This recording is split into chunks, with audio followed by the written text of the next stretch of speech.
Welcome, ladies and gentlemen, to LCK Spring 2024. I'm Atlas. I'm joined by Orcs here today as we bring you two very important matches here in the LCK. It is Week 8. We are getting very, very close to those playoffs. And Orcs, nothing could be more important than this, outside of the next match, for DRX. Yeah, I feel like this match, it's still plausible that they make playoffs if they lose this one, but it'll come down to game score and they won't be able to drop a single other match. So it definitely gets tense. And DRX, they are on a pretty lengthy losing streak, but it was mostly against the top teams in the league. You can see them there, 9-loss streak. Quantum Freaks, I believe, was one of those teams, but the rest of them were all Western teams. They actually haven't dropped a game to DRX, Bro, and Ongshim, so even though they're on that losing streak, a lot of people optimistic that they can make it back and challenge Quantum Freaks. Yep, DRX, unfortunately, you're looking here at the standings and you're like, yeah, but like DRX are a game score ahead, like, and they've been playing really well, you know, they looked great in their last series. They're against really, really difficult opposition moving further forward. DRX, though, like you say, a little bit of a weaker strength of schedule, and so it's likely that they're going to be the ones challenging the Quantum Freaks. So, battle of two teams dreaming of playoffs, and some dreams are easier to achieve than others. Yeah, but I will say, DRX, if they want to have even a shred of a chance, they need to win this series. If they lose this, the only way they make 6 wins is by beating both Gen G and T1. Yeah. If they win this, they only have to beat one of them, which still sounds pretty much impossible, but it's a lot more plausible. Does this mean that they have to definitely beat KT? Yeah, I'm just assuming that as a stance. Yeah, it's not an easy schedule. It's definitely a challenge for DRX, but I feel like if they drop this one, the dream is just out the window. Yep, no, it's looking pretty difficult, but Yahoo has been the guy that has kind of joined DRX and revitalized them. Maybe he's going to be the way through one of Gen G or T1 later down the line, but we're getting a little bit ahead of ourselves because he has Closer to go up against in this one, and so far, Yahoo's only played 3 champions, so we'll see whether, you know, the Karma, Talia, and Hui are going to be enough against Closer, who likes to play basically anything as long as it's melee. And Teddy versus Henna, this is one that we've been seeing for many, many years on many different iterations. But both of them liking a bit of Smolder and Teddy having the most fun on it. When Teddy gets to play a late game scaling AD carry, you know that he's in a happy place. Yeah, absolutely. I mean, some of the damage he's done on this champion and the fact that it's just so much power when you get to those stages of the game. And even then, you know, we talk about Smolder like this late game carry.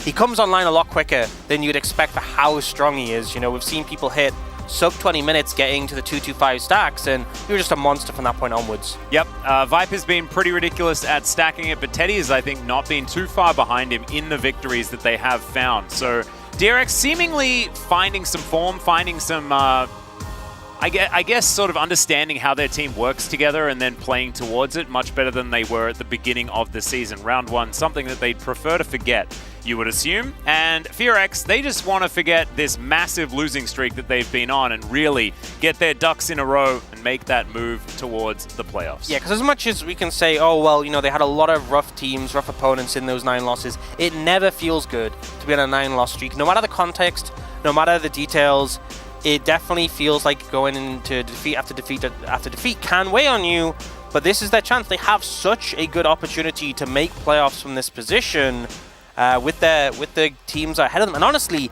I think out of the 4 they have remaining, DRX is probably the strongest right now. Yep. If they start off with a win here, it's a good omen for them. And 879 DPM is a really good stat to have in a single game. And Teddy averages that with the amount of ridiculous, like, champions that he's been playing. Of course, his Smolder series, I think it was on 1700 or 1800 DPM. Yeah, I mean, that definitely does bring it up, but also he only has 3 games of Smolder, you know. And it's been a relatively long season, yeah. Yeah, so it definitely, Smolder does help with stats like those, but I think Teddy has been such a big contributor to DRX's successes. When it has gone to those games that have gone long, he's been that driving force that has allowed them to succeed. And when the team was looking rougher, I would say the bot lane as a whole, particularly Pleta, have really been the shining light for this roster. Oh, absolutely. I think it was at the beginning of the season just the free Pleta, please put him on a team that's going to work out. But now the rest of the team getting up around him. Of course, this man on your screen right here, Rascal, of course, should be the one that we're talking about, right? He should be this player that has been so incredibly good in the past. He should be able to carry this team of rookies alongside Teddy towards victory. Hasn't really been the case. It hasn't been the same Rascal, but Renekton's been buffed. Yeah, that's true. And he has had, I was very critical of him towards the start of the season. He looked like, honestly, he could have been the worst performing top laner, but he's had some performances recently where he's looked alive. He's looked even games where you've thought back to that form you've seen from him in the past and said, hey, that guy is still there. So hopefully he can bring it out today. Yep. And I thought I saw him in a mask in a program that the LCK put out. I swear the frame of the Rascal was there. Oh, you're trying to share your insights into I don't know. That might have been who he was, man. It just might have been. I have some theories about the show. Anyway, let's dive into it because I'm really looking forward to seeing what DRX can do, because this will really shape how we're feeling about heading into the Saturday showdown that is going to be coming up in a couple of days' time. And that is the really important one for DRX, because they have to beat Quandong Freaks, otherwise that dream is dead. Yeah, DRX can afford to drop a series against either DRX here, Nongshim or Bro, and still make playoffs. Obviously, ideally they win it, but if they lose that series against Quandong Freaks on Saturday, the Saturday showdown, they are out of playoffs. There is no way they make it if they lose that one. So all really rests upon that. It does. And it's really cool because we also then get to see Bro versus KT immediately after this. And KT is going to be DRX's next matchup. And if KT still look a little bit shaky, then maybe that dream stays alive at least until the next week. Yeah, a little bit longer. Where they face T1 and Gen.G. Yeah, that's such a rough final week. Especially since I feel like, they've ramped up the addition of Yahoo, who's really helped them solidify, and then they're facing down that schedule. But it starts today. Beat DRX, show a good level of play, and there's hope. Yeah, and then, there's even hope if they lose here today. They just need to beat KT, Gen.G, and T1. Yeah. Right? Plausible. Yeah, and so, maybe you just get the little loss out of your system and then move on forward. But here we are into the draft for game number 1. Poppy and Nautilus, both taken away. Just a reminder, the Azir is still globally banned, and so we're not going to be seeing that. Probably good if you're a DRX fan, because when Closer is on Azir, he doesn't look the same as when he's on some of his other picks. So we'll have to see how it is going to go. Kalista going to be taken away. I really like DRX targeting more early game focused champions and then saying, Teddy, just take us home, buddy. And we'll see whether he can get that one done. As Lucian going to be taken away here as well. A little bit of a strange ban, to be perfectly honest, into DRX, but Teddy has been great at the pick in the past. That one makes more sense. Yeah, Smolder makes a lot of sense. Senna is still open and available, so it wouldn't surprise me to see that banned by DRX here.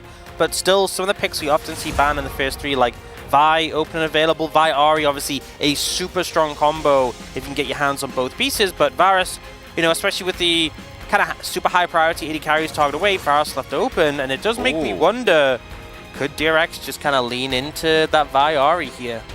Or just Vi Zeri. Yeah, that'd be I guess you could Vi Ahri and then Zeri on 3. Yeah, but they're actually going Ori Nocturne, so a little different from what I expected to see, but still very good at targeting and mobile carries, and kind of guaranteed that even if it's this poke Varus who can play at 3 screens away, you have someone who can reach him and get on top of him.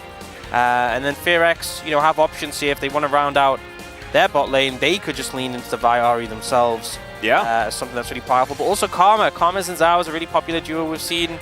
But leaning actually towards the Maokai. Obviously a flex pick that can go between support or jungle. It's true. Pleta has actually had some pretty good games on Rakan as well. So it's kind of nice to have that flexibility to move it towards the bottom side. You can see even the camera guy is thinking that Execute might be trying his hand at the Maokai, but there is a Tristana lock-in, the most common alongside a Maokai jungle, which does put it back towards that. But there is the Zeri that we were talking about, so it's not the 1-2 that we were expecting, but it is definitely the 3. And this fits into the Teddy playstyle. This is certainly a champion that he can get amongst it with in the later stages of the game. And I like it paired with the Nocturne and the Orianna, especially Nocturne, just with the fact that Zeri thrives so much in chaos. You turn the lights off, she's going to have a great time. I also think that she's just such a momentum-based champion in fights. Once you start getting an advantage, you can chase everyone down, and having that immediate go button with the Nocturne Orianna really helps to solidify that. Going to the next phase, there is the flexibility potential of FearX with the Maokai, so it wouldn't surprise me if you just see more top lane focus bans coming out from DRX here. And obviously, being that they are on red side, they have that possibility for the counter pick if they want to lean towards that, whether it's for support or top lane. I imagine they'll probably go for a top lane counter pick, but we'll have to see what they opt for. Alistair ban coming out, which definitely pairs up well with the Orianna, and it's something we've seen kind of rising a bit in popularity recently. Yep, I also just like focusing on supports because I think Pleta has been so good. So getting rid of some of the picks that he is comfortable with, I think you don't need to ban the Rakan, even though he has looked good on it, because you do have the backup Maokai there if you do want to flex it over, as there is the Renata being taken away from Execute. Of course, he does love playing it. He has had some whoopsies on it so far this season, but it is something that he has found a bit of success on, so just taking that one away. Now, one last ban here for FearX. What is it going to be? Yeah, it makes me wonder as well. We could see FearX pick the Rakan themselves, since the Maokai is really the barrier to it. For the side of DRX, the Udyr is going to come out as a ban. This. And just do it. Immediately, looking at the Renekton, which is something we have seen rise significantly in priority after the buffs towards it. So now FearX have an opportunity to respond, and we'll have to show where the Maokai is going before they end up committing.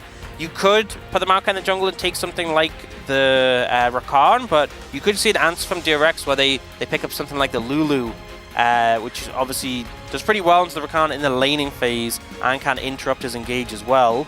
Ooh, Rumble. I mean, they are lacking AP with this composition, so they opt to go for the Rumble.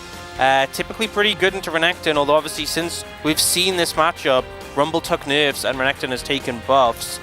And not opting to go for an engage support for Execute. They're going for the Varus Ashe combo, which honestly, it's surprising to see this get this late in the draft. Yeah. Kind of overlooked. And I think that DRX are going to be pretty happy. Oh, never mind. Okay, so it's the Rel. And so now we're still up in the air. We still don't necessarily know. I don't know about this, Pleta, as that Maokai can still head towards the bottom lane if they would like it to. But if it is in the jungle, I think you're probably pretty happy as Rascal. I feel like you go back, you get a null magic mantle, and you're like immortal in lane, and you're just having a great time, you know?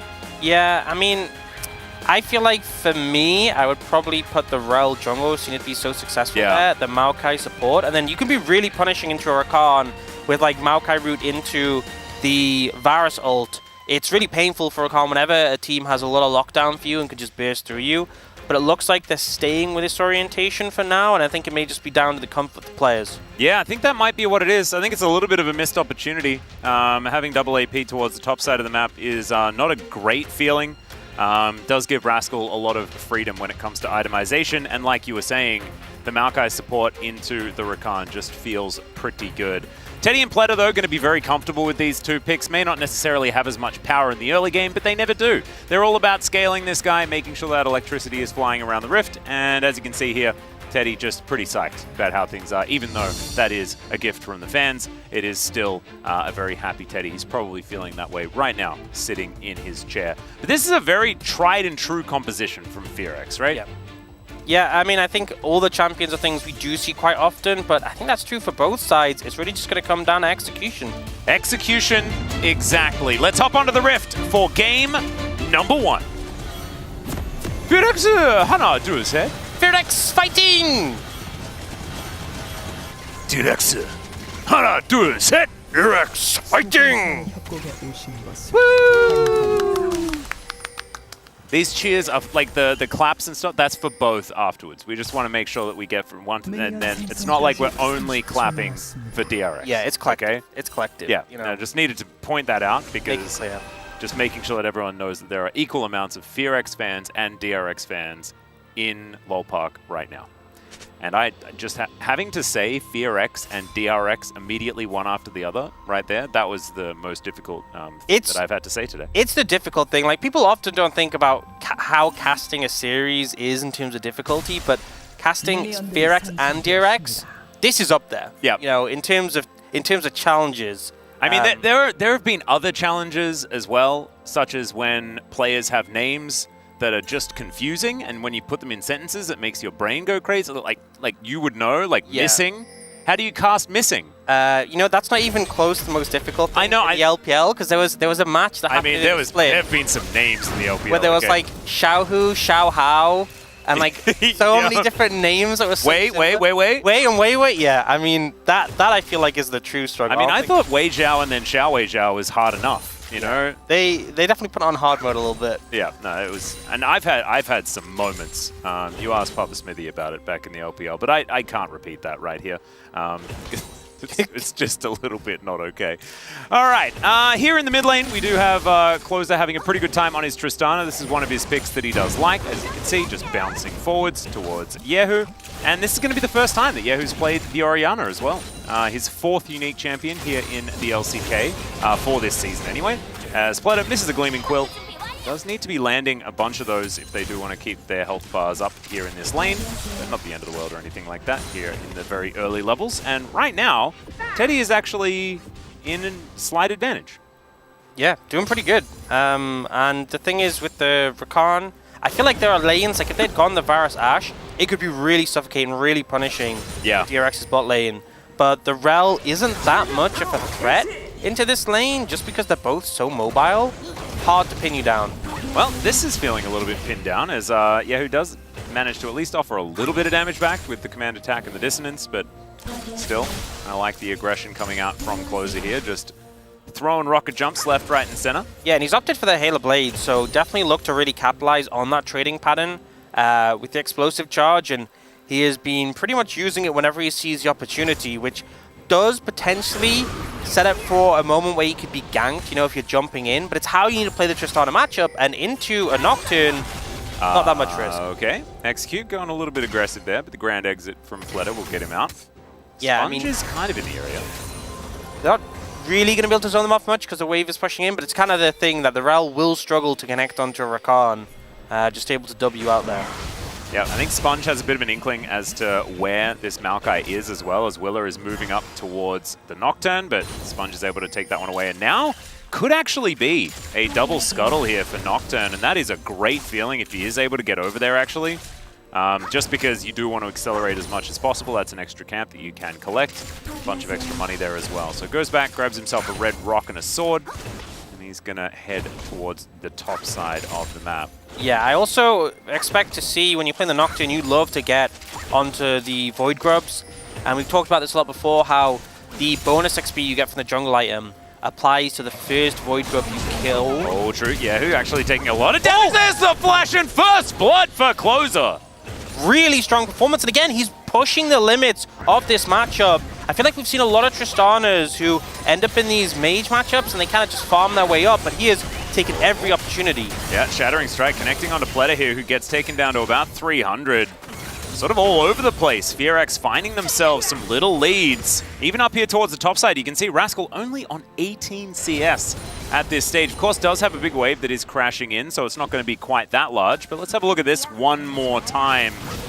As, yeah, just jump and press your explosive charge button. Yeah, really well played. And again, so many times we've seen him jumping in so far this game already, really making the most of that Halo Blades and the explosive charge. And there, you know, Yehu just kind of disrespectful, walked up to pick up a CS and ended up really getting punished for it. And I think something you also saw throughout the laning phase was Closer was really cautious and sometimes would even sacrifice farm not to just get hit by a combo by the Orianna, more focused on getting a health advantage, which did pay off there. Yeah, working very well. Closer also not using his teleport to get back as well. And so both of the mid laners now out a flash, but with the fact that teleport is up and available for Closer, it means that he can use his health bar as a bit more of a resource here in this lane. Aggressively push because he does have rocket jump available. Oh, and look at this. Oh, this wave state is so doomed. It's so rough, and now you have no flash on Orianna. Your Nocturne isn't 6 yet. You're so afraid of being ganked, especially because Execute and Willer both have flashes. It'd be so easy to set up a play. Well, Sponge moving on in here as Closer is just going to bust a shot the Orianna away. Willer actually in an awkward position as he's going to have to flash to avoid this potential 2v2 situation. And the wave has been saved. Yeah. Yehu. That is great news for this Orianna. Good moves from Sponge. I think, honestly, Closer was a little over-aggressive, looking for that trade, got baited in, and as a result, Sponge was able to move in, force him away, and Willa paid the price for that, losing his flash. So what was initially a pretty bad situation has kind of been navigated away from. And if we look, Sponge is so close to level 6, I think things get a lot easier once that is reached for DRX. Yep. Null Magic Mantle that I was talking about has been completed here for Rascal. It's not necessarily going to be... Full build. Yeah, I might have overdone it with the value of a Null Magic Mantle in this lane, but it does sort of make a little bit of sense. Hex Drinker now complete, so maybe might feel like he does have some firepower. Because like you mentioned earlier, the Rumble has historically been a pretty good matchup into the Renekton. I think it was still good even when Renekton got the removal of the shields on the W.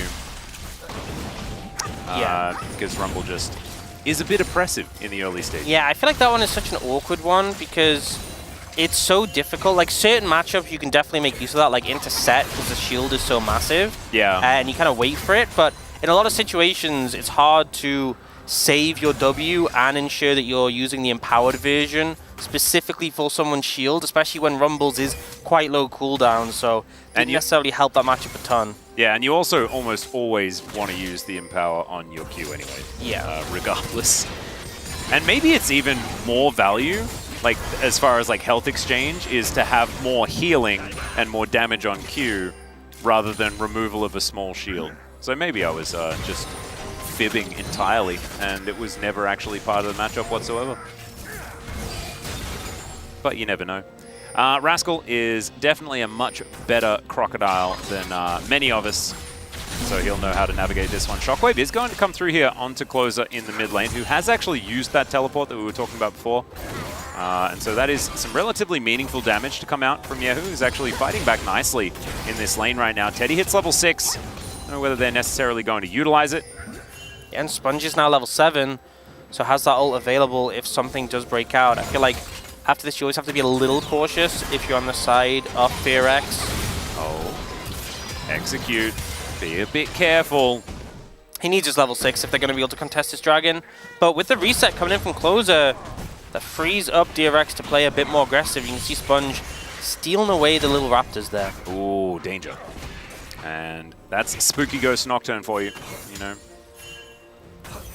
Always the best. Okay, so blue buff going to be secured here by the Nocturne. I'm kind of surprised that we haven't seen too much of attention towards the dragon so far this game. I haven't really seen much attention towards the neutrals in general, you know. Yeah. It's only one bub so far, right? Yeah. So it just kind of feels like it's been a bit more focused on farming. It's actually going to be DRX who opt to go for the dragon. So Yehu actually went for a reset after Closer did try to match items picked up.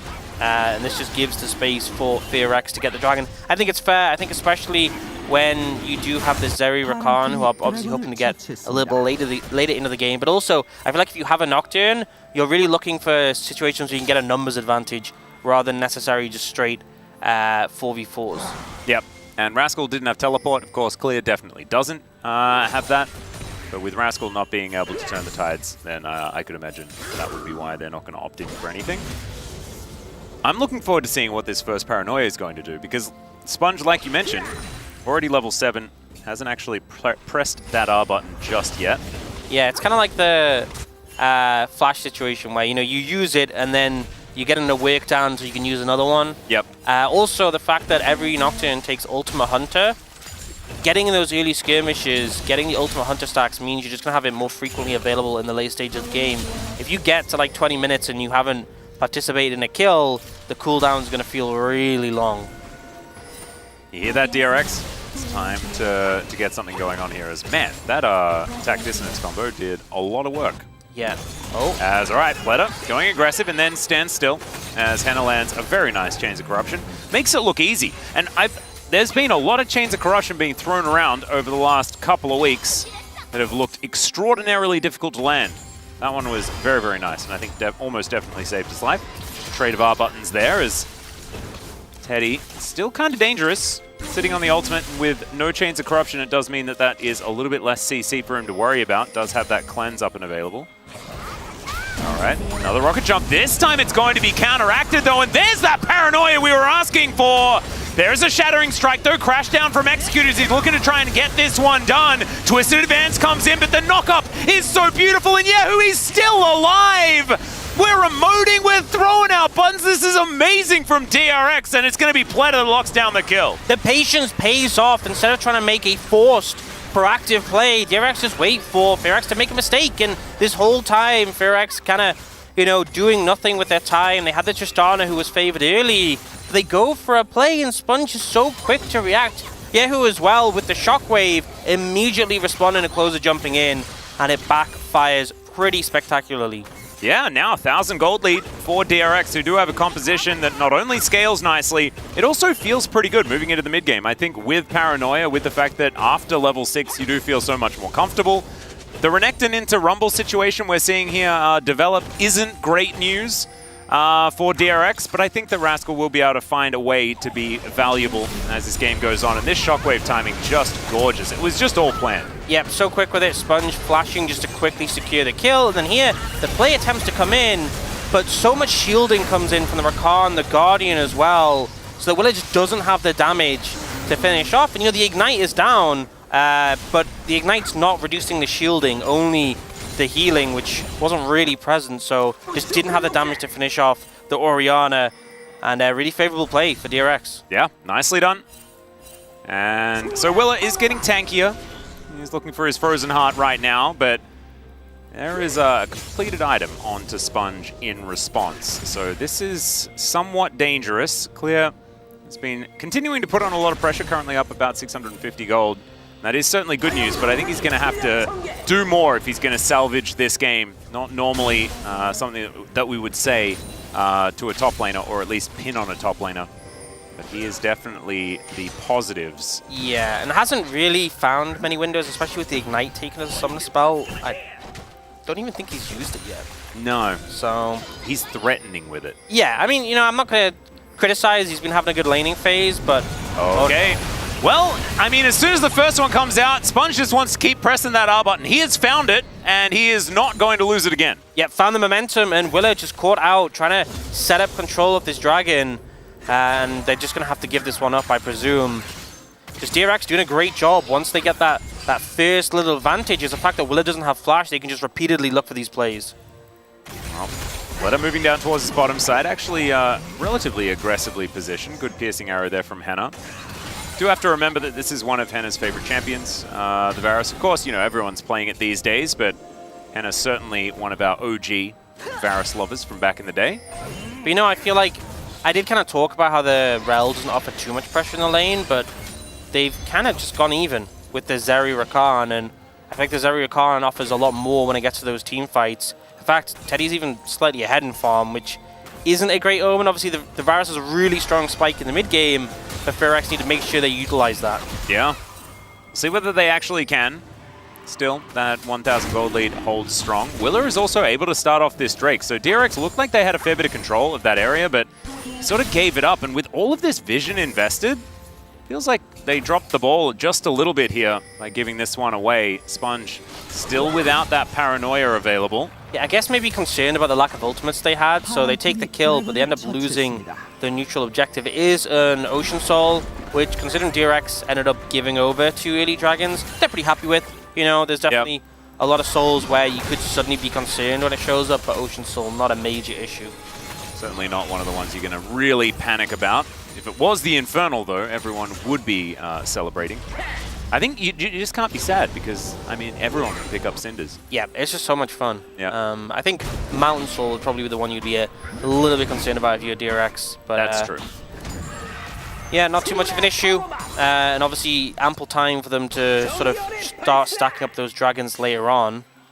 But right now, you know, we've seen these little pockets of action, but not really too much capitalized on from them. It's like you get the kills, but we haven't really seen many objectives picked up specifically as a result of them. No, it's not really that macro game. You know, it's more just let's do some laning and see who can find little advantages left and right, which is sort of an Eastern team thing. Not quite as clean. Cross maps not necessarily as prepared. But I have liked the game plan for DRX. You know, it's play around when you have the ability to press your paranoia button and have everyone ready to follow up. And they have been doing that, so that is a good sign for them. DRX, so much pressure on this team right now, and they need to be able to play under the pressure because they have to win the rest of these games.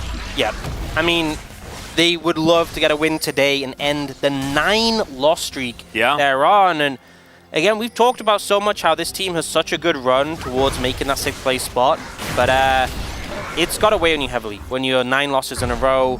And even though, as we said, they were playing against difficult opponents, it's still going to weigh on your mind when you're in a series like this. And DRX have been in good form and are kind of displaying it so far today. Yeah, the initial few skirmishes, of course, Yehu falling down in the early game, that was a little bit of a worry, right? Because this is the first time that he has been on the LoL Park stage and has played the Orianna, but has certainly bounced back really effectively, and it didn't take him very long as well. Was able to grab that first back, and, well, it was a quick first back because he did it via being killed in the mid lane, but... that's why he did it, you know? Yeah, I needed to go back anyway, you know, I got all this money to spend. But was able to then just take control. Of course, Orianna, a great laner, but really took it in stride. And you'll love to see that. Execute and Henna have found Pletter here just a little bit, but he's got all of those things that help mitigate some damage, and he'll be absolutely okay. Rakan continuing to get down vision where he can. Paranoia is up and available, not quite in range of this mid lane right now. As you can see, Pletter is considering going for something. Execute sort of hovering around the area. Yeah, right now is a good window where it's 2 minutes before nice. That was a nice interrupt. It's 2 minutes before both the dragon spawn, so if you could find a window... All right, there's the shockwave. It's going to pull both of them in. Teddy just explodes the Varus, and that's the double kill out of nowhere. Yeah, beautiful play. Perfect timing for as well. DRX, not only do they get the kill, not only do they get mid-tower, but they take Henna's flash, and all those ults burned. They're going to be back up in time for the dragon. So massive payoff on that play. And we're seeing the power of the Orianna Nocturne, how effective it can be against a mobile carry. Because, I mean, Henna flash and he still goes down to the combo. There's very limited counterplay. And we've seen this be employed in the past as well. I mean, this was very popular earlier on in the season, showing that that potency has not gone down, even though we haven't really been seeing it so much anymore. Man, these harpoons really hurt. You can see Clear does have the Liandry's now completed, also with an arm guard in his back pocket. This is a very scary rumble. Yeah, and he needs to be involved in this next fight if DRX want to have a chance. They could just give over the dragon, but that definitely feels a little bit risky up against some of the scaling aspects of DRX's composition. So we'll see what they're up to do. Right now they're moving in just to try and clear out the vision. But if I am DRX, I definitely want to commit to a fight here. Not only to deny the dragon stacking, but just Henna's such a free target now. I mean, he was already an easy pickup before, and now it's just amplified. We can see here the shockwave timing timed really well, just to give them nothing they can really do. You know, the Nocturne, you can't exactly kite or dodge away when he targets you with the ult. And Yehu was actually the one that was calling for that as well. Really cool to see the newest member of the team really starting to get involved when it comes to making these shot calls. Sponge's immediate flash afterwards as well during that play, also looking good. Yes, at least I thought that was what he did. It looked like it might have been a visual bug. We have seen Clear move down to assist the team, and DRX are making use of the Herald to try and pull DRX out of the Dragon area, but they're just going to let the Herald hit and Enclave get baited. Look at the TP coming in though from Rascal.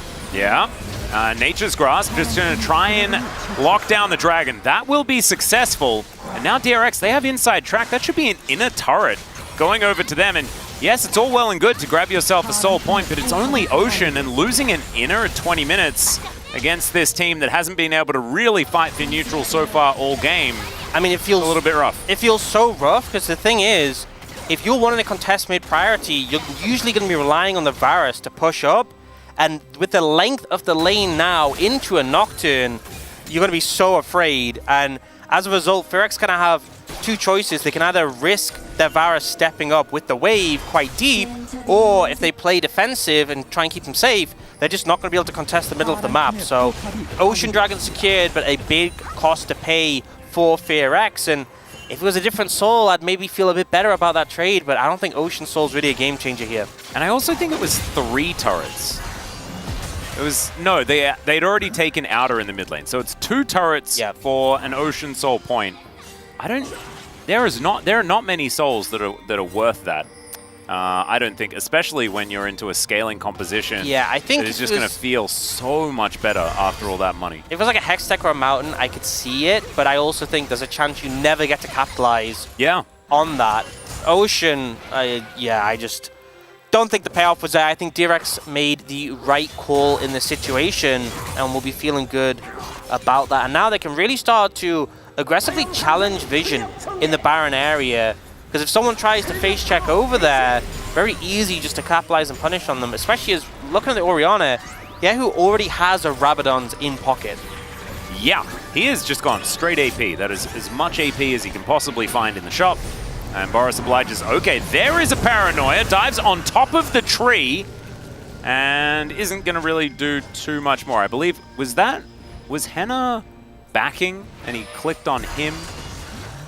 A little bit confused about how that one worked. I don't think he was really hoping to engage straight up onto a Maokai. Yeah, I wouldn't have thought. Maybe we'll get a replay just to show what happened there, but you know, we've had hits all game from Sponge. We finally get a miss. Does alleviate the pressure a bit from DRX. With that down, you can see already they're pushing up, contesting Vision, and feeling a lot more comfortable with that cooldown unavailable. Yep. And Sponge, 100% kill contribution when it comes to his own team's kills, and Yehu is 100% kill contribution the entire game. Yep, he's been there for everything. Everything. He's been present, you know, very recent debut in the LCK, and he wants to be part of the whole experience. Oh, this is not the time that Rascal wanted to engage. He also just takes a bath in the Equalizer. I don't think he really wanted it. There is a Slice Flash Dice, and I think he will be able to make it out. Yeah, the explosive charge not going to be enough. So Rascal does have to invest his flash, but will now lose the turret most likely. And Clear still has his flash available, just down an Ignite, and he's going to be absolutely fine with this whole situation. Cute little ward there, making sure DRX has that full vision. I honestly feel like since they changed the Barons, or you have the different types that offer the different terrain, it's actually become so much harder to clear out all the wards. There's a lot of little angles you can slam down a ward that'll just avoid the control ward. And be pretty hard to track. But you can actually see they've slammed another control ward down just to check the area. So DRX a little bit late on it, but doing their homework now to make sure the Baron is completely cleared out. Yep, making sure they know exactly what's going on. That is going to be the steal from Willa. Really nicely done. Sponge sort of gets out and doesn't really have too much to show for it. Still holding on to that slight lead. About 4,000 gold for the Zeri composition. Still feels good. Yeah, and lead in Zeri composition always feels amazing. When you're in that position. You can see now the ult back up for Sponge, and they are fishing. All right, there's the grand entrance. There's the shockwave once again. The Tristana just explodes, and now Willa is on the run, tries to get back to his inner turret, and he will succeed at least for the moment. But pushing away the Maokai, creating all this space between DRX and the FearX Vision line, that should give them the opportunity to head towards this Baron. They are going to start it off at least. Some access is given to this river as Execute is just going to move his way in. Willa might be able to make this one a 50-50, and can DRX find themselves a turn? First Harpoon going to go wide towards this Renekton as he's building up the rage. There's the Flash Magnus Storm. Equalizer is not fantastic though, as Teddy is untouched, and now Execute just taking burst fire after burst fire. DRX going down too low to stay on this Baron though, and it's only Teddy with much of a health bar to speak of, as Rascal is going to get closed in on, but man, he's surviving for a long time. Is still going to fall down, but Willa almost died as well. Yeah, that is one tanky Crocodile, but FearX do a great job of managing to make the play happen, managing to force DRX out the Baron. Now, they might just get Soul of this. You know, we talked about, will they even be able to translate the Soul point? The answer is going to be yes. Yeah, they are going to be able to grab that positional advantage, so DRX just not able to really find too much of an opportunity here, so there is that Soul. DRX just park themselves straight back towards this Baron once again. There is a ward in the back of the pit though. They haven't actually swept this one out. That's just full information going over to FearX. But can they actually get here? Willa is going to take a while to move over. As Pleta on that flank angle, there is so much vision for DRX in the enemy jungle. And there is the paranoia to make sure that they have no idea what this health bar looks like. In they go. Shockwave is not going to find too much as Willa flashes his way out. Rascal looks for that backline, but Pleta is just going to explode. And DRX, they may have overstepped. There is the harpoon to clear it out from Clear. And now Closer has found the opportunity. He's diving on top of the Zeri. She gets one, but that's going to be it. And DRX, they should be able to grab the Baron themselves. They absolutely crushed the fight. Such good setup from them. So much patience approaching the Baron. And the thing is, we saw that beautiful engage earlier from DRX where they killed Closer. But here they try to go for Willa. And it feels like they were kind of unsure what to do. Do they want to turn? Do they want to deny the Maokai from getting in? They kind of go both ways here. It ends up backfiring. So we see the Baron gets lower and they opt to eventually... Actually, so this is, I believe, the earlier play. Yeah, when Execute went in. The ult it was decent from Clear, but the combo from Execute really nice just to force them off. No one goes down initially, but they do end up forcing them away, and they get Rascal on the back end. So again, a lot of patience from DRX, and it feels like in these Baron approaches, that's kind of what they've had. And then here is the one we just saw. And, you know, it feels like if they wanted to stop Willa getting in, Pleta could have played Interruption more. And they dive in on the Maokai, who gets a good flash out. And now, what is DRX supposed to do? They've lost their main form of engage. 2 massive ults burned for no impact. And they just get cleaned up. Clear is doing so much damage.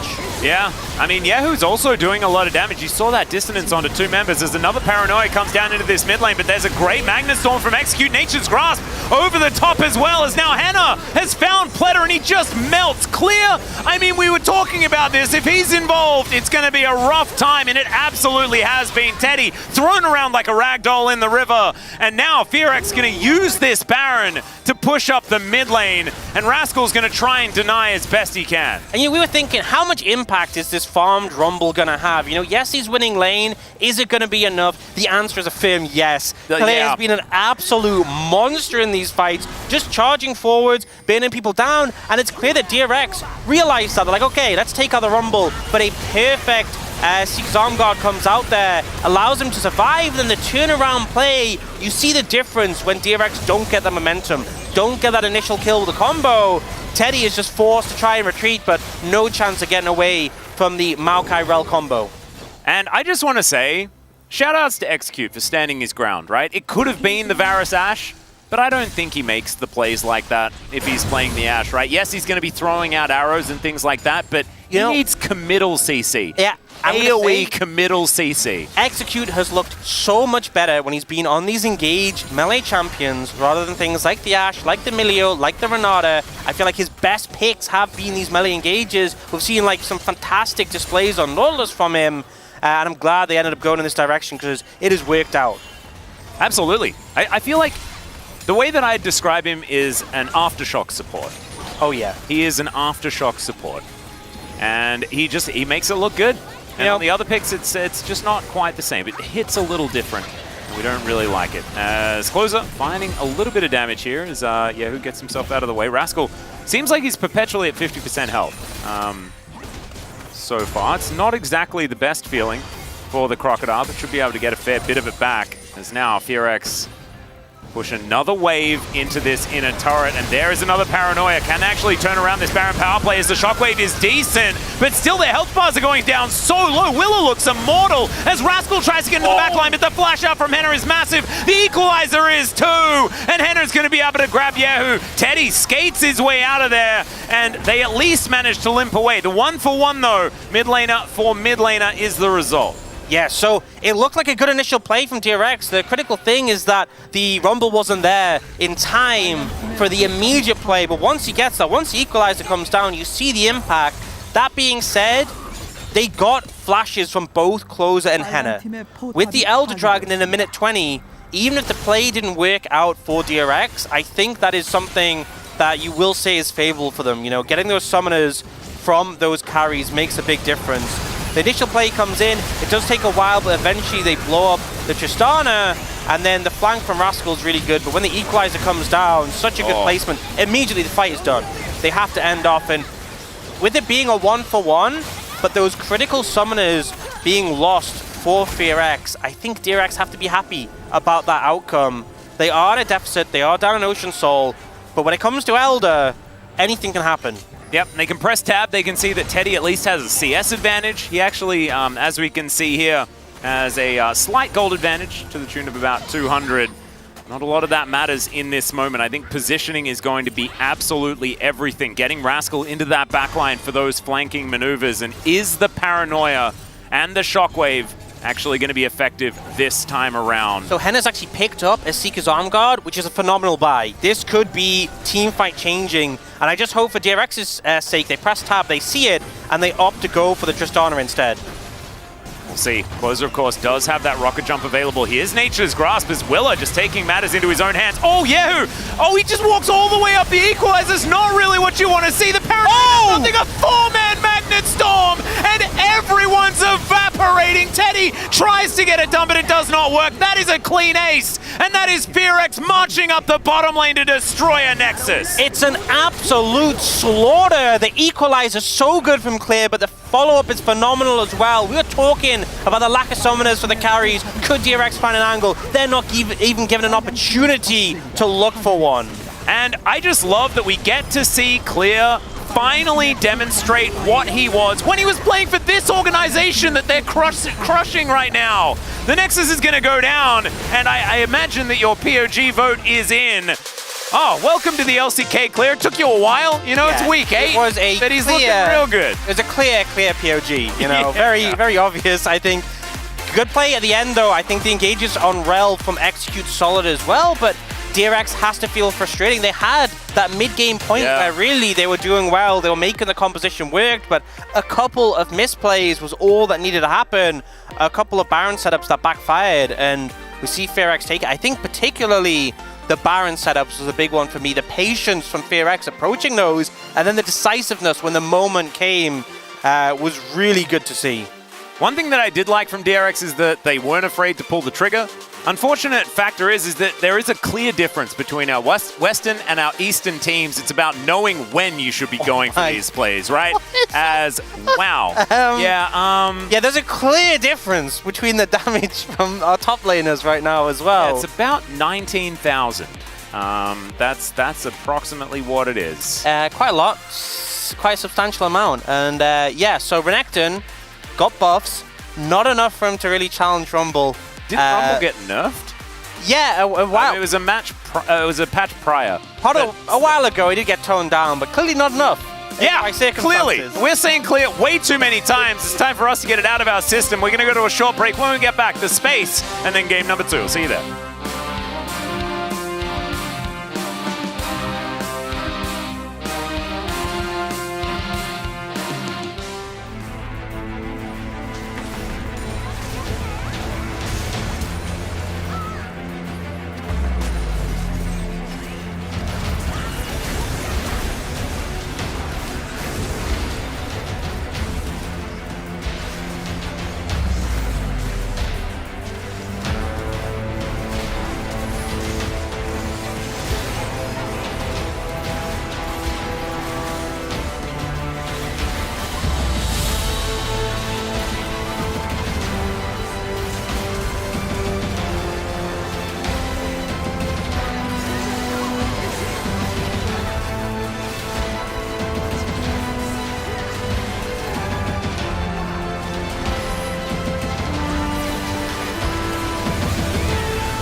가져올게. 내 라카 한쪽 오래 안 보인다. 그냥 쭉 감을게 이거. 찾아볼게 이거. 하고 우리가 튀는 신용을 해줘야 돼 이거. 아 그냥 여기 못 나오게 하자 이쪽. 이게 바텀이다 바텀이다. 얘네 여기다. 라카 계속 안 보이긴 하다. 내가 포기할 테니까 라인 하면 관리해볼래 미드? 아 다리 잡자 여기 다리 잡자. 우리가 천천히 싸움도 봐도 돼. 여기 해봐 이쪽 사자. 먹이긴 해. 싸움만 볼래 이거. 빨리지 말고. 다리 하나 가볼게 이거. 빨리지 마. 천천히 좋아 이거. 쟤네 각주사 이거. 머리 너플 머리 너플. 선 바꿔. 나 스시 싸움 보자. 싸움 봐. 끝내자. 때리. 가자. 아 네가 라인 좀 너무 됐다. 나이스 나이스. 아 내가 실수했네 나이스.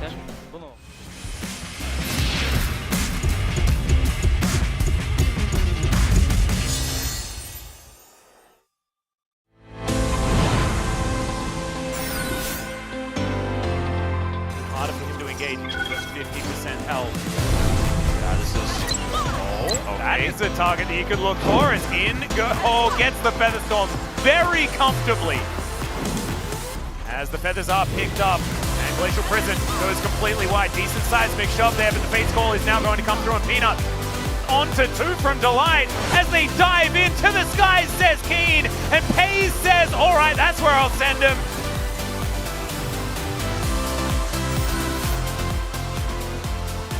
But, yeah, now a wall comes down here.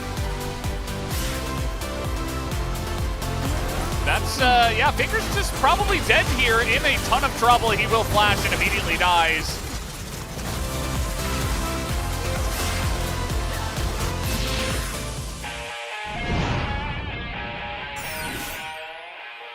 In the mid game, then you're doing something wrong. And Nongshim, they're not doing anything wrong. Not yet, anyway. As Beryl, he's going to throw his anchor away. Does have to use his ult onto Jiwoo with no one around. It's a decent seismic shove. But now Jiwoo's taking matters into his own hands. Steph, no Featherstorm, remember. And he does look for it, but he's not going to find it. Jiwoo down to about 100.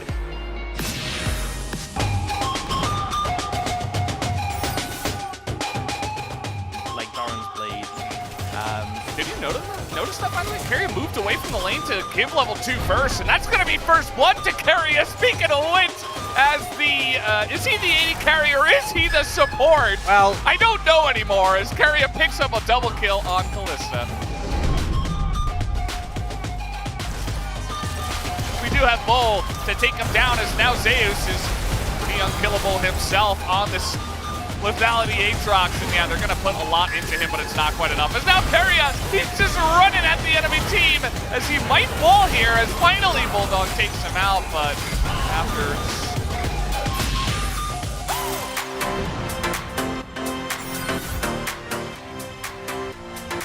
Having a good time there, as aiming is gonna head towards the top side. Are we looking for a dive? That is a sweet spot connection. Kingen just needs, okay, yeah, he is gonna be taken down. Gets out of turret range. What? Can he do it? No way! How did that even happen?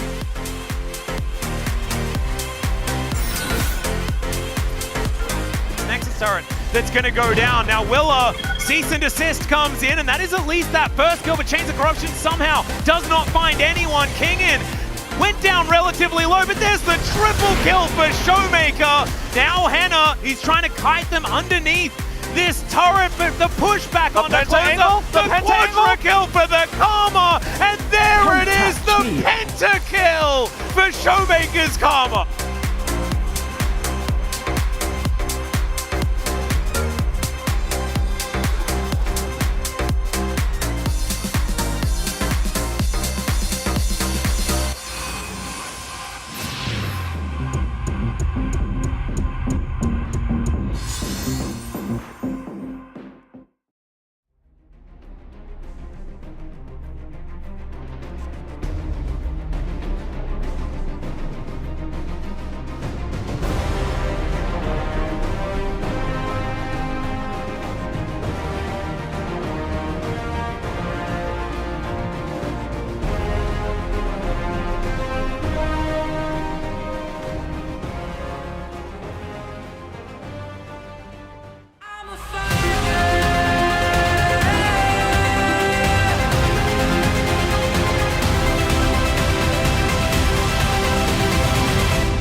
Hello and welcome to the space. We are here after game number 1 of DRX up against FearX, and that one was a very back and forth game, just like this Weeby friend goes back and forth on my in-ear. I'm Valdez, with me is Wolf and Chronicler today. How are you guys doing?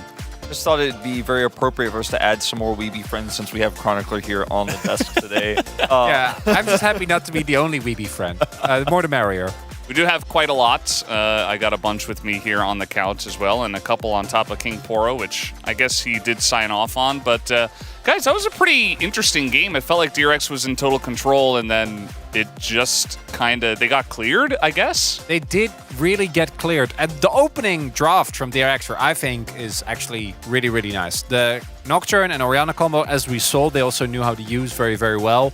I don't think this really was a draft issue. I like the draft from FearX. I do think, you have a lot of AP damage for the Rumble. You have great setup with Rel, as well as the Maokai, and you have double AD. And the lanes are quite strong. Like, I think the draft from either team here was honestly fine. But DRX should have an edge when they get to the team fights. I really liked the Rumble coming in here into the Renekton, punishing the blind Renekton we've seen so many teams go for, just saying, hey, I'm actually going to win this. It works really well with Maokai. I was a little bit sad we didn't see the Maokai going bottom lane because it feels really good into Rakan, because they could have just swapped it, of course, at any point since, both of these options are viable in jungle. But it didn't end up really mattering at the end of the day.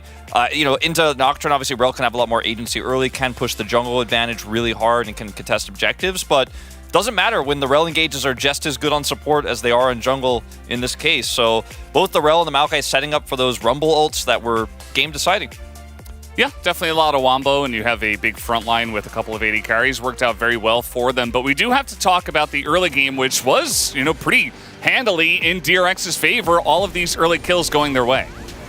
Really well done here by the combo of Sponge and Yehu, and this was what gave us a lot of confidence that they were going to be able to just continue this. Because DRX, the early game, I don't think is really where they needed to excel. You have the Zeri win condition no matter what. You have not great, but decent frontline, 2 bruisers. You have the shielding, great engage. So when you start seeing them pop off this early on, outside of the Dragons, they were in full control of the early game, which makes it all the more surprising. Like, when you see how crisp these combos are, that later in the game, they just don't seem to be able to get them off. I was really wanted to shout out the vision control we saw from DRX as well. They had wards everywhere, so they were able to catch Willer consistently moving through his jungle, and every time they got kills, they put up deep control wards. They put wards around the enemy red buff. They put them on the enemy blue buff. They had tons of information, tons of vision on the map. Fell apart towards the end, but I thought the way that DRX piloted this early game was fantastic. They got this area ahead by brute force, and it was really cool to see. And I feel like I kind of cursed it because last week I was saying I'm tired of these one-sided games where the better team just gets ahead early and wins, because now we're seeing the team that gets ahead keeps losing in the LCK this week. How does it keep happening? Yeah. And Wolf keeps cursing them. He was like, man, this is just really clean. It's just a done deal, I guess, to the side of DRX. And then we had this Baron fight, which went heavily awry in favor of FearX. I mean, they played this one pretty well. And DRX also kind of not really able to decide quickly about what they wanted to do in terms of the turn here. And you can see Sponge trying to pivot between the fight and the Baron. They lose control, and then follow-up engage here, really clean. And Closer coming up here, he's getting resets. Just a really nice equalizer placement as well. All of the equalizers in the late game were so good from Clear, sometimes cutting off the retreat path, making it really awkward to get away, and that just sets up Tristana to jump in, get those resets, and continue the fights. A lot of issues as well is that both Rascal wasn't able to find an impact in basically the entire game at any point on Renekton, which used to be one of his fortes. And then Sponge also going in on frontline, or people with arm guard didn't end up helping either. Yeah, it was pretty rough on those bunch of fronts. But guys, we did have a Rumble in this game, so we have to get the official Huni rating of the Rumble. And let's see what he goes for. 4.5 out of 5, the highest we've had yet, I believe. Yeah. And I got information that the only reason it wasn't 5 out of 5 is because he went for Zhonya's. But other than that, everything was perfect. He got the Void Staff, which he was really happy about, and Huni was a big fan of this Rumble. That says a lot, because Huni is still, every single time, it's like, oh, if I got Rumble, I win this game.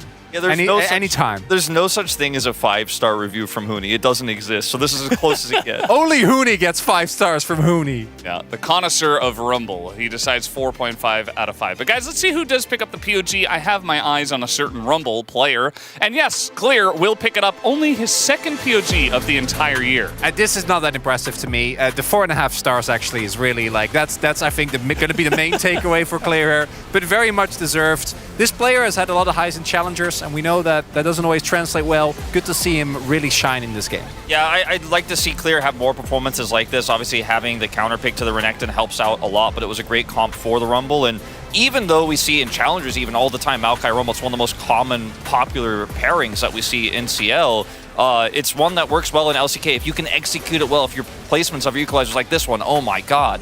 It's just so good. There's no follow-up. They can't chase any further, and then if they try to retreat, they're going to get totally owned. Execute vote, totally deserved as well. I think that's fine. It is fine, but no 12 out of 12 this time for Clear, unfortunately, as Execute did have some big wombos. And guys, we do have DRX moving over to the blue side for game number 2. Will that help them? I mean, we were kind of okay with both of their drafts in this game, but do you think it's going to make the difference in this one? Maybe it'll lead them to picking up like one of the power picks, but again, draft to me didn't feel like it was the deciding factor. They just need to clean up the mid to late game and they'll be fine. The early game was great. And the counter pick that they didn't give Rascal, they blinded the Renekton, might be punished again here because they're on blue side. So that's kind of concerning. Would have actually almost rather seen them on red side again myself.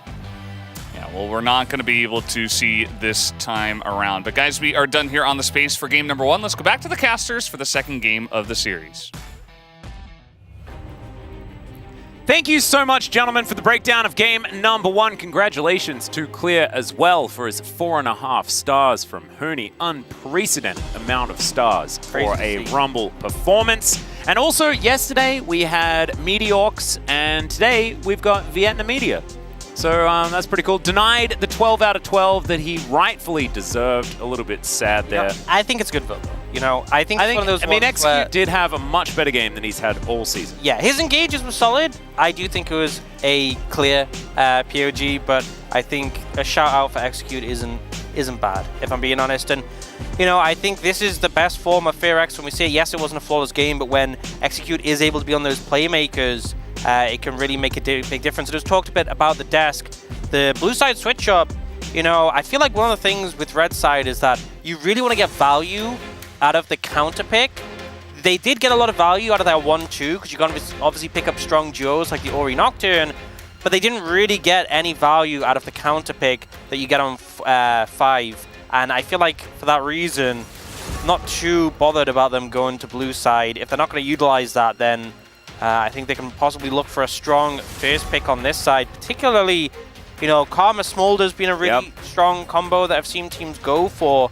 And we've seen the bans immediately be changed up. The fact that it's a Vi Nautilus ban, definitely some, what does this suggest? Perhaps a scaling mobile AD carry, perhaps a little dragon or a lady with a lightning gun could be on the cards? Yeah, I think something like that could be planned here.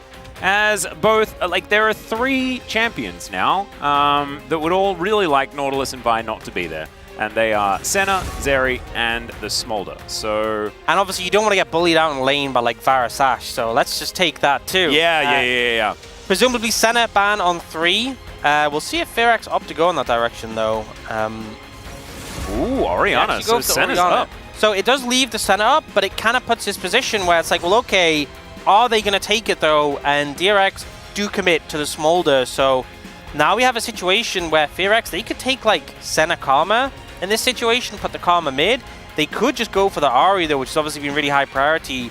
And we'll see if they opt to lean towards the Senna. We have seen the top teams, when they were picking Senna into Smolder, kind of just dominated. Like you won lane and then you outscaled. But we did see the matchups between some of the Eastern teams where the Senna just wasn't able to do enough and the Smolder ended up outscaling. It feels like FearX kind of thinking that thought process through and opt to go for Varus, which is very reliable early mid-game pressure. I do think that it's pretty dangerous to leave both the Karma and the Smolder available though, because it has just been the best DRX has looked over the last couple of weeks. Yeah, and they can honestly just grab jungle. Something we've seen them play quite a bit was the Karma and Zhao, which has been pretty popular as a duo. Yep. So they could just go in that direction, save support pick for later on. And then at least if FearX want to get counterpick for clear, they have to give up support counterpick for it. I think that'd make a lot of sense in my mind. Alternatively, they could potentially, if they just, there's already 2 bits of CC that is cleansable. We have seen the Milio be very popular with the Smolder, so they could go for that, but I think the Xin Zhao makes more sense, and FearX probably going to ban the Milio, I would think, in the later stage of the draft. Yep, and we know that Sponge absolutely loves his Xin, so it makes a lot more sense there. The Jack's a consideration right now for FearX, as Clear has always loved this pick. This could be a Willa pick though, honestly. Like it's good into the Xin Zhao. It's very hard to skirmish because you're so auto-attack based with your knock-up. The Jax can kind of just mangle you a little bit, so it could be it is a flex. It could go top or jungle, but I kind of get the premonition it might be a jungle pickup here, but it will keep DRX guessing for the time being. I do think that a Milio ban would make a lot of sense if I am FearX in this situation. See if that's where they're going to be heading. I think that DRX do like Pleta on engage, just in general. And first, the Renekton tax is going to be paid this time around. Rascal not going to be able to play it. Maybe because DRX could very comfortably ban away a Rumble to make sure that Clear isn't able to play that one yet again. Yeah, I also think with this sort of composition, the best we've seen it utilized, and honestly, DRX is one of the teams that did a great job of it, is when you have like a top laner who's very good at securing early prio, and then you have prio mid from the Karma, prio top from whatever you take there, like the Renekton. The Xin Zhao can kind of do what he wants, and the Smolder can just scale. And actually opt to ban the Alistair. Obviously a good pick for Pleta, but wasn't necessarily what I definitely expected to see. We'll have a situation. I'm wondering if FearX opt to go support on 4 and then top lane, or I mean, we're assuming if the Jax is going jungle, that they could end up going top lane last pick. And you can see that clearly DRX are still in two minds about where this Jax is going because they ban away the Aatrox. And the Rel... This doesn't answer any questions. No, it just keeps it all up in the air. So, I mean, XQ just had a fantastic game on the Rel in game number 1. Yeah. And Willa could be playing it. XQ could be playing it. He could be playing the Jax. Clear could be playing Jax. Where's everything going? No one knows. It's probably support Rel and jungle Jax, I think. I would assume XQ's been really good in the Rel, as you said. But again, it's not for sure. And it looks like DRX actually going to opt for the K'Sante in the top lane. Strong pick, don't get me wrong, but definitely doesn't offer as much early pressure in some matchups as maybe you'd hope. But in this position where they have to blind, I do understand it. I like the Maokai. I like the Maokai as well. That is going to be the consideration, at least at the moment, for Pleta. Does mean that Willa isn't able to pick that one up, although Maokai and Ari not exactly going to make you feel super excited. And that's Twisted Fate, so you're exactly right. It is going to be the Jungle Jax. And now K'Sante has to deal with the Card Guy. And Card Guy is just generally pretty good at locking that down. Currently, FearX have champions all over the place in places that are incorrect for where they are. I'm sure they'll figure it out. Yeah, I think the swaps will finally come in. Yeah, I guess the Chef is a really great pick here because it gives you that top lane pressure that you were definitely concerned about. If DRX had complete pressure on their mid and top, they could really run the top side of the map. But TF gives you a point of power there, and also just the threat of the stun card. Very dangerous to deal with, especially because in the later stages of the game, they're going to be very reliant on Teddy to be doing a lot of damage. And he's always going to have to be concerned with that short range that a stun card, if his cleanse isn't available, could just be the end of him. No, I 100% agree. I think he's going to have to make sure that that positioning is good and also just hope that he gets accelerated like he did in the last game. I think that DRX, the one thing that they can be very proud of, as was mentioned on the desk, was their early game and the way that they were able to navigate the vision control that they were able to apply for themselves. I think this time around, maybe just a little bit more focus on neutral objectives. Maybe get around and take a dragon or two to not be put in that awkward position where you're sort of forced into fights that you're not ready for. Closer back on the Ari, though, this could be a really dangerous time as FearX look for a 2-0. DRX Hana duel set. DRX fighting! DRX Hana duel set. DRX fighting! Yeah, woo! All right, nailed it. And now we're here. So not any early shenanigans or anything like that. As Clear has also gone for a very old Twisted Fate skin as well. Oh, which one sort is of like that? the Three Musketeers one, the blue one. I feel like when people go for like the older skins, it's like a very savant move, you know? It's like, yeah, this one's been out for such a long time. I'm a bit of an old schooler. But it's also like an old, not popular one. Because I'm pretty sure like Underworld TF, that was like the second Hallow's End of all time, you know? Like that was really long time ago. But everyone uses that skin. This one, barely anyone uses. So Clear is definitely being a little bit of a hipster. Yep. And I respect it. Yep, and I mean, he needs to have a good game here. There obviously is decent threat from a Xin Zhao K'Sante. If the K'Sante flips you back, can put you in an uncomfortable position. Definitely And I think a big thing is if you get a lead, it's not just obviously talking about the power the gold card when it comes to fights, but you know, with an RETF, you can pose a lot of threat in the side lanes with those picks. And it is the first time, both the first time he's playing it and the first time Willa is playing this Jax in the jungle. Yep, I'm pretty sure there was a lot of practicing of Jax jungle for a lot of our junglers, but not a lot actually went towards it. I think it was last year in summer or end of spring or something. There was just whispers of Jax jungle all the time, but no one actually played it as. There's a Bramble Smash, but it's not exactly going to do enough to get Execute out of there. Platter just suffers 50% of his health bar in damage, and FearX will take control of the lane for the minute. It's a bit rough because the knockback from the Bramble Splash is only when they're very close to you, and you kind of have to wait so long before Execute's just off the ground before you can interrupt it. And I think he mistimed it a little bit there. You can see Ari, rather good. Looking pretty strong at this point in time. You can see Zeka with a couple of wins, Faker there as well, Chovy. Certainly some big Ari players here in the LCK, as 9-1 is Twisted Fate towards the top side of the map as well. Keen leading the charge on that one, but we know that Kingen absolutely fantastic there as well.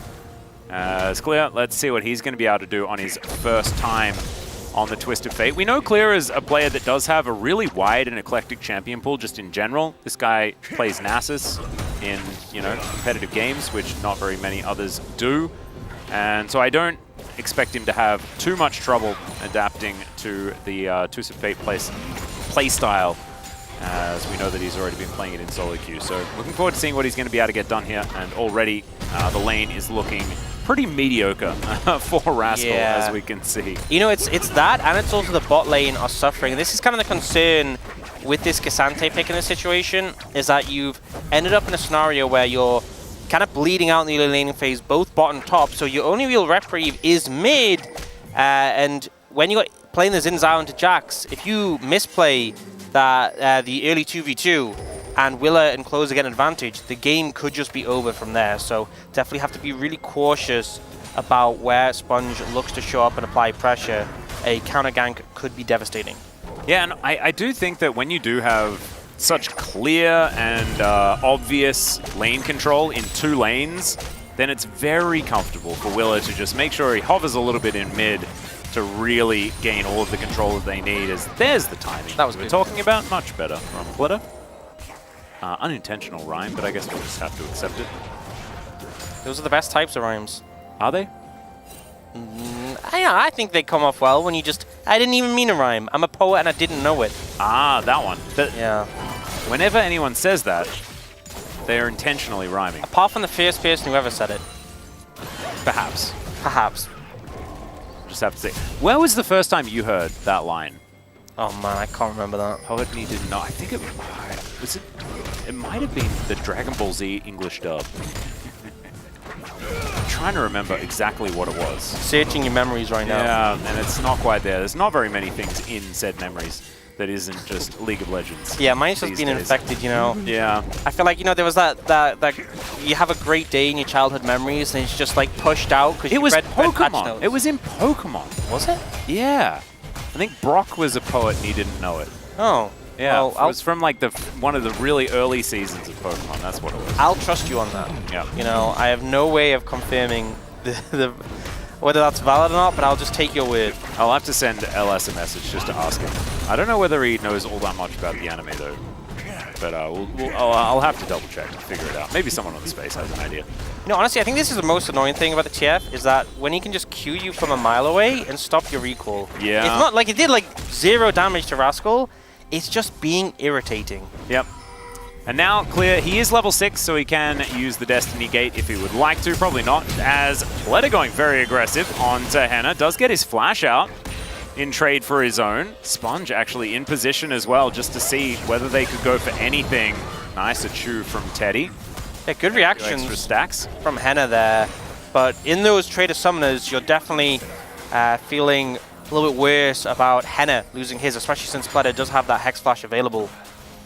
Now Willer is going to spot Sponge. Counter-Strike does come on through there as Sponge is going to have to flash. Immediately goes back in though as Twisted Advance is going to get Pletter amongst it. He's lit on fire immediately and there is the flash over. First Blood goes to Closer as he just turns up. It is a kill for Teddy, but I don't know whether we're typing worth in all chat here on the DRX side of things just yet, as Yahoo not able to find anything and FearX already moving towards a 1 and 2 lead. And just the power of this Ahri with the level 6 is you kind of ensure that you're going to be the first to the fight because of that extra mobility, but also once they get that initial kill, so easy to clean up and pick up a second there. We'll see the replay, so Execute a little bit over committal, doesn't wait to see the stun before going for the W, and ends up overextended there, flashes away to buy time, doesn't let Teddy immediately follow up, and then look, Closer, 2 ult charges to get in range, the third one gets the kill on the Maokai, and then gets the reset, so you can even see the Karma trying to root Closer to stop him from getting there first, and it just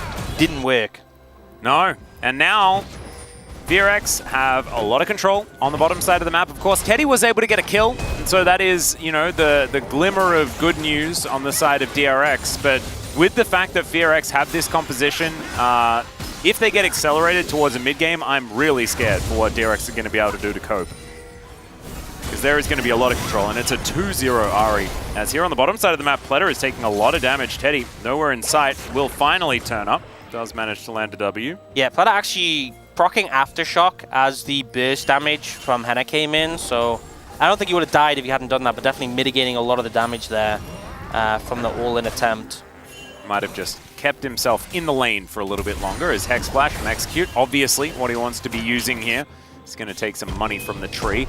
Sponge moving in, will find Willa right now, but Closer in position. Counter-Strike down once again as Closer dashes on top. That's a Crescent Guard, so decent use of the ultimate just to make sure that he stays alive. But now Yahoo is 1v2 and there is no Xin Zhao anywhere near. Will be able to land the Wind Becomes Lightning, but still, that was a little bit strange. Yahoo just kind of being left out to dry. Yeah, kind of came to save his buddy and then was left alone in a difficult situation. No real consequence to come from it though, no Summoner's Burn in that situation, but you can see the power of the Jax and the Ahri, especially if the Jax can find the Xin Zhao first, a lot of value there, and the reason they opted for this. So ultimately DRX aren't really winning this mid-jungle matchup. Top is behind, bot is quite substantially behind in farm. This is definitely the start that FearX wanted for their composition. Absolutely. Moving just over a 1,000 gold lead at this point in the game is actually quite large, as Clear is just continuing to throw things at Rascal here on the top side, but otherwise it's been relatively uneventful. His second plate perhaps, but no, not quite enough minions to make sure that he can get an auto attack or two on that one. And Clear kind of going from strength to strength, and to be perfectly honest, if Clear took a while to get online, but now is able to help FearX make this run towards playoffs, I think that he's redeemed himself. If they are actually able to do that. We mentioned already that strength of schedule, not exactly something to be feared here for FearX. Definitely the best time to start playing well, and you can see he really, really wants this plate, but when it's a K'Sante, you always have to be so concerned about walking even in the vicinity of a tower. So plays it slowly, plays it carefully, doesn't want to give up an advantage. And that's the thing, I feel like when you're playing these ranged top laners against a melee top laner, you're kind of like an annoying mosquito. Ooh, Pletter is going to be able to punch away the Rel as Leap Strike to the Blast Cone and then immediately out again. That was a bit cute there from Willa. Yeah, you're kind of like an annoying mosquito in these matchups, constantly harassing, and Rascal's just trying to hit you with the Fly Swatter. All right, well, Pletter is going to go aggressive. Execute is really dead. Very Omega dead. Dead. All of the dead.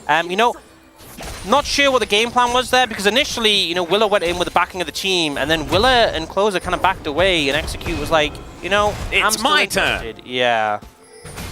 Not necessarily the best play. And Teddy, a little bit low in stacks, I feel. 50 in 10 minutes, not the really matching the pace we typically see. Not a huge issue, especially as he now has 2 kills, but definitely want to see you picking up momentum on those. And obviously, the more stacks you get once you start getting the upgrades, the faster you can speed through it. Yep. Now FearX looking to pick up the last couple of bubs.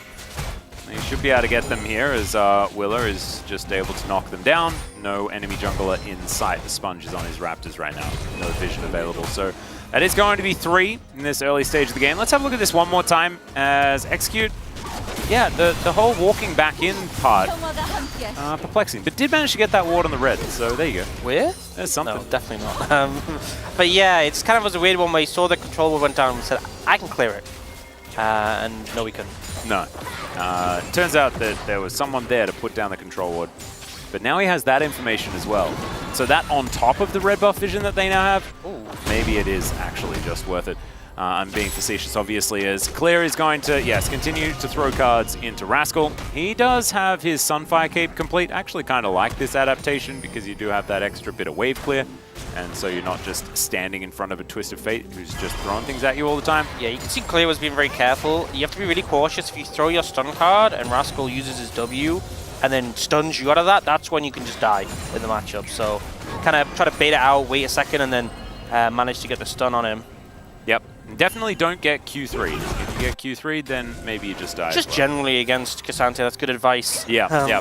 Don't get ulted through like a massive wall under tower. Do your best to avoid all of the buttons of his that do damage and CC. Yeah, yeah. That would be our expert advice. Okay, Sponge is coming in. There's the Nature's Grasp from Pleta. Looking for Henna here. He's got a cleanse, but it's just not going to work. But maybe it's baited them in. The Magnet Storm's fantastic, and Willer is in position. Pleta just punished, went way too far. Yeah, I'm not sure we can call that intentional from Henna. A bit of a missed time on the cleanse, but it pays off because Pleta ends up overcommitting, and it's so hard to avoid the CC chain off the Rel, just the ult dragging you back in on the tower ends up punishing. So, you know, a proactive play from DRX backfires quite substantially. And now, DRX find themselves in an even better position. It was already looking good, and now it's looking even better. And Charm going to connect here from Closer. We haven't really seen too much of the laning phase. We've just seen when these mid laners leave their lanes. But now Closer, with that extra gold lead, I think has given him a bit of an advantage and already had the Malignance for a while. So I think that's really my concern, is that whenever fights break out, you have this Ahri with so much power in the pocket already. You do see that Yahoo just picked up his now. And Dragon up in 30 seconds. I wonder what DRX will do around this, because they are 2,000 gold down, but they have managed to take sums away from Henna. I feel like DRX are definitely going to try and do this as close to spawn as they can. You can see Willa able to go back to base, so he's going to get back down here. We'll head towards the bottom lane. They won't start it on spawn without their jungler, but it is looking like 2-dragon lead once again for DRX. Things continue to go the way that they are. Sponge looking to try and change that. As he looks in, does get a little bit of damage onto this control ward. As Execute will back away, but Sponge just, he can't move up because Closer has inside track from this mid lane. He's continually keeping Yahoo pressured. Yahoo, he's now made his way down. They don't exactly have a dominant position around this dragon at this point in time. Yeah, and the thing is as well, you know, there's no teleport available for Rascal quite now, but obviously Clear can just Destiny down, so I think this is a good window for DRX, but it is closing shortly as Rascal's TP is coming up very soon. So you can see Willa immediately starting up the dragon and trying to get this secured. Yep, should be able to do it as well. As Closer is going to move in, that's going to help them out. And they did see that there was a Karma on the wave. So Orcs, unfortunately, you weren't concentrating on the soul, but that is fine. I'll forgive you just this once, as we'll check out this play once again. Yeah, so definitely try to go for the Captain Jack, and didn't succeed, but Pleta overcommitting a little bit. I feel like if they just took the cleanse on that play, would have been fine, but I think the mistimed cleanse did bait them in, essentially. And they end up getting a kill in return. They secure that dragon. It is a Chemtech soul. I do apologize. Yeah, it's all right. We've gotten used to it. It was almost Earth, Wind, and Fire as well, which is a little bit of a shame because it's my favorite combination and my favorite order and a great band. And so not going to be able to get that this time around. Not a lot of healing and shielding, actually. Oh, no, that's a lie. There is a Karma. But I just don't know whether DRX are actually going to be able to get any dragons this game, so I don't know how relevant is actually going to be. Not sure. I mean, the tenacity's nice, I guess. A lot of that, but yeah, we'll see if that really comes into play. Right now, though, DRX at a bit over 3,000 gold lead in a good spot, and with Herald up, I think breaking that tier 1 mid against a team who wants to kind of stall the game out and scale till Smolder is strong, breaking tier 1 is really important if you're able to do it, just to push the pace of the game up, able to expand control into the enemy map. So I really want to see FearX set up for this and manage to secure this Herald. I think making the map as big as possible is exactly what FearX want to do. You mentioned already, of course, getting extra money, that's good, but it's a sort of twofold effect here for FearX in this game. The fact that that's exactly how they want to be winning skirmishes and team fights. Yeah, and especially with a Twisted Fate as well. Yeah. If you have someone pushed up mid trying to contest wave prio and that tower isn't there, very easy just to teleport in behind and slam a gold card down. Yep. And if you're the team that does have the Twisted Fate, you do want to make a little bit of a vision monopoly. And that is what they're starting to do right now. Of course, the outer turret didn't really take any damage whatsoever, but the theory was there. It's clear in this top lane. Just going to push this one through. Did manage to take down that outer turret relatively early on. As Closer's going to move down towards this bottom side. See what he can do here. I think it might just be gone, maybe? Yeah, I guess maybe Yahoo close enough. So damage, but not gone. But now they know that Yahoo's moved down here. Resets have come in from the side of DRX, and they are opting not to contest this Herald, which I respect the decision not to contest it because obviously they're trying to wait till they're at a point of strength, but they are going to have to try and mitigate the impact of it when it inevitably gets slammed down mid. Yep. Now Willa does have his Trinity Force done. Merc Treads also put together. Looks like it might be a Black Cleaver coming in next. There is quite a few Merc Treads on DRX, if we're going to be honest. Everyone quite aware of the amount of stuns, charms on the side of FearX. So I'm surprised Teddy didn't build Merc Treads as well. Yeah, I mean he does have cleanse, but that's got a cooldown. Yeah, that's true. All right, almost 4,000 gold to lead, more like 3.6 or something like that. Who's counting? Still a very good number. And I think that FearX are just going to get stronger and stronger as this mid-game draws along, right? I think they are going to need to win some fights because, of course, Smolder does have critical mass that they have to worry about. But I don't think we're anywhere near the use-by date of this draft. Yeah, 128 stacks at 18 minutes is painfully slow. Yeah. Probably looking at like somewhere in like the 25, 26 bull mark to getting the 2-5 unless something changes drastically and he gets like a big fight where he gets a ton of stacks, so... Oh no. Not for the best. Oh. Yeah, Counter-Strike does come on down there as Yahoo is taking the Jax for a walk, pushes him underneath the turret here as Execute now going to take the rest of the damage. They will be able to transition back and just take this outer turret down as there is a charm. Destiny has come down as well as he moves into the mid lane. That is a nice little dragon to come out from Teddy as Clear is not able to lock him up whatsoever just yet. So not exactly the engage they were looking for. Still hold on to a lot of control of the map. Yeah, and honestly, I think the move by Clear really smart. They end up grabbing that bot lane tower, chunking the mid lane tower. Now they're looking for more. Yeah, let her off on an angle, but not actually able to find too much.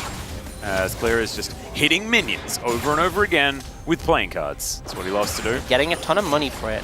But yeah, I mean, I think ultimately FearX, even though they didn't get the kills they necessarily wanted there, they did get a ton of value when it came to the bot tower and the damage in the mid tower. But also, something to be said is that Rascal has managed to remain pretty close in farm, has recalled, bought a second item and TP'd back in, so he's actually a very strong Cassante right now. Yeah, possibly looking for a team fight here as gold card is going to dissipate. And DRX now going to move back towards the river. I imagine the coaching staff probably saying things like, let's not give up every single dragon. And they're going to see whether that is something that they can actually do. As Execute taking a lot of damage, and Chu actually helping out there as well. As he moves to about 2/3 health. Willa will be able to possess Shelly, and she will be the demolition crew. But now they dive on the 5-man Magnet Storm, and the stun is just as good! FearX, how are you finding these team fights in back-to-back games? And DRX, they're just all of a sudden on the floor. A monstrous engage there. You know, I think the mistake from DRX was trying to punish Willa, grabbing the Jax in there who just slammed Counter-Strike and got tons of value, but Execute the engage there. We're seeing why they are sticking this guy on Rel every game. Oh, it worked well.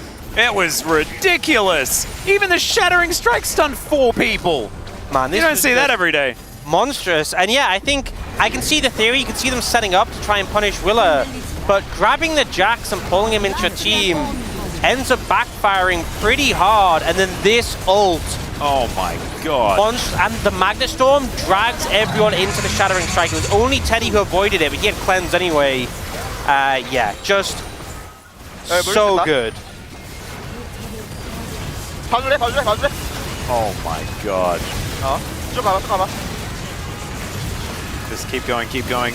What Execute's saying? Yeah, I'm going to say if his team didn't follow up.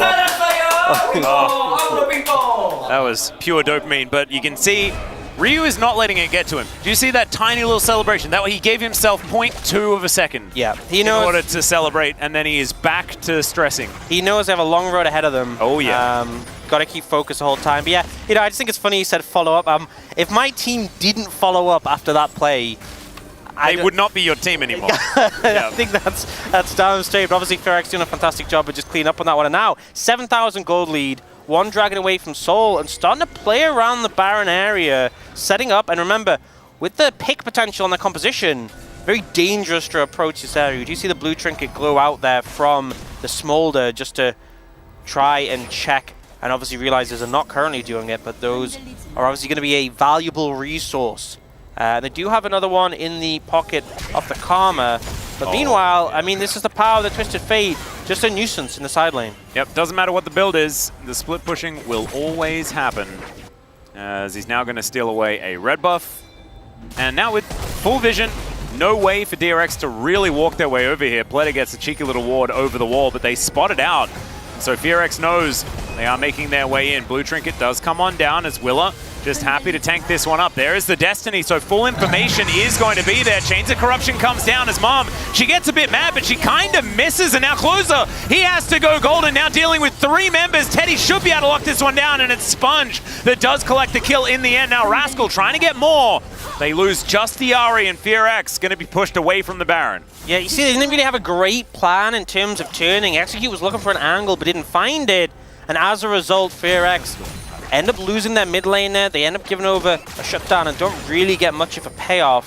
Closer did at least chunk out Pleta in the counterplay, though, so I think that maybe gave DRX some reservations about doing Baron. But the thing is, DRX, they know it's a Chemtech hold. They know it's not a huge deal if it's gone. They just need to stall out when the Baron happens. And here, Execute was looking, ends up trying to go for the Hex Flash but disengaged. See, they're very nervous about committing to the play, and they kind of just sacrificed their Ari there. Yeah, and Execute, I think he just spotted Rascal, so wasn't actually going to be able to win the team fight, I guess, was his call.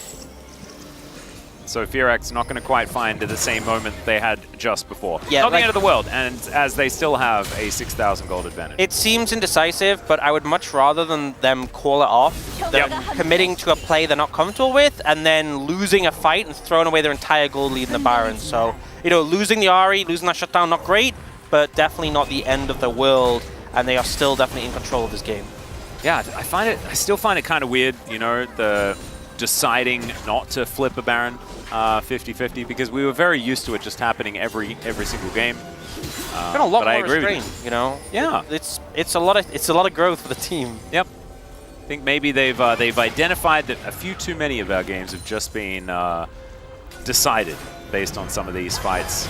And of course, based on Barons going one way or the other. Sometimes you just need someone to have that voice in the team where they say, this is like the only way we lose the game. Yep. And then it's like, yeah, maybe let's just back off this one for now. This isn't a great setup. Yep, Closer didn't get that memo whatsoever, but that is fine. He is still very, very strong. Chains of Corruption do come down, and Sponge says, all right, well, I guess we're fighting then, eh? And they're not.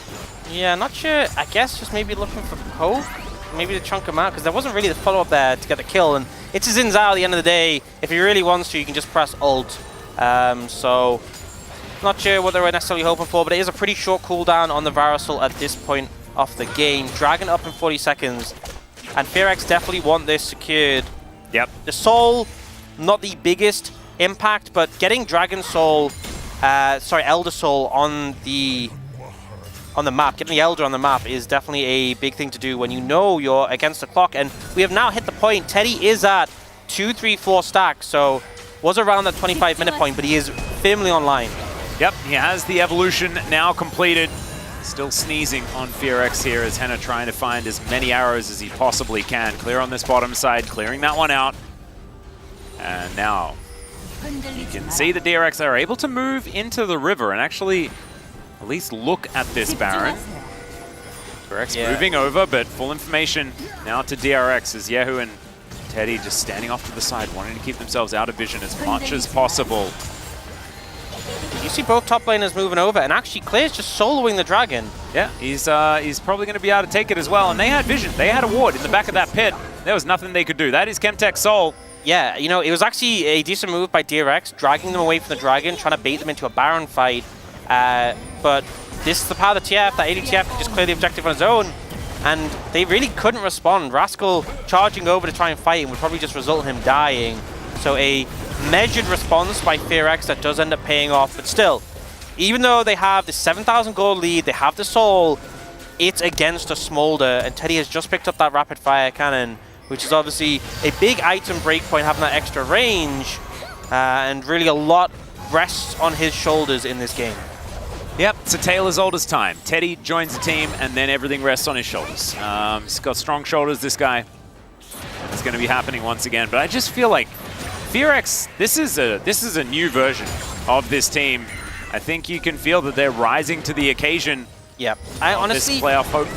I love when you have a very aggressive team and then their play just gets refined over time. It's like they're testing their limits, and then the evolution is that they learn them and they still have those bursts of aggression, but they know when to kind of taper it back. And I feel like that's where we'll be moving with this lineup, at least what they're displaying today. Yeah, absolutely. 7,000 gold is what they've picked up. They've also got the Dragon Soul.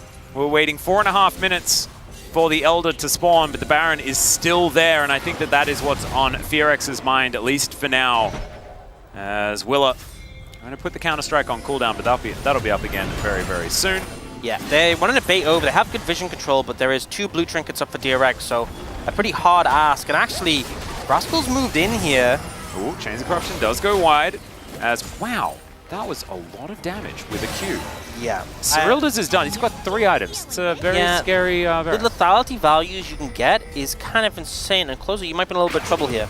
Yeah, he is going to have to use that Spirit Rush, and now Willa is over here, so he decides, let's go aggressive if we can. Charm is going to go wide, as it looked like it went straight through Rascal, but it wouldn't have done anything anyway. He was eating up the CC. They are just going to back themselves away. Yeah, and I mean, any move like that from DRX, where they're just burning resources to no massive cost, is pretty beneficial. Obviously, Platter does have to reset, but I don't think FearX are going to want to start that Baron with the Ahri ult down. So just, again, buying time, stalling the game out. Okay, well, Rascal is putting his tankiness to the test, and to be perfectly honest, I'm thinking an A. Yeah, I think he did seem to take damage, but He not didn't much. seem to notice. Yeah. Even though his health bar was going down, I think he's like, oh, acceptable losses. Obviously, there's no one Ahri there. ult's up already. That's crazy. Yeah, I guess, you know, ability haste or something like that. As, all right, 50% on this Baron's health bar. Sponge looking to make his way in there as Execute. Doesn't find too much, just kind of crashes down over the top of Pleta. Mum doesn't find too much as now Closer just jumps in and assassinates the Xin Zhao. And now Destiny to try and finish this one off. Teddy takes an Orb of Deception as Closer is going to help out, but that Counter-Strike just fantastic as Willa dives his way in. Teddy is assassinated on the back line as well, and once again, FearX just wiped the floor with them. These team fights have been so good. It's been an absolute masterclass in how to team fight from FearX's series. The patience, backing off, resetting, reevaluating, and then Closer finds a beautiful angle, and they're able to follow through. So hyped to see the level of play this team's demonstrating. Yeah, right. You know, when their playoff hopes are on the lines, they're looking to win as many series as possible. With play like this, they're in good stead to do it. And here, you know, they disengage initially from around the Baron. They kind of corral DRX in, but then Closer is on this side angle. The Q goes down, bursts out Sponge, and then I love this, the fact they let DRX retreat clump together. The Destiny for Vision, the bait with the Zhonyas from Closer, and then the follow-up comes in unison. The backline focus down, Teddy is assassinated by Clear. It just all worked in tandem so well, beautifully executed. Yeah, and I love the idea as well, like fanning out, not giving them that clump for the Smolder to work with, right? All of that AoE damage does really allow Mum to get a lot of work done, but also the Qs now that they've been upgraded so much. And now it's all of a sudden a 12,000 gold lead. It's 31 minutes into the game, and FearX are in ultimate control. we are very, very close to seeing them pick up a 2-0 and well and truly breaking this losing streak.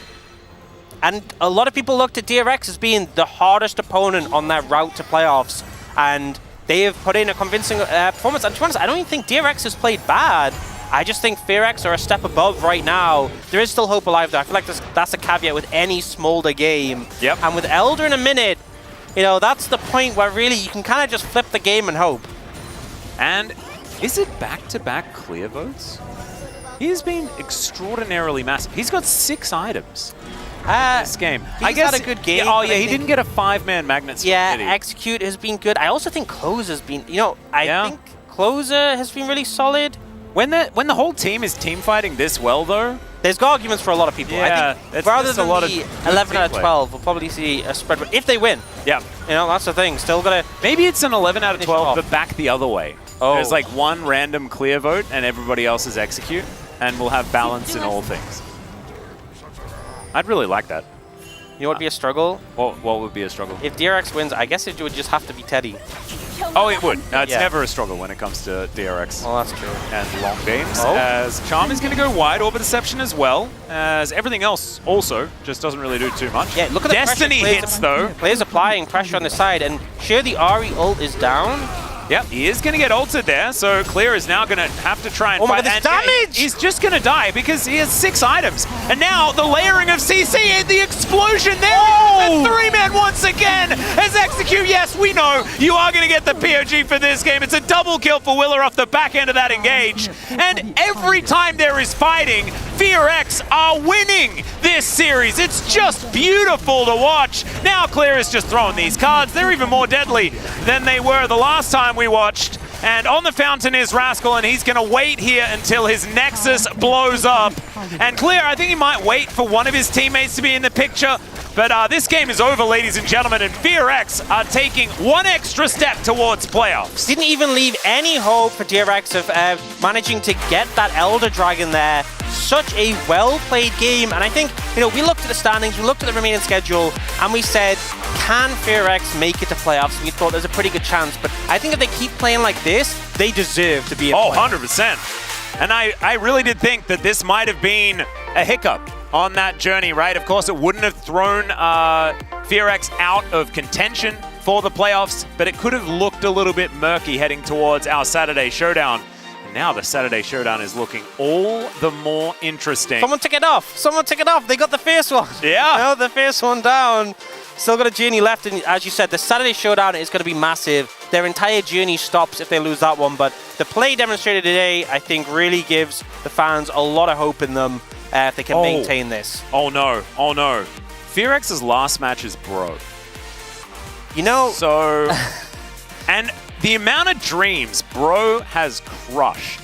they are very talented at that. And do you know what could happen? In our second series this evening, Bro could be out of contention for the playoffs. And when Bro do not have playoffs as an opportunity anymore, they beat the best team in the league. Yeah. They did that recently. They have done it all the time against D+ when they were winning. That's why they're the I'm last so team. frightened. They're the final boss. They are know? the 100% the final boss. It wouldn't, like, that could be Gen G written there. And I would not be as scared as I am of this Bro right here. And I imagine that FearX haven't even thought about it just yet, because it's about each game that's in front of you, make sure that you crush it. And my God, did they crush it in this one. These team fights from this team. It reminds me of what made Live Sandbox good in the past. Was, I mean, macro, what's that? It doesn't really matter, because we just win fights and we take fights and we make them work. And oh my God, Execute. You know, that's like a career highlight reel. That's like when you 100%. finally retire, that's the one that you want featured in the montage, because man, that was just so good there. And I feel like their approaches in fights like these, it's not just, you know, throw our heads at them, just try and take them out. There was a lot of smart approaches. Obviously, this one was one where we saw the Ari backfire, but here, this is, I feel like, the big one where you really saw a measured approach, very decisive, but not too aggressive. Didn't get punished for it, and really chose their moments to go in. Closer had a really fantastic one on the Ari, that Stasis getting a ton of value there, but then Clear just ulting on a Teddy and just killing him. Yeah. And the way that they sort of skirted around the team fights, it wasn't really like front to back like what DRX wants to find. It was just chaos that they orchestrated themselves. As you can see here, yeah, the damage is absolutely absurd. This layering of CC, gorgeous, and then straight into the perfect execution. My goodness, FearX, I mean, this was a masterclass in team fighting, and it's not the team that I was expecting to show us one. Yep, I mean, honestly, if you change the footage in some of these team fights, you'd put like the names of T1 and Gen G, and I'd be like, yeah, fair play. Yep. Really good level shown, and a very deserved win. Yeah, and they're celebrating, finally picking up a victory here. No one beats FearX 10 times in a row. Well, they don't. They did manage to find one here, as we don't need to find double digits for our standings graph. Thank goodness, we'd run out of space. That's how that one works, is we do have another outlier here, as Henna does almost double what Teddy was able to put down. Not really the story, because, I mean, Rascal did 10k damage across 2 of these games, right? And I think across the 2 games cleared 50k. Yeah, I think Rascal not had a fun one, put in the back foot 2 games in a row, and just not really able to make the impact. I think there was that one moment when at the end he's like, okay, I can finally kill this TF, and then the TF had 6 items and just melted him. Yeah, and I don't know whether that's exactly what he thought. He's like, I'm going to have to try, otherwise my Nexus will go boom. Potentially that, you know. And as it turned out, the Nexus did indeed go boom, but FearX did not, and their chances at playoffs did not either, as this is a really exciting week for them. It is now time for us to throw it over to the space for them to break down this 2-0 for FearX. Thank you, casters, for that awesome breakdown. We are here on the space. I am surrounded by so many animal friends here, the wee bees and the Poro. Anyway, FearX with the 2-0 tonight. A really awesome performance, as the casters did point out. Just the much better team tonight. Yeah, I mean, just playing overall the map way better. Execute being on Rel means he can engage, and it's a good thing to go in. It's not a bad thing. It's not incorrect. And he also went in at the correct times. Nice re-engages there. Very good day for him. Very good day for Clear. Clear getting 2 counter picks this series definitely did well for him. And the draft was kind of tricky here for FearX, because they did kind of keep this Jax a little bit unknown, and the Rel came through and you still weren't 100% sure what was going on. So even though, yes, it was blue side here for DRX and the Cassante was picked before that counter pick came through, they also really just kind of kept them guessing throughout the entire draft. And I thought FearX came with a clear plan today. The execution was crisp. Willie is finally free. I'm just so happy that the man has teammates. Also, they recognized what we've been asking for so just put closer on a melee champion. Ahri, it's like Zeka. Zeka's shown us as well. If you can only play melee champions, Tristana and Ahri. Guess what? 2 games back-to-back, closer looks good as well. I think really that was all that FearX needed. And then, as Wolf already pointed out, great play from the rest of the team. This Rel, to me, is the more I see of it, the more I'm like, this is just the best engaged champion that we have in the game at the moment. And the Maokai priority really should be swapped with ensuring that you pick up a Rel early. Obviously, wouldn't have had the opportunity here, but just in general, I think Rel is just with no peers when it comes, regardless of whether she supports or jungle. Yeah, I think she's really strong. I think a lot of teams are saying, hey, Karma and Xin Zhao, that's kind of a pairing nowadays. And it is pretty strong. It offers you a lot of defensive power. It offers you kind of playing both ways, at least early on. You can get a bit aggressive with the Xin Zhao getting in your face with the shields, but didn't really get to do that in this game. And not much happened in this game, to be honest, for the first 20 minutes. And then eventually, we got a gigantic engage because they all got baited by the Rift Herald Jax. Yeah, so watch this from the Jax as they all go on to a counter-striking Jax. The re-engage here is amazing from Execute. And yes, Teddy does escape here with the help of the Maokai ultimate, but he's not online yet. He actually can't do damage. He can't turn this fight. So that's just that. I mean, it was just that simple. Got baited by the Rift Herald charge there, and you just have to respect this Rel. I mean, Kronkler's been saying it. I've been talking about it a lot. Last week, I talked about it a ton. Rel just does too much right now. She secures objectives. Her engage is the best. She's very difficult to kill, even on support. And when you're Execute, and you're going to go in there on top of 5 people that are... Like, it was a good play by him, for sure. But it was also kind of a bit of a whoopsie to go on that counter-striking Jax. You're going to get value. Yeah. And nothing more to add. It's just so straightforward. He was up to like, I think it was 250 armor and like 180 MR during the duration of that play, just because of all the resistances that Rel gets, plus the aftershock proccing. That's as a support. That's support. Yeah, beyond the fact that she also pulled in 5 people with the Magnet Storm, right? So that's the biggest part, and then she doesn't die, and it's just really strong. It is working a lot here in the LCK. And we can talk about this Baron fight as well. A last-ditch effort from DRX that goes awry. FearX handled this very well.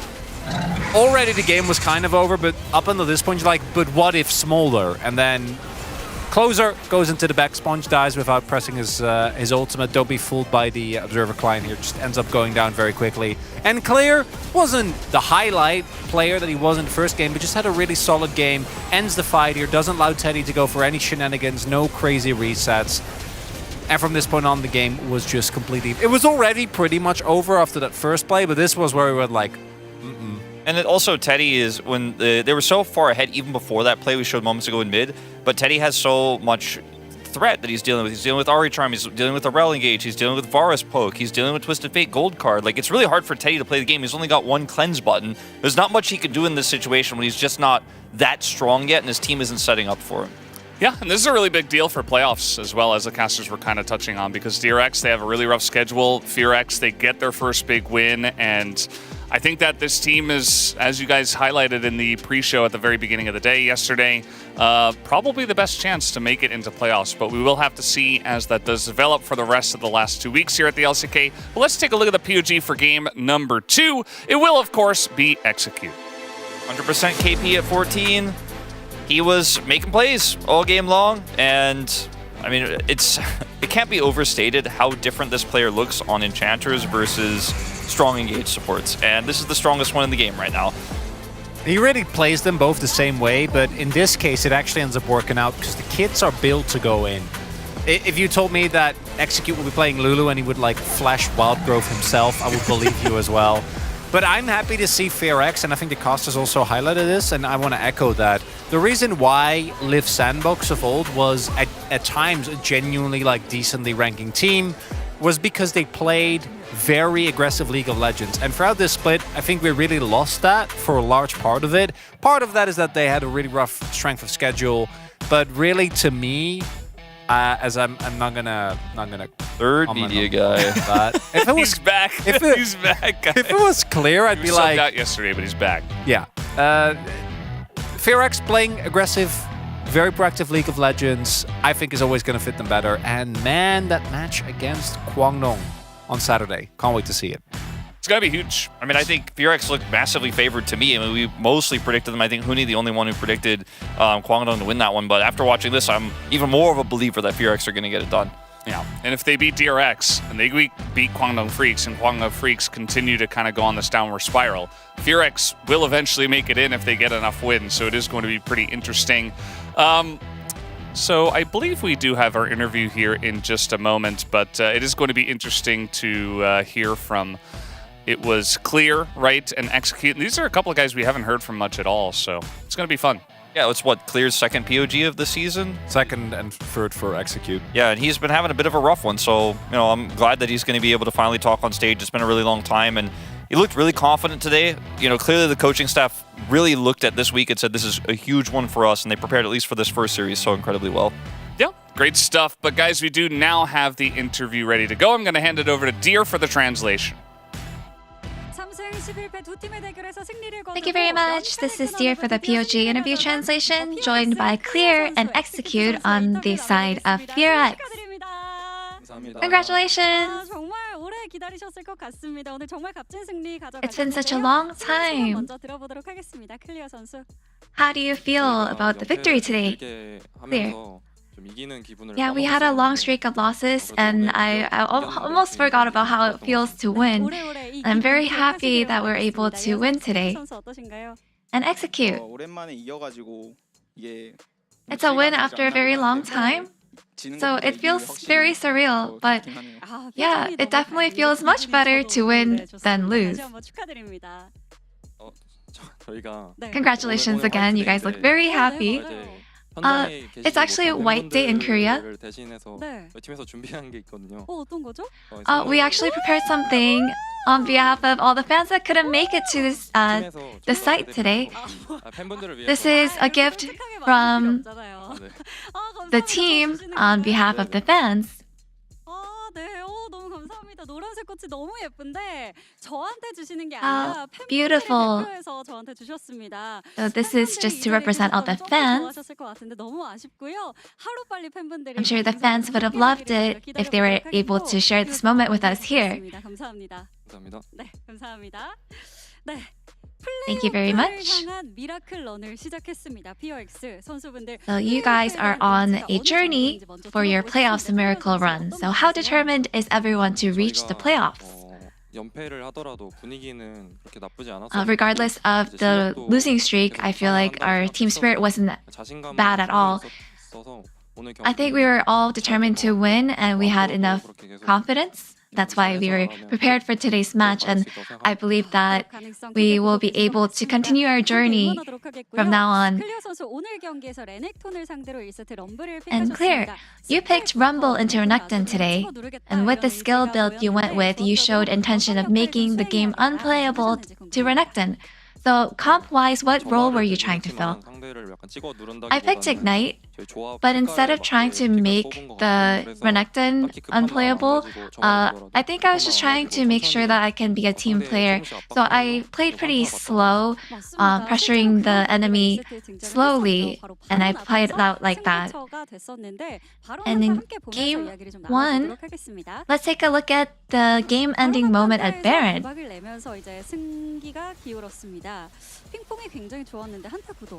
And DRX had an incredible aggro distribution here, so how did you find this teammate fight angle? I can't really remember the details here, but this was after we got Drake and we were trying to rush into Baron. I think maybe the enemy was getting a little too ahead of themselves trying to start Baron, so I think we just caught that moment pretty well. And in game 2, even though Senna was open, both teams didn't pick her. So was there any particular reason? Smolder is actually a really popular pick. And I think given that Smolder is open, Senna is not really a very safe pick into him. And Execute, there was a crazy 5-man Rao ult in the mid-team fight, so let's take a look at the replay. What a beautiful ult here. So how did you catch this ult timing? So our jungler actually went in and the enemy was just trying to focus down our jungler Wooler, and so I think we were just trying to catch them off guard and look for an outplay here. And Execute, of course you're good at other champions, but whenever you play an engaged champion, you never fail to show up with such a refreshing performance. So are you the one to usually make these proactive calls? Most of the time I try to make proactive plays. Of course, sometimes I outplay myself, but I'm trying to find the right angles by using mind games and win the team fights. And Clear, what are your thoughts? I can't really remember. So now you'll be facing East teams back-to-back after today against Kwangdong Nongshim and OK Savings Brion. How will you prepare for these remaining matches? Clear? 저희가 전 경기 중에 이길 만한 경기가 몇 경기 있었던 것 같아요. I feel like there were matches that we were able to win previously that would have put us in a better position, but we'll make sure that we win it all and make it up to the playoffs. And Execute? Within all the losses in the past, there are a lot of feedback for all the bad moments. So we'll be sure that we are prepared for the next matches, for all the perfect matches that we can pull off. So since you sent or gave me this flower on behalf of your fans, would you like to say anything to your fans? We were able to win today, but since the fans are not here, we're unable to hear our fans cheering for us. So 뺐으면 It's not as satisfying. I hope that we get to see you guys again at Lowell Park soon. 해주세요. 팬분들에게요. 팬분들에게 네, 꽃을 선물로 네, 선물로. 드리고 싶은 마음을 Why don't you 표현해 주셨습니다. 감사합니다. Why don't you express your 알려드릴 사항이 하나 있습니다. your wish to give the fans the flower 시크릿 보드룸이 방영이 되는데 엑스큐트 선수가 요원 and 킬러틴으로 execute? 네, 출연을 하셨다고 들었습니다. 시청자분들께 많이 봐달라고 홍보 한 말씀 부탁드리겠습니다. So you took a special role in the content that we have upcoming. Would you like to say anything about that? Yeah, 알겠습니다. 여러분 많이 봐주시길 바라겠고요. I hope you guys enjoy it. 응원하도록 하겠습니다. 지금까지 클리어 선수, 엑스큐트 선수였습니다. 인터뷰 감사합니다. And this will be the end of the interview with Clear and Execute of DRX and Back to the Space. Thank you so much, dear, as always, for that awesome translation. It was great to see Clear and Execute feeling very awkward about holding the flowers. Anyway, let's take a look at the standings. As DRX, they got one win on their potential road to playoffs. Unfortunately for DRX, it's not looking good. Yeah, so as was mentioned a few times, DRX now have to beat Genji, T1, and KT Rolster in order to go to playoffs. And that's, of course, assuming a lot of other things happen, like Kwangdong Freaks getting 0-2'd in basically all of their matches as well. And then FearX also not surpassing them either. Yeah, imagine having Kwangdong make it in your predictions because you swapped them with FearX when you had it right the whole time. That's me. That's me. That's, I think, what we're looking at. I think FearX are going to do it. I think they look great today, and I can't wait to see them on Saturday. Yeah, well, guys, we are done with the first series of the night. We are going to have OK Man Brion up against KT Rolster a bit later, but we do have Who Are You Man for the break content, so make sure to tune into that. We also have Secret Boardroom with Execute tomorrow, so make sure you're looking forward to that as well. But either way, for now, we're going to take a break and be back with the second series. Don't go anywhere.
두려움을 모르는 팀 피오 확정됐다고 생각하지 마세요.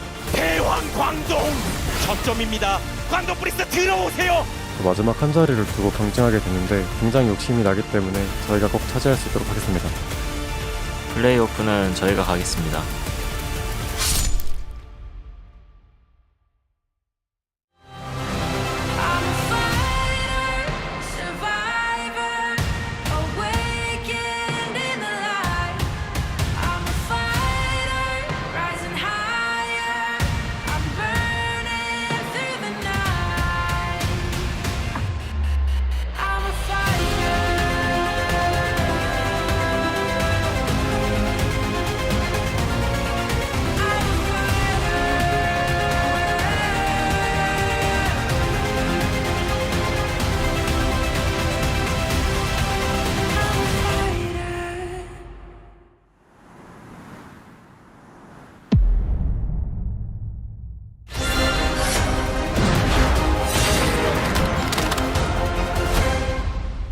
한도구면 러버덕님의 경기를 시작하겠습니다.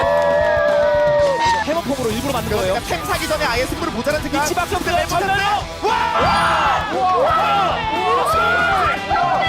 러버덕맨 앞으로 나오시죠. 초비 선수라고 100% 확신하겠습니다. 아 저희 이번에 100% 맞췄어요. 저는 맞췄습니다. 초비 선수로 확신을 하고 있는데요. 러버덕님은 이제 돌아서서 가면을 벗고 정체를 공개해 주시길 바라겠습니다. 드디어 한 명 맞추네. 드디어 맞췄다. 러버덕맨의 정체는 에? 젠지의 캐년 선수입니다. 캐년 선수입니다. 초비 선수 바지 훔쳐 입은 거 아니에요? 아 그렇네. 아니요? 본인 바지 맞죠? 아 본인 바지 맞습니다. 같은 팀의 선수였습니다만은. 아니 안 입는다고 하지 않았나? 안 입는다며요? 한 번도 입고 내가 캐논이라고 했잖아. 저랑 3, 4년 전에 진짜 안 입었어요. 참 말이 많습니다. 부분은 예? 좀 섭섭하지 않습니까? 자꾸 이게 본인을 못 맞추는 거에 대해서.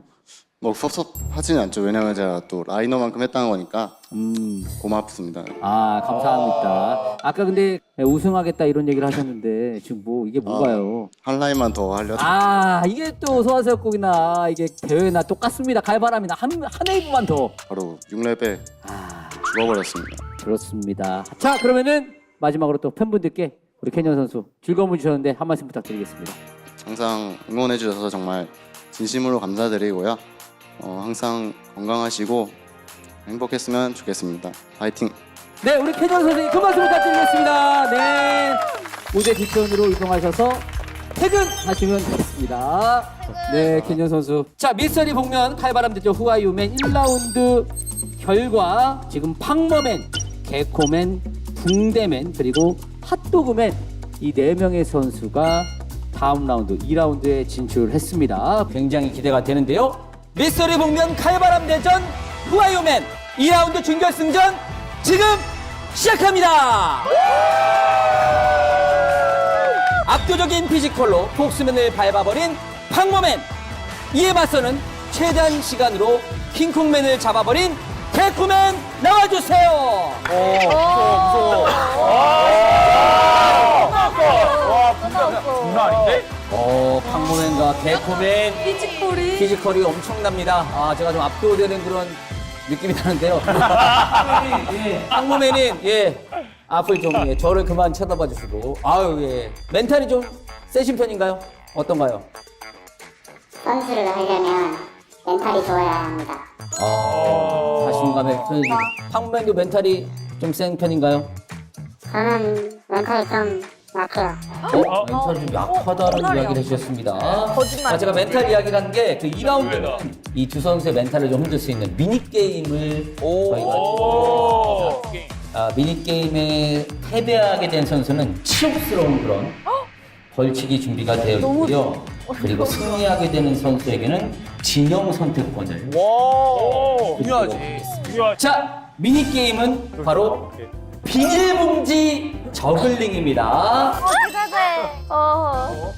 궁금해. 자, 그럼 시작해주세요.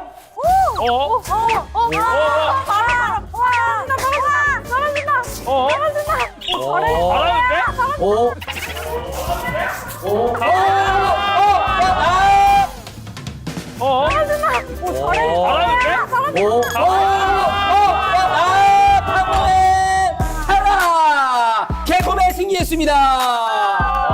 이야. 근데 팔 근육이 잘할 수밖에 없는.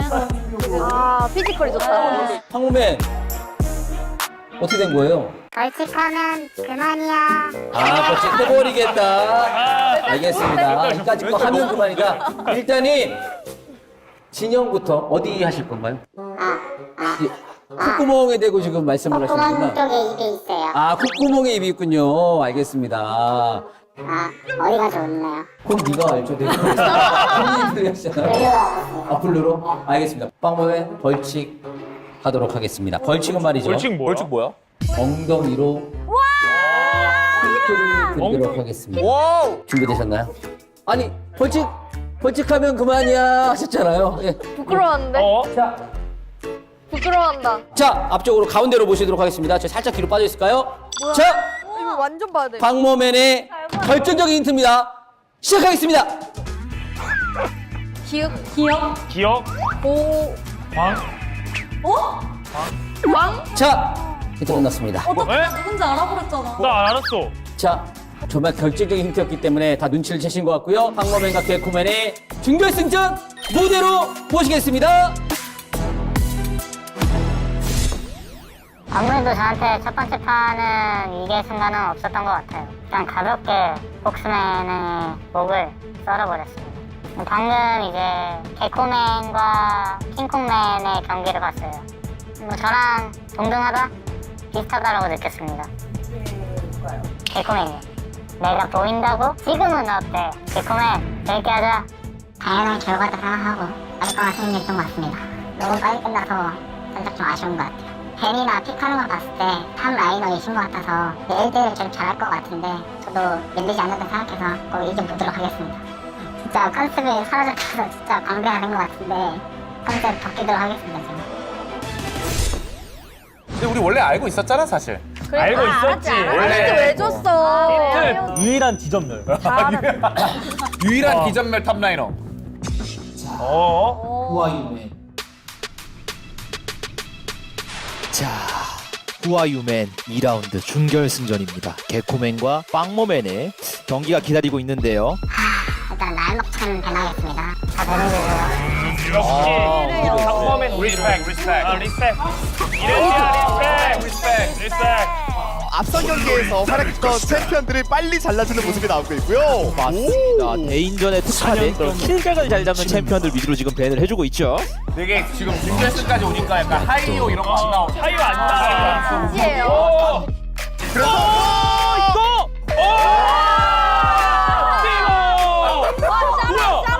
너무 좋아요. 심장 떨려요. 진짜로.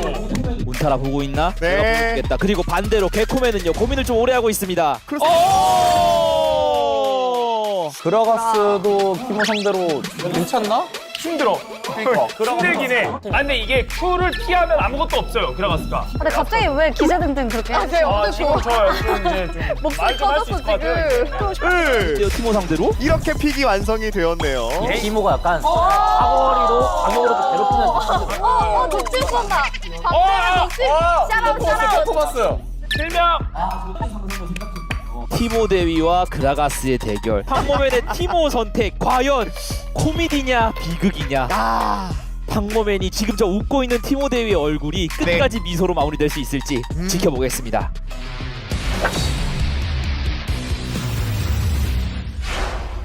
저희가 경기를 시작하기 전에 운타라 이제 패널님께서 열심히 또 강의를 펼쳐주고 계셨어요. 맞습니다. 이 아이템 선택 만족하실까요? 티모 전자로서 만약에 1대1이면 분열 가시나 아니면 그냥 무난하게 내셔 가시나? 내셔 갑니다. 무조건 내셔 가야 돼요. 내셔. 제가 언뜻 듣기로는 내셔에 대한 얘기를 많이 하셨는데 네. 지금 또 신발로 지금 그라가스를 만나서 황모맨이 고민이 많아졌어요. 아 이거 맞나? 아 이거 무슨 마우스가 아니네 이거. 아쉬운데. 템 잘못한 것 같은데 이거. 큰일 났네. 이게 그라가스가 실제로 또 칼바람에서는 더 유지력이 좋을 수 있기 때문에 상대하는 입장에서는 체력 관리가 정말 어려울 것 같거든요. 템 뭐 사지? 어딨지? 이거 템 하나씩 더 있었다. 템 뭐 살지 모르겠네. 잠깐만요. 한정 살게요. 어디에 숨어있는지 모르기 때문에 지금 모습을 보여주지 않고 있고요. 이게 좀 앞으로 나오면은 패시브를 이용한 딜 교환을 원하는 것 같은데 그쵸? 근데 개코맨의 대응이 꽤 좋은데요. 좋아요. 개코맨 진짜 개코예요. 냄새를 맡았어요 티모에. 패시브 활용해서 절대 안 먹어. 절대 안 먹어. 딜 교환. 이거예요. 이거만 보람 있어. 그래서 확실히 티모의 움직임이 굉장히 재빠르기 때문에 이게 무빙을 위로 치는지 아래로 치는지 지금 확신하기 좀 어렵습니다. 근데 개코맨 지금 보면 움직임이 꽤 여유가 있어요. 네. 최대한 디시스에서 해주면서 하겠다는 생각이고. 저거 맞추면 몸에 펄쳐. 초유의 위기. 실명이. 탈락 위기인가요? 이대로 가게 되나요? 와! 개코맨의 승리입니다. 몸이 뭐야 이거 똥 챔피언. 와 정말 깔끔하게 잡았는데 이게 실명의 위기가 있었거든요. 결국 황모맨의 인생은 비극이었어요. 좋아요, 좋아요. 자, 평타. 실명이. 야, 실명이. 아니. 실명.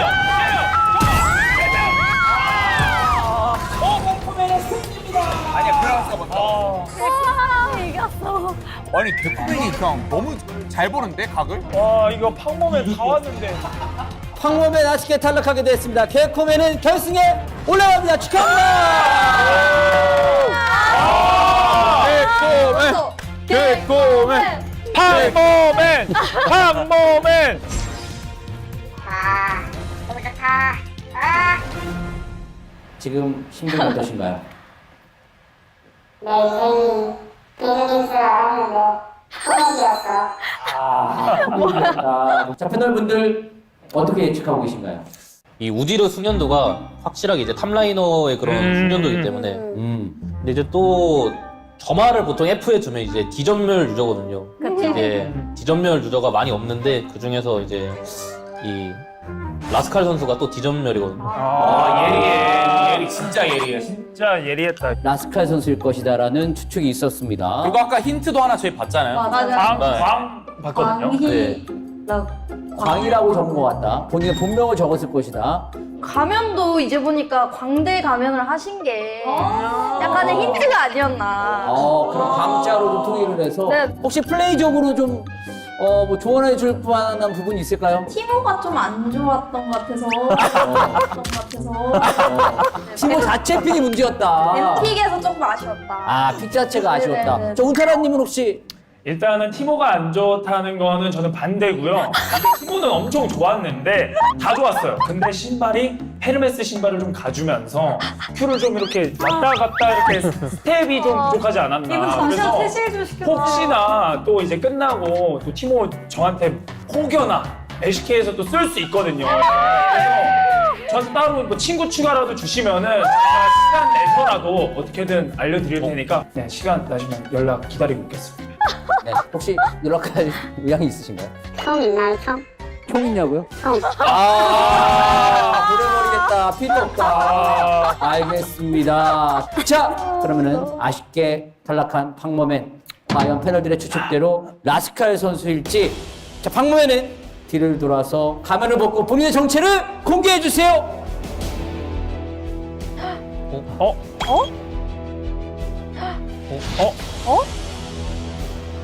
팡모맨의 정체는 DRX의 라스칼!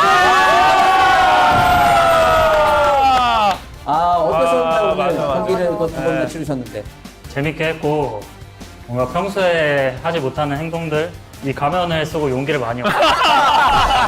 네, 그래서 되게 재밌게 잘 즐겼습니다. 평소에 안 하던 걸 해가지고 너무 놀랐어요. 여기에 약간 몰입하신 거죠? 이 팡모맨에. 용기가 생겨요. 진짜 한번 써보는 거를 권해드릴게요. 이런 용기가 필요하신 분들에게.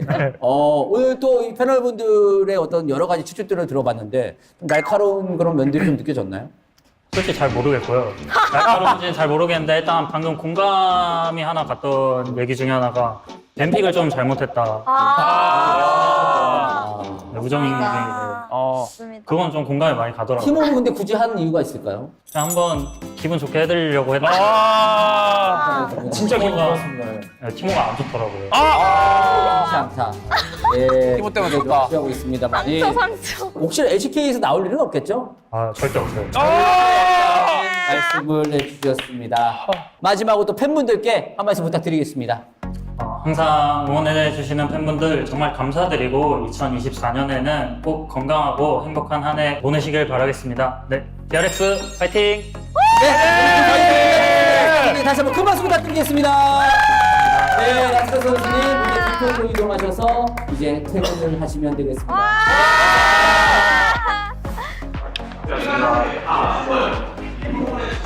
궁금해 누구예요? 알려주시면 안 돼요? 궁금해서. 자, 준결승 두 번째 경기입니다. 날카로운 표창으로 푸마우맨을 베어버린 붕대맨, 그리고 위태로웠으나 멋진 한 방으로 러버덕을 날려버린 핫도그맨 나와주세요.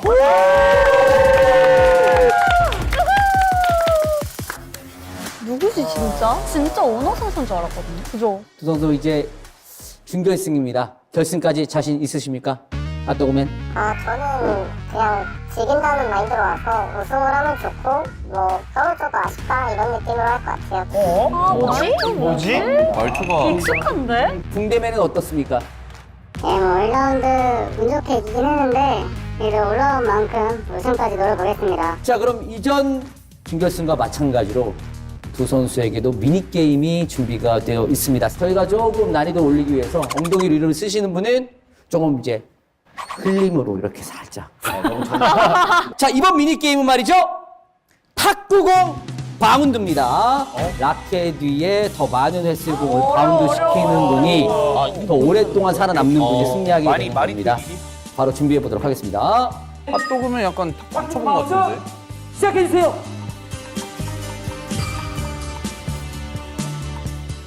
오 잘한다. 잘하잖아.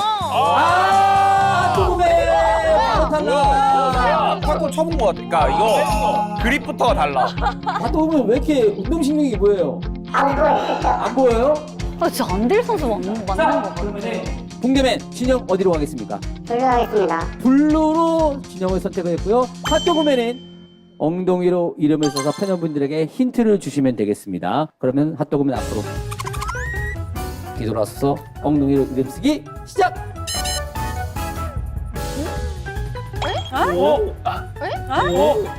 나 봤어. 너가 버렸어. 나 봤어. 자, 여기까지.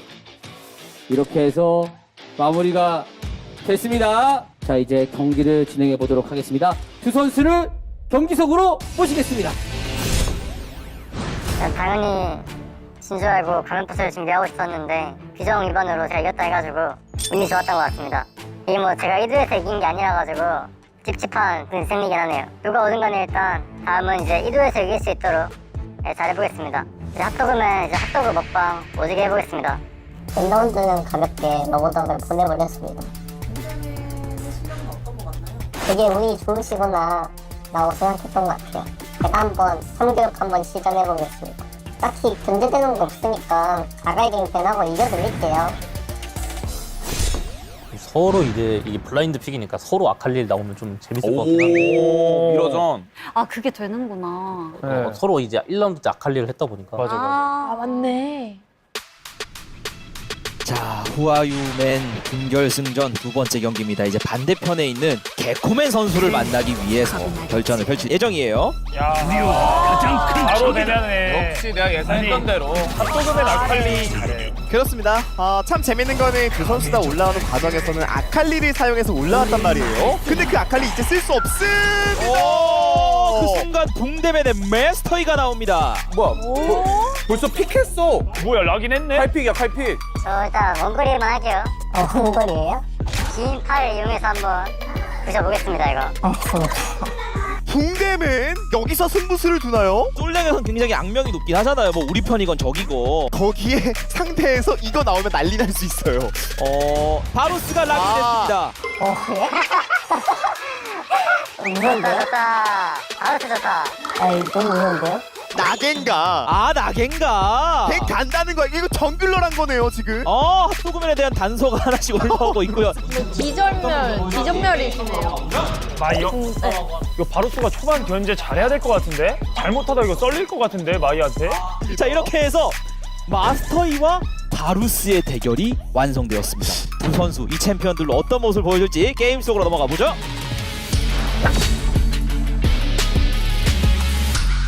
자, 이제 칼바람 나락으로 넘어왔습니다. 붕대맨 선수의 마스터 2가 전멸과 정화 그리고 치속을 들고 지금 이 싸움을 준비 중이고요. 핫도그맨은 보호막과 전멸 그리고 똑같이 치속을 들었네요. 저 남자답게 치속 들었습니다. 남자답게 바로 365 그리고 99 잠시만 방어 정하네 이거 말렸다 이거. 이게 마이가 정화를 들고 왔어요. 그래서 이거 부패 사슬을 풀면서 6레벨 이후에 한방 킬각을 노리는 것 같은데 네. 이게 마스터이가 그냥 들러붙기만 하면 킬각을 잡는 챔피언이라 약간 바루스 입장에서 좀 부담스러울 수 있어요. 맞습니다. 지금부터는 라인 관리가 정말 잘 돼야 될 것 같아요. 뭐 사지? 아니 아이템 사고 있는데 건들면 안 되죠 이거. 예상하네. AP 바루스인 것 같은데? 마스터이가 정말 6레벨만 기다리면서 꼭꼭 눌러 담을 것 같은데 한 대 맞고 영상? 핫도그맨이 얼마나 그 차이를 벌릴 수 있을지. 야, 붕대맨 지금 살짝 여유를 부리다가 두드려 맞았죠? 핫도그맨이 얼마나 그 아파. 두드려 맞았죠? 들러붙었어요. 뒤에서 나왔어요. 아, 평타 잘못 썼어요. 평타 막상이 붙어서 붕대맨 시즈. 아이고. 알았습니다. 정말 빠른 게임 종료가 나왔습니다. 6레벨도 필요 없어요. 3레벨에 컷 해버렸습니다. 아파요. 벌써? 못 참아.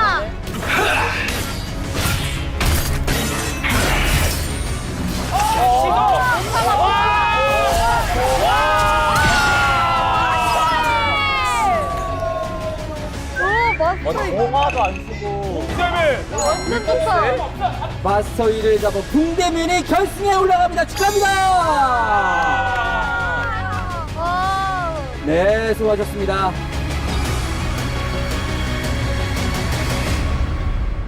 굉장히 단시간에 경기가 마무리가 됐습니다. 이거 어떻게 된 건가요?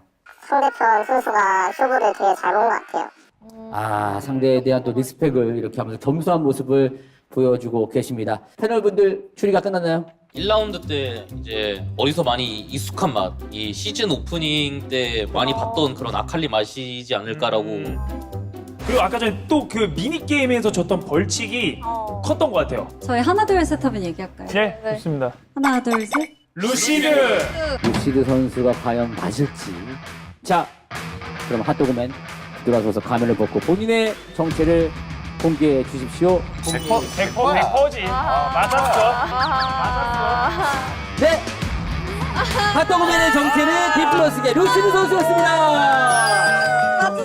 맞췄다. 아, 근데 경기 시간이 비교적 짧은 편이에요. 오늘 어떠셨어요? 아, 오늘 너무 뜻깊은 자리에 와서 너무 재밌게 하고 가는 것 같아서 너무 행복합니다. 엉덩이 이름 쓰기 조금만 이렇게 휘갈려 쓰지. 뭐 제가 봐도 너무 티나더라고요. 처음 해봐가지고. 아, 그렇죠. 좀 이상하게 써야 되는데 너무 정직하게 한 것 같아요. 사실 이미 아칼리를 너무 잘했어가지고 느껴졌어요. 사실 저는 안될 선수라고 끝까지 생각하긴 했는데요. 윤수민 아나운서님은 좀 못 맞추시는 것 같아요. 아니, 누가 봐도 루시드인데 엉덩이 이름 쓰기 봤잖아요. 그거 보고 루시드인 거 알았습니다. 아, 그거 전까지는. 롤을 몰라요, 저 사람. 그냥 실루엣만 보고 하니까. 근데 그거마저도 이제 정확하지가 않으니까. 내 말이. 아, 알겠습니다. 오늘 뭐 즐거우셨나요? 아, 너무 재밌었습니다. 아, 너무 재밌었나요? 다음에 이런 기회가 있으면 꼭 나와주세요. 네, 알겠습니다. 네, 팬분들께도 마지막으로 또 한 말씀 부탁드리겠습니다. 잘 준비해서 좋은 모습 많이 보여드리도록 하겠습니다. 감사합니다. 네, 오늘 수고해주신 디플러스의 루시드 선수였습니다. 이제 무대 뒤편으로 이동해 주시면 되겠습니다. 네, 퇴근해 주시면 되겠습니다. 이제 표본이 많아지니까 패널분들이 추측을 잘 해주시네요. 그럼요. 말씀드렸잖아요. 저희는 원래 다 알고 있었다고. 네. 제가 보니까 엉덩이 이름 쓰기로 그냥 다 가져간 거 아닌가요? 자, 어쨌든 이제 결승전 지금 정체가 공개되지 않은 두 명의 선수만이 남아 있습니다. 바로 개코맨과 붕대맨인데요. 저희는 대망의 결승은 무려 3전 2선승제로 진행됩니다. 개코맨과 붕대맨의 결승전 잠시 후에 돌아오겠습니다. 때리면 안 돼요. 때리면 안 돼요. 근데 저는 한 번은 미러전을 꼭 보고 싶었거든요. 보여주다.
Welcome back, ladies and gentlemen. LCK Spring 2024. I'm Atlas, still joined by Orcs here as we bring you our final match of the evening. Bro versus KT. The most unknown of the unknowables, Orcs. Yep. I mean, this is a big one for Bro. They are eliminated from playoff contention if they lose. And you know, facing a Western team in this scenario, always troubling. But when it's KT, you never really know.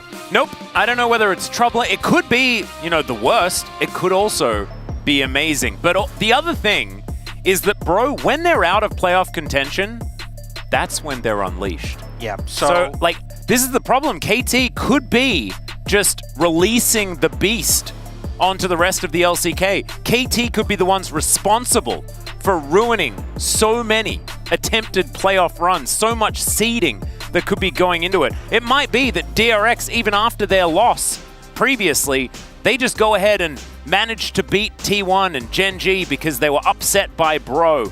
I don't know whether that's actually what's going to happen, but Bro have definitely done crazier things once knocked out of playoff contention in the past. But if they lose here, they are definitely out, and so they will only be playing spoiler for the rest of the season. And KT are looking to try and catch up to D+ Kia. And you know, I think when you look at Bro, obviously they are towards the bottom end of the standings, but there was a point after 8 matches where we were like, are they ever going to get a win? And then they came in with a week where they just annihilated Quandong Freaks, which started their collapse we've seen since then. And I think the level of play has risen. We've seen them introduce some different players in. I don't think they're quite there yet to match up to KT on their best day. I think that's a long way away, but they've definitely looked better. No, I would agree. And the jungler's movement is key, I think, is absolutely correct. And Gideon, to backstab his former team versus the ace of 700 Pog points, Pioshik, is up there with the top junglers when it comes to POGs. It's a lot for a non-mid laner. Yeah, it's absolutely true. I think it's him and Canyon that are sitting there on 700 points right now, as BDD is going to become the 3rd player to reach 700 games. Faker, Deft, and BDD. Even Peanut hasn't played that many games, as of course he had his stint over in the LPL. And so we're just going to check out some of the BDD stats. And of course, it's a lot of Azir games. It actually looks somewhat similar to what Faker had before, but you're going to have to replace the Corki with a Zoe in this case, as we can see here. 55 games. BDD was definitely one of our premier Zoe players. Yeah, decent win rate as well. 56.7, obviously not as high as Faker's is, but some big numbers there in general. And obviously, it's inevitable he will get to that 700 after today's series, but he'd definitely love to get it with a win. He would absolutely, but this team would love to get a win as well to try and keep their hopes alive. Right now, our stats say a 0.7% probability. Wow. Not great. No, not great. And it's not just a win here that they need. They need to keep winning. It needs to only be winning. As you can see, the entirety of the bros are out to support each other. Absolutely adorable. Everyone, even from their challenger team and their White Day messages as well. Of course, it's not just Valentine's Day here. We also have White Day as well, which is the backup version. And here is KT. Beryl, Deft, BDD, Pioshik, and Perfect. And you can see they are all wearing masks. We'll explain exactly why very, very soon. As Morgan versus Perfect is going to be our key player matchup. Not exactly the most impressive stats, but I have been more impressed with Perfect in recent weeks. Yeah, I think his form, I mean, he's still a rookie. I think at first he definitely impressed. Middle, I mean, I think the whole of KT struggled in the middle of the split, and he's kind of had a bit of a resurgence. But Morgan, I mean, there's one key fact. It's not displayed here, but Renekton buffs, I think, is really how many he's received, which is some, and that's sufficient, I think, right now. So definitely hoping he gets his hands on that. We'll see whether the Lord will once again manage to pick it up and show us some of the powers of the Renekton, because he was amazing on that last week, and we'll see whether he can do it once again. Gideon going to try and help him out there. Maybe he's going to bring out his Nidalee or something like that. We will just have to see, as the bros certainly have a lot on their plate. They're going to be focusing up really hard. You can see even Pioshik not necessarily looking as jovial as he has in the past. They know that there is a lot resting on this one, wanting to even out the scoreline between themselves and D+ Kia, really fight for that 4th place. And also just show a good level of form when going into playoffs, because I feel like KT have definitely struggled a little bit in the middle of the split, so a return to form definitely what you want to see. Yep, and just to let everyone know, BDD tested positive for COVID-19, and due to that, today's match will be conducted with all the KT players wearing masks in accordance to the LCK guidelines, players/coaches confirmed of infectious diseases. And according to government guidelines, for those diagnosed with a Class 4 infectious disease, which is considered the lowest risk category, mandatory quarantine is no longer required, and players can participate in the offline matches. As BDD only has mild symptoms and is willing to play, he's going to participate in the match, and we will take measures to minimize contact in compliance with LCK guidelines. We once again appreciate BDD's commitment and passion for his team and wish him a speedy recovery. So things have changed just a little bit when it comes to all of our guidelines and things like that. It's great to know that we can have all of our players here, and thankful that BDD is still able to play. Absolutely. We also appreciate your commitment and passion, Max, for Rap getting through that. Hey, you're welcome. So, yeah, obviously, unfortunate circumstances, but glad that he can still be there with the team. Obviously, we had the days where, you know, a player would end up being at home playing remotely, which obviously and I mean, BDD actually was one of the ones that suffered the most, right, when he was on Nongshim. Quite a few years ago now is what it feels like, but it really did not exactly help having to stay back and not being able to participate in LoL Park. So hopefully this is going to help him get through it a lot easier. Especially a team like KT, who we definitely talk about as the vibes team. Oh yeah. Oh yeah, and you can't feel the vibes. It's very different if you're not at LoL Park, and it's very different if we're not in the draft. So do you know what we're gonna do? We're gonna get in the draft. Wow, that's crazy how that works out. Yeah, it was a pretty good segue. I have to say my segue work has improved between 10 minutes ago and now. Okay, the Talia gonna be taken away from said BDD. And there is Gideon Sejuani as well. We're targeting the pocket picks. Yeah, I mean, the fact that you have the free Azir ban it's actually pretty unfair, isn't it? Kind of hits both of these players quite hard. I feel like this is one where, like, I was looking, I was like, you know, that hits BDD, but then Karis has one-tricked his champion, so it's kind of an even one. But we're seeing mid laners targeted quite a lot, considering what we typically see in the early bans. So clearly stretching these mid laners' champion pools, which is already punished by the lack of Azir, and they're fully going down that path. Bear in mind, Kalista not banned, Senna not banned. Varus available as well. There's a lot of bot lane picks because we have typically seen 4 or 5 AD carry bans coming out in the first 3 in some matchups. And I don't even honestly count Ashe because she's played support. Yeah, she's not real. Is it going to be a Smolder ban? I feel like, okay, so it'll be Kalista instead. I thought that they'd probably take away the one that they're most scared of. I think Karma here would be, with all the mid bans, and also you can go Karma and then Smolder after. Yeah. You could just go the Senna though. This could set up potentially KT to go like Karma, Smolder on this rotation. I think that's a combo we've seen really have a lot of success. But instead, I mean, to mention the Nautilus is actually still available in KT. Yeah. More than know the strength of the Nautilus with the Senna, having taken out Gen G in their only loss with that combo. Well, Tahm Kench still up and available. Maokai's there as well. Certainly plenty of options for Brion if they do want to take something to lane alongside the Senna. It will be the TK, and not surprising that it is.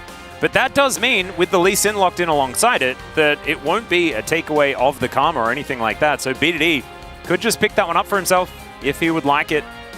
And that would be a pretty nice looking core. I think especially going into the next round of picks, there's already 3 mid laners banned, 4 if you include the Azir. You're picking away the Karma. You're really hurting the mid pool right now, because KT are going to get 2 more bans before Brion gets the ability to pick. So I think it has a lot of value taking that up here.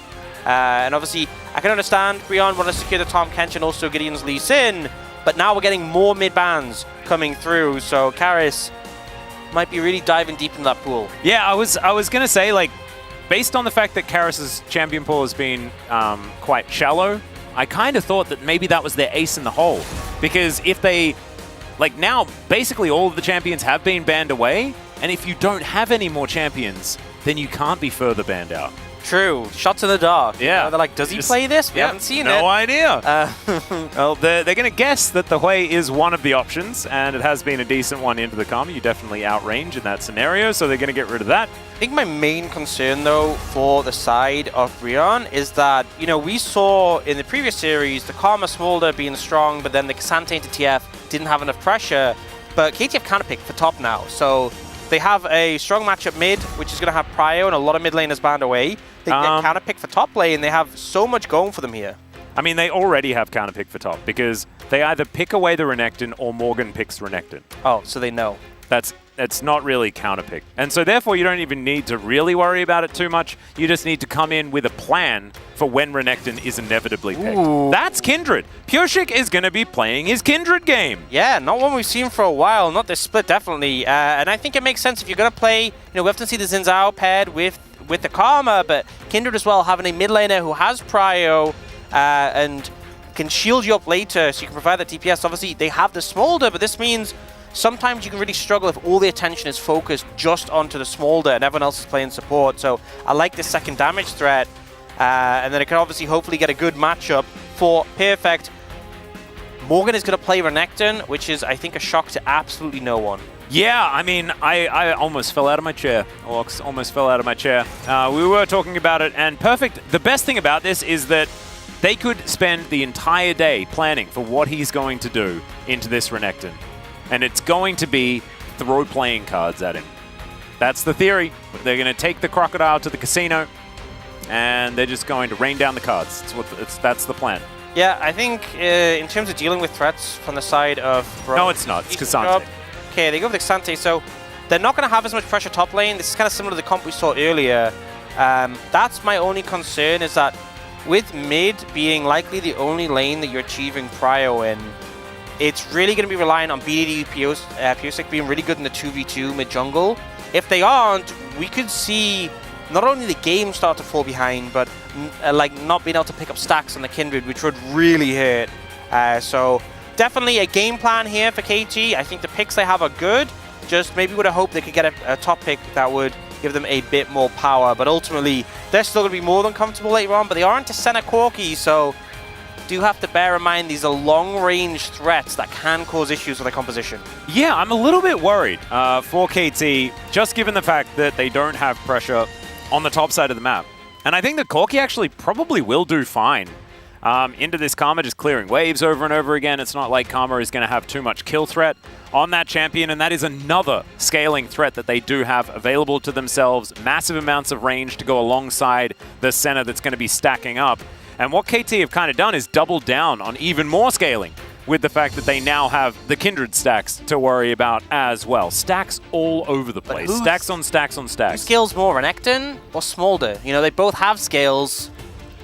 Who has more scales? Who has more scales? That's the important thing to take into account. I think Renekton has the same amount of scales at the beginning of the game as he does at the end of the game. So let's jump onto the rift for game number 1. Okay, Brion, 하나, 둘, 셋! Brion fighting! KT, 하나, 둘, 셋! KT fighting! Woohoo! I almost went a bit Mario there with the woohoo, but that was unintentional. That's for last series. That was just, I let the spirit of the fans control me. When we have Yehu, that's when you need to go to the... well, he was just here. Yeah. I've ruined. Is he still in the building? Can we get a check on that? No, I can't see him. I just had to look behind me. That being said, I do not have X-ray vision, and I cannot see. Okay, Polo is gonna have to walk it off here. Beryl is just threatening. The hook gets the flash. There it is. Yeah, I think it's one of these situations you can see him sidestep in, and he's like, if I keep doing this, he's going to get in range and auto me. Just straight line it and flash the hook he had to go for. Obviously, a little bit of loss of pressure without that, but Tom, very difficult to punish, flash or not. Yeah, he's generally a pretty tanky boy, so bro should be all right, at least for the moment.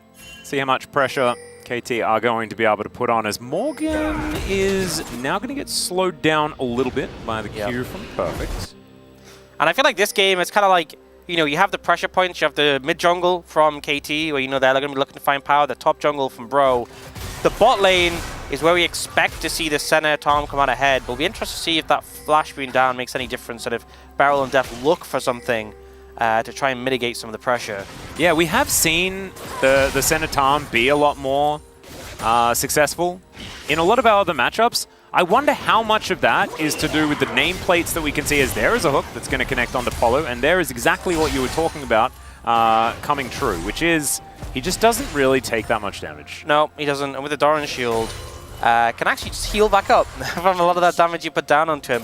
Nautilus not doing so hot in the patch, but a lot of those teams featured there generally not doing hot.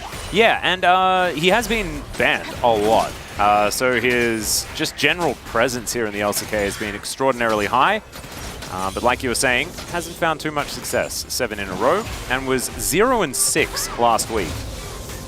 Remembering the stats from yesterday. So kind of ridiculous just how poorly things had been going, as Beryl is going to really get angry at that one minion. That one minion really did him wrong at some point, and is now punished. Yeah, this is kind of how the lane goes, though. Just Envy constantly harassing, and Polu just stands there. And it's like, even if you were somehow to get a grab behind the minions, there's a big catfish also in the way. And Deft is really struggling to get these minions. You can see that Apollo is 6 CS ahead as the waves are going to crash once again. Karis taking a fair bit of damage. You have to remember as well that BDD and Karis were both on Gen G at the same time. When Karis first joined the LCK from Challenger, picked up an MVP down in Challenger for mainly playing Lissandra. And then did join. And it was alongside BDD that he was there. So played a couple of games, I'm pretty sure, but it was mainly BDD on Gen G at that time. He was in pretty good form as Karis has to flash. Well, this is good for KT. And also, it looks like Pyosik has won the 50-50 coin flip that every Kindred hopes for. And now they're looking to threaten a dive here. Karis is so low. Is the mark? It is on the Corki. This could be huge. Oh, God. Well, Gideon is here to try and protect. There's the Q connecting on a BDD. He flashes over the wall, and they pick up first blood. Now Pyosik is trying to get in here and save his mid laner as BDD burns down. And now the flash on top of the Kindred. He is going to be able to get over there. Needed to avoid that Q, but he's not going to be able to. And that is going to be a double for the Lee Sin. Huge reward there. Oh, more. Yeah, that's a flash on the bottom side of the map as Beryl is going to even out the flash trades.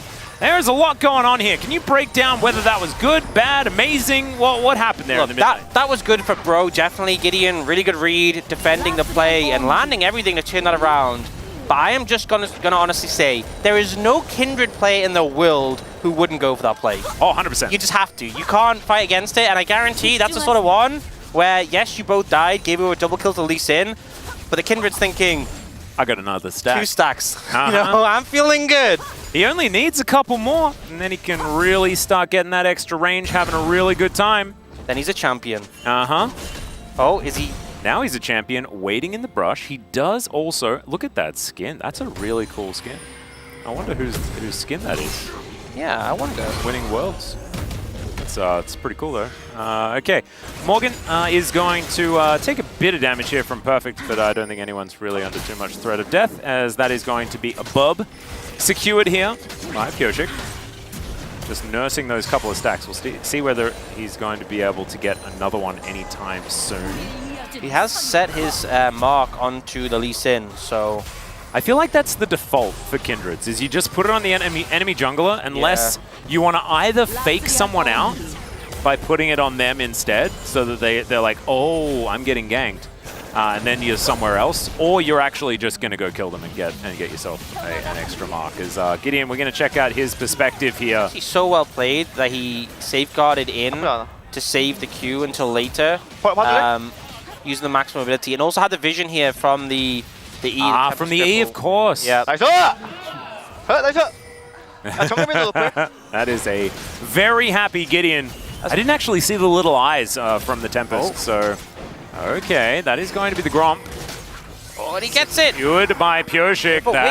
Okay, he just spot him now. I think this is an execute angle. I think that you would hopefully be able to get one of those, and Pyosik will say, I died once again, but guess what? Another stack. He's typing worth. I think that is 100% happening. Yep. You know, I feel like this is how a lot of Kindred players play, where it's just this absolute obsession with picking up the stacks. But so far, the mid play obviously backfired a fair bit, but to be 3 out of 4 already for that big spike you get in the range, I think you're pretty happy with. Oh yeah, for KT. No, it feels really good. This is such a stack-heavy game. It is. There's stacking all over the place. I even feel like Corki is like an honorary stacker as well. He stacks levels, and then he reaches a point where it's infinite. Yeah, it's like where do you draw the? You know, it's one of these mechanics. It's like Kale isn't really a stacker, but then everyone's tracking it in chat. We all know they are. Yeah, Kassadin not a stacker, but is a stacker because he stacks up the Riftwalk actually. So he is actually legitimately a stacker. Yeah, but they aren't permanent stacks, you know. I feel like... Yeah, it's true. Oh my god, BDD just missed the cannon. He's not stacking up there. He did not stack the cannon. Not even a little bit. We're not even going to watch to see whether Karis managed to stack his cannon. We'll just give him the benefit of the doubt. Yep. I'm assuming that he managed to get it as Pyosik. He's also looking for a Lee Sin. Yeah, Gideon's going to back away from this one. I don't know whether... Oh, no, there's a mark! There's a mark! Yeah, no, he doesn't care about the Lee Sin. This is Mark 4! This is Mark 4 already at 8 minutes into the game? That is ridiculous! Oh my, he's a sniper. Yeah. Okay, Envy coming on over. Beryl is going to almost share the snare, but does not. Ice Karis successful. has to Valkyrie. Dragon secured, but I don't think just because that bothered. He also did manage to get all 3 of the Void Grubs earlier, so definitely happy. I will say one thing, giving over Dragons against a Corki, always scary, just because obviously at some point it's going to be packaged. 4 stacks, Ox. 4 stacks. Come on, man. It's worth it. I think you're allowed to. Yeah, I think it's fair. Yeah. Because soon, like, I think that Pyosik will just be able to auto-attack the same range as a Corki Rocket. True. You That's can't dodge That's those. what you're going for. Yeah. Okay, here's the thing. Who do we think, if the game keeps going on for an unnecessary long amount of time, and let's say they're consistently stacking, who do you think stacks harder? I think it's got to be the... Because the thing is, you'd think the Smolder, right? Is there a maximum Kindred marks? I don't think so. I think it just keeps going up. Wow. But like you'd think the Smolder, but the Smolder doesn't get an increase in range, but he doesn't. His ult would just one-shot people eventually. But then the range increase from Senna and gets a little bit crazy. I do think that Senna does get a little bit ridiculous as well. Fountain laser level. Yeah, with the fact Global that like fountain laser. And once you get like maximum crit, it then all translates into extra damage, and it's all just really stupid. Senna on maximum stacks is a really broken champion. So I'm a little bit worried about that. But then there's also the fact that Deft will, like, he will basically be, like, shooting out dinner plates of fire once you fully stack the Q. So I don't know. Maybe it's KT, because the Corki isn't infinitely stacking, you know? He can only really do the get to 6 items and then be ridiculous. Yeah, can't go As past that. Pyosik does want to get the 5. The Void Mites are on the line here as he does secure that one, and that will be 5. So KT with a lot of pushing power and a very strong Kindred. Yeah, the mid-prio from the Karma really helping out there just to secure that, and the Corki, I think with a Hex Drinker as well for Karis, which does slow down you getting towards your big spikes later on. I don't think it's as big of an issue now, because before you really wanted Malignance Eclipse. Yeah. Those items don't sync together anymore. As Beryl, not actually going to look for the dive. They were unaware of where Gideon was. That is an... For Beryl? An oddly reserved play. He does give away his position, and then Deft is going to ask for his mother to help him out here underneath the turret. She does so, and he is going to be A-OK, so no worries. Keeping it a 2v2, you know, getting the help. Yep. And Beryl is like, look, I'm roaming. I am continuing to roam. I'm going for the top lane play. And guess what? There is a mark on the bottom side of the map, but this time, Pyosik is in the top lane, and he has another mark opportunity. As Morgan is just taking a lot of damage, but he isn't actually going to be under too much threat. It's just going to be turret plates. And with the help, okay, there's a teleport coming on in.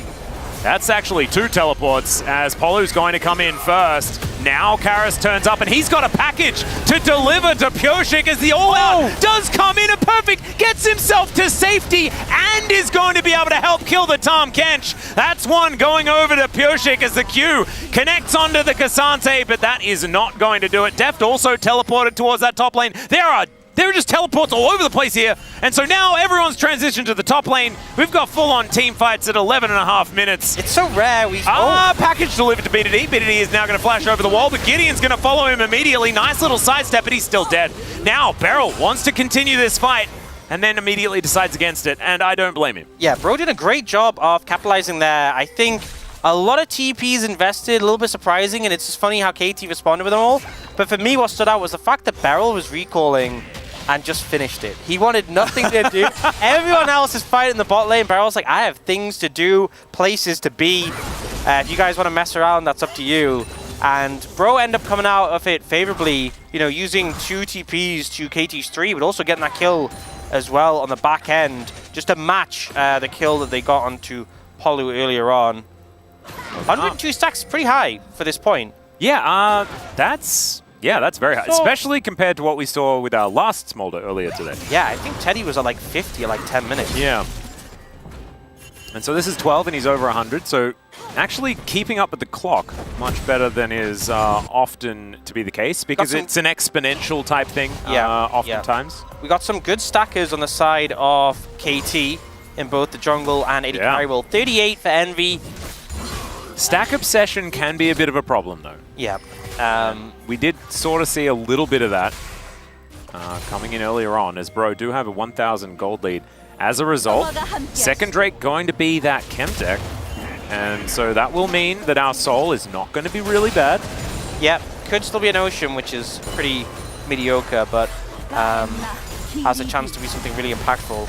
To be perfectly honest, I don't mind Chemtech when you've got, you know, Senna and Karma. Like, it can be very obnoxious. Yeah, that's true. I think it definitely depends on the comp. And now they're really setting up this. Remember, Karish doesn't actually have package now. Yeah, and that earlier play.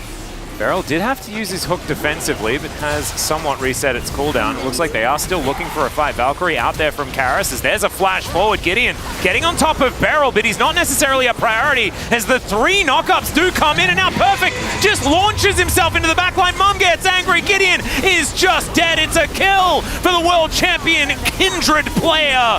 And Polu, he's the next one on the menu. It's Deft that's going to barbecue him. A triple kill. Are you kidding me? Make it a quadra. It's a pentakill for Pyosik! At 14 minutes, he gave one!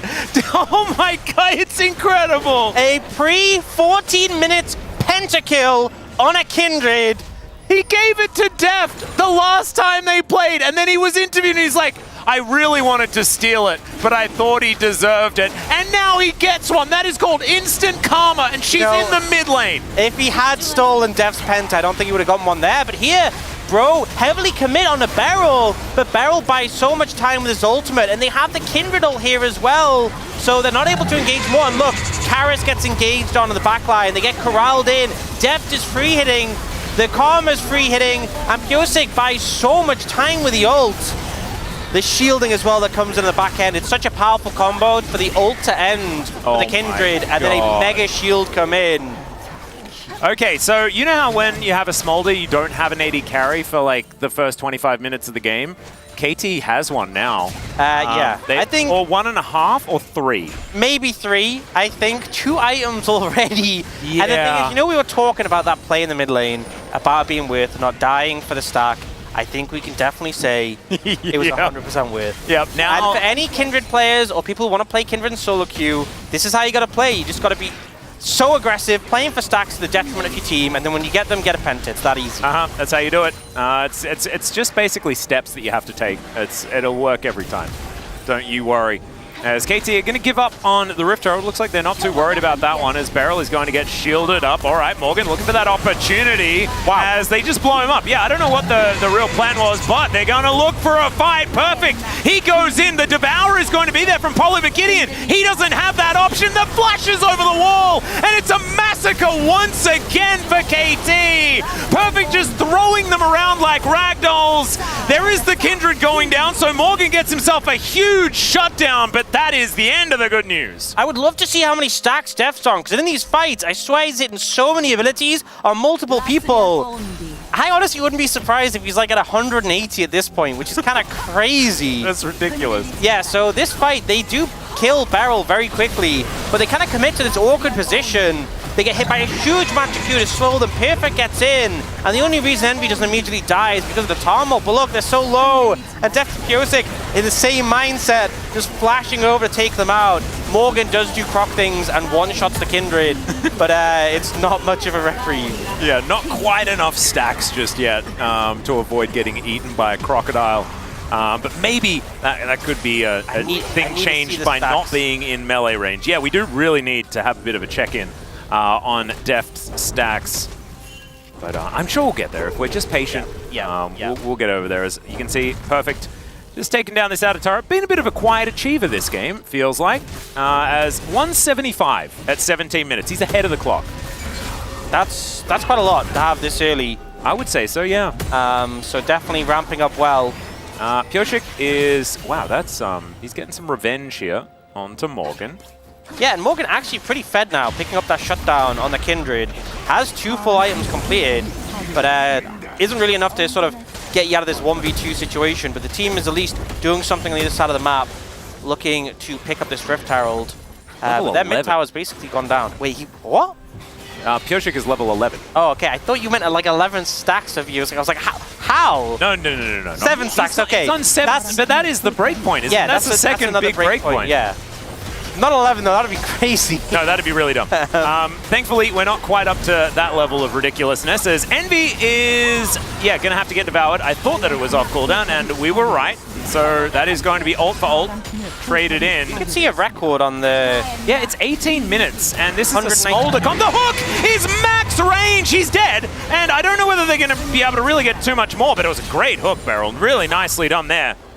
Well, it's the accuracy on it anyway. Yeah, maybe the play itself, not so much. If you isolate it to that, like that one moment as the hook landed and then just cut it, nice play. Yeah, that's what you see in those like montage clips. Yeah, it's very clear they die at the end, but they cut it after the cool bit, and they just hope that you assume, oh yeah, you know, he made out. Or the donkey videos where he does the highlights and he says cut the video before he dies underneath turrets. Yeah. From 2011 or something, whenever that video came out. What a throwback. Yeah, it's so weird when you say donkey videos, and I'm thinking, which review? He did leave a long time ago. I learned all of my Wukong play from him. Yeah, the Manticore is doing so much damage now, especially in this low-level center. And Envy nearly dies. It doesn't even feel like they're really trying to kill him. I know that sounds weird, but it's kind of just like a Manticore clips him, the Smolder ult just connects on him, and it's like your health is gone. Yeah. You know, it doesn't feel that intentful, and yet just the AoE damage that comes down will just one-shot your center incidentally. So definitely have to be very cautious of your Envy, who now has no summoners, and this next dragon is spawning soon. Yeah, Rift Herald is going to buy them a little bit of space here, as they were defending an inhibitor turret only a few moments ago. As Karis, I mean, there's just a lot of stuff on the ground that's just doing damage to all of these players. You really need Envy to start spamming Q over and over again. As Morgan in the brush, as KT look for another engage. They're engaging onto Polu because he can't devour himself. And my god, Envy just loses half of his health bar once again. Bro now split onto two fronts as now Gideon not going to get stunned up. There's the package. It's going to be delivered, but it looks like it might have been exactly what KT ordered. And now Polu's going to have to flash to get himself out of the way. They are in the mist, but I think they're not too worried about it as Mom gets mad once again. And Deft is just spitting fire all over the bros. Gets over the wall, and yes, Morgan, unfortunately, is going to be turned into a handbag, and once again, KT roll over the top. You know, Deft's flash just came up like 5 seconds ago. If it was a little bit sooner, he would have flashed and got a double kill right there and then. He has hit the 225 stack, so he is firmly online. The 20 minutes, very fast pace, not the fastest we've seen. I believe there was like a 19-minute one in the LPL. Yep. So not record-breaking, but not too far off the pace. I think it was the fastest that we've had in the LCK. I think the fastest we had was 20 minutes and 58 seconds with Viper. So it might be, if I might be the remember best correctly. in the LCK then. Yeah, it might be. I'm sure the space will be able to comment on that. But yeah, in this fight, it feels like the whole time Bro are putting some decent damage back, but they're on the back foot, they're disengaging, they're kiting back, and the main thing is Deft is just untouched throughout this entire time. I love this, he's focused on Morgan, but the ult to the side hits Gideon and Envy. And then this is the moment, like you can see at the bottom of your screen how close the flash timer is. He's so wanting to chase down those kills, but didn't have the flash yet and gets rooted, so he just backs away. Not going to be able to get it. And Infernal Drake, #1, going to be secured here by KT. They're going to need a couple more if they do want to grab that soul, but I don't know whether the game is going to last that long, guys. Well, that's a lot of damage from a lot of people. Yeah. Everyone but Beryl. Beryl kind of letting the team down. Hey, you look at the damage taken, Greg. Oh, I'm sure. And you come back to me, all right? Yeah, I'm sure he's pumping the numbers there. Oh yeah, he's contributing, don't you worry. As Morgan, he's down towards the bottom side of the map. He's going to try his best to, I don't know how you contest it. Yeah, at least get some money. 242 stacks here for Deft. And it's only going to get worse from here for the bros. They watch. They could see that the Baron was indeed very close to dead, and now it is dead. With Smolder and Kindred, my god, the Baron damage is stupid. Quite substantial. You know, yeah. I feel like, you know, the KT composition was like cool. You know, we have hopefully the Kindred can get ahead and then be relevant, maybe bridge the gap to the Smolder. But when both of them are just like ridiculously strong, how are bros supposed to approach this? Because I think in games like this where you have like a fed Smolder, you're like, okay, well if we kill him, if we burst him, we're good. But there's so much protection for him, and then there's the second carry. Yeah. Or maybe it's the first carry and Smolder's the second carry. Yeah, well, maybe they're all the second and third carry, and it's actually just Karma who's been hitting all of these big Qs and making health bars disappear. Looking pretty good for KT, I think it's safe to say. Yeah, I would just say that there are a lot of chefs in the kitchen, and it's working. It's fine. You know, they're just agreeable, and it's an okay situation. There's another hook. This time it might work out for Beryl as he does get a nice double knockup. Mom gets mad, and now Perfect dives in, looking for an opportunity here as he's basically just taking no damage. Polu's then going to get flapped on, and KT, they should be able to break open the base off the back of this Baron buff. My God! It's like a poke composition, but it's not that long range, but it works because they can't really answer back because they don't take damage and they do way too much of it. Although, Perfect is going down relatively low. The flash over the top from Pyosik, that was pretty cute, but the hook is not going to land there from Beryl. And they are going to be able to just turn around, take down these inhibitors. KT not messing around. Well, I mean, they were a little bit, but it's been messing around to a real good answer in this game, as they'll take down the first Nexus turret. Second one is sure to follow. And this snowball just rolled way too quickly. And I think it goes back to what you said at the very beginning of the game, Ox. And that was that they flipped the coin and it landed heads when it came to that first mark. And if that isn't the most KT thing in the universe, then I don't know what is. This is also just a massacre, guys. The Nexus is just going to fall down, and KT will obliterate Bro in game one. Yeah, I mean, I think when you get a pre-14-minute pentakill on a Kindred, you're probably going to win the game. You know, I haven't seen many of those, but I definitely haven't seen any. Every LCK game where I've seen a pre-14-minute Kindred pentakill, it has been a win. Yeah, 100%. Not too much of a surprise, but interesting to see. And I think, you know, one of the things with the center lanes, like the center Tom, really having a lot of impact on the Tom, who gets that extra gold, who has that extra survivability, has to be important. We didn't really see that, and I think the Karma Smolder is just such a potent combo.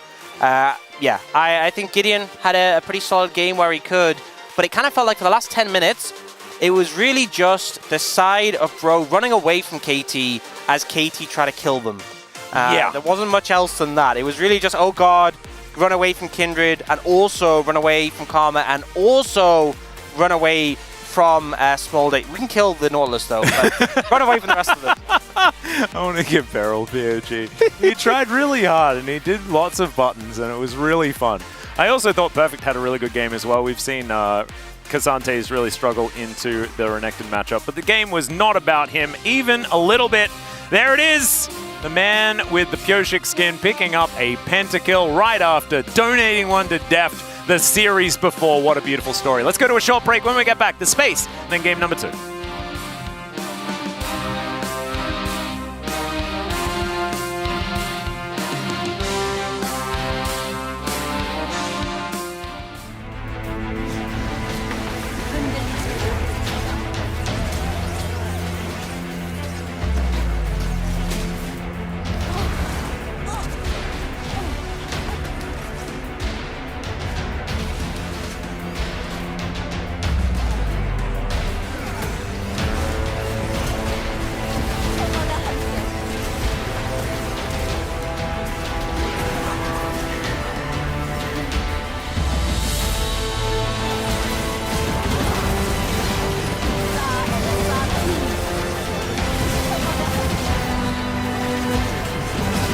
야 뺐다 뺐다 뺐다 뺐다 뺐다 뺐다 뺐다 오 뭐야 아니 이게 무슨 일이야 이게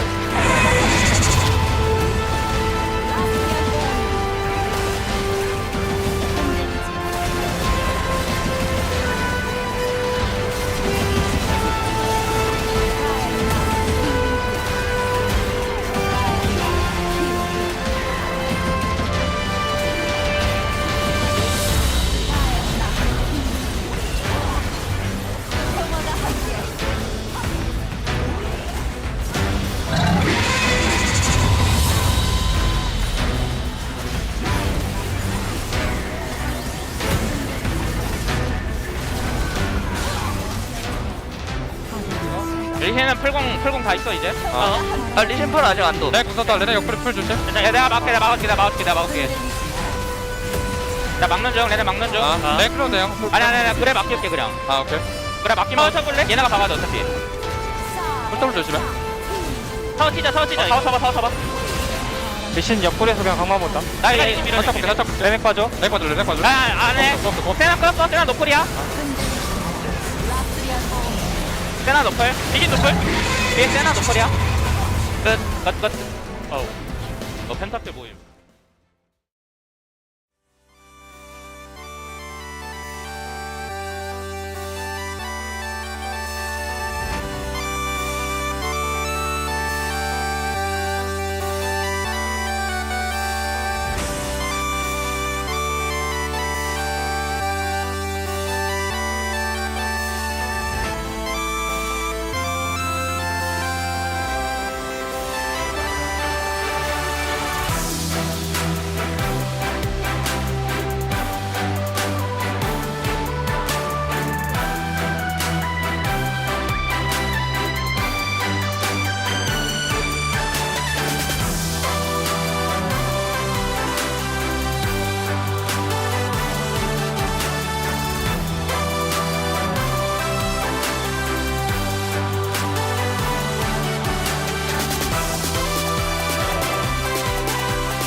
Hello and welcome back to the space. We're here after game number 1 of Bro versus KT, and that first game was kind of a beatdown from the side of KT. It included a Pyoshik pentakill, a jungle pentakill, which doesn't happen all the time. I'm still Valdez with Wolf and Chronicler.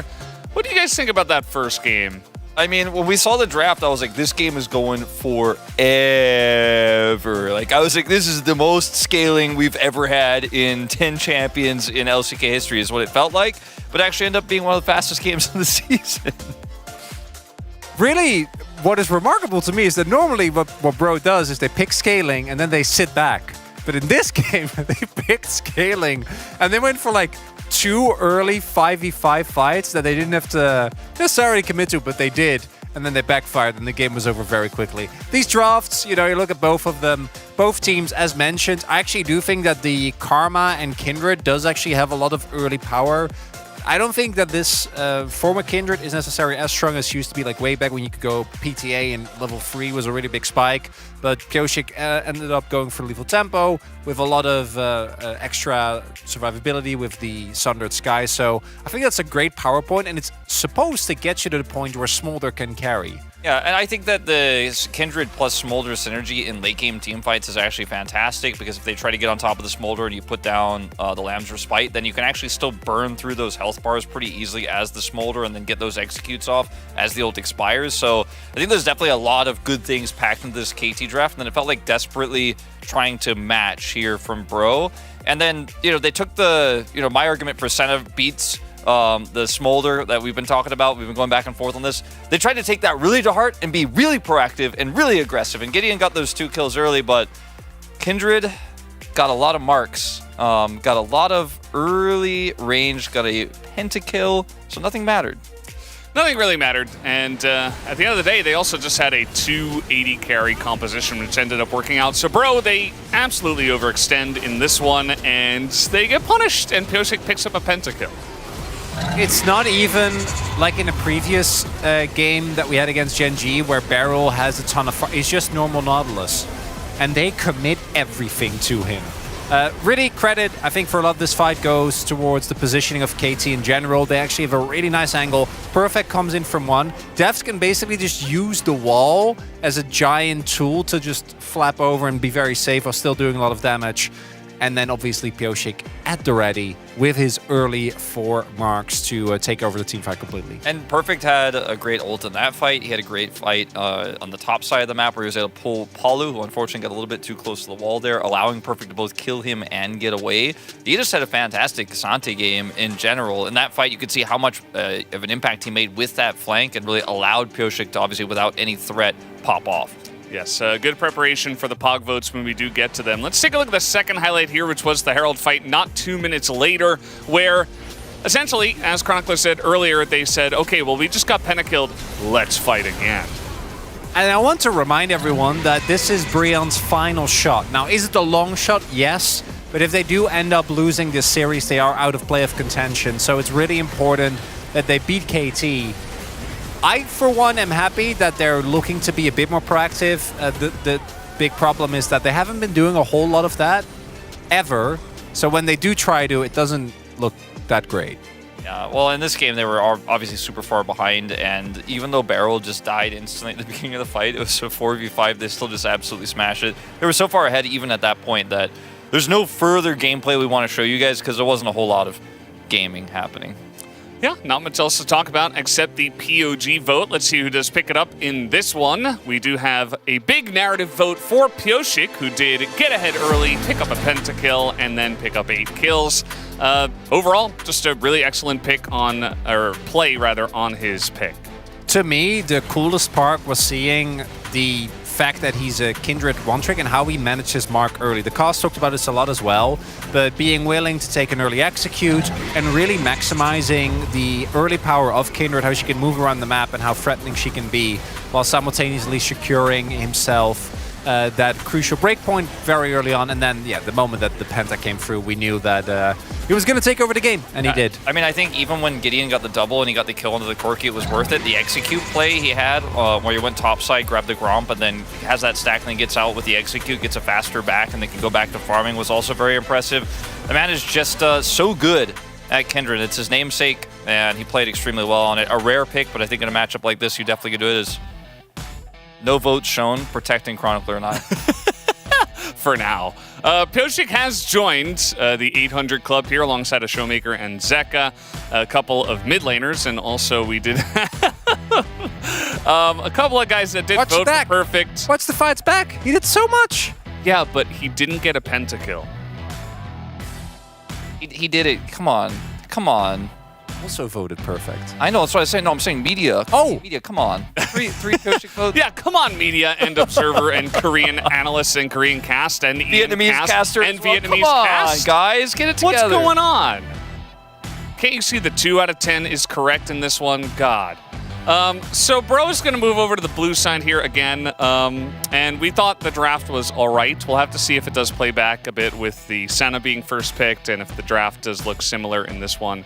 I don't know if that'll make the difference. I think just not overcommitting after getting like a slight early lead is going to be the big sticking point for me in this one. Yeah, I mean, I just think the draft ultimately was a desperate attempt from Bro to try to catch back up to the scaling that was on the other side, but the play didn't back it up, so that's what needs to change. I'd rather see them actually draft for early game based on how they played in game 1. I think that they can go for anything besides the Corki. I don't think Card should be playing Corki. That didn't look great. Did not fill me with a ton of confidence. Maybe something with a bit more pressure so that they can actually fight a mid game and then get to that promised Bro late game. Yeah, he's kind of struggling, I guess, with no Azir on the current patch, but we'll have to wait and see if it does go a bit better for Bro in game number 2. But guys, we're ready to jump back to the cast for that game number 2. Let's go.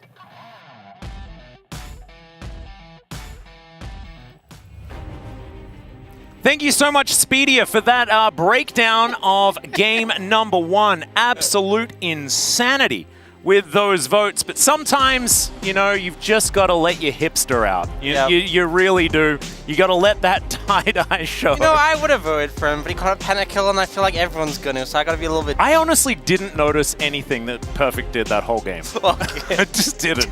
Straight up.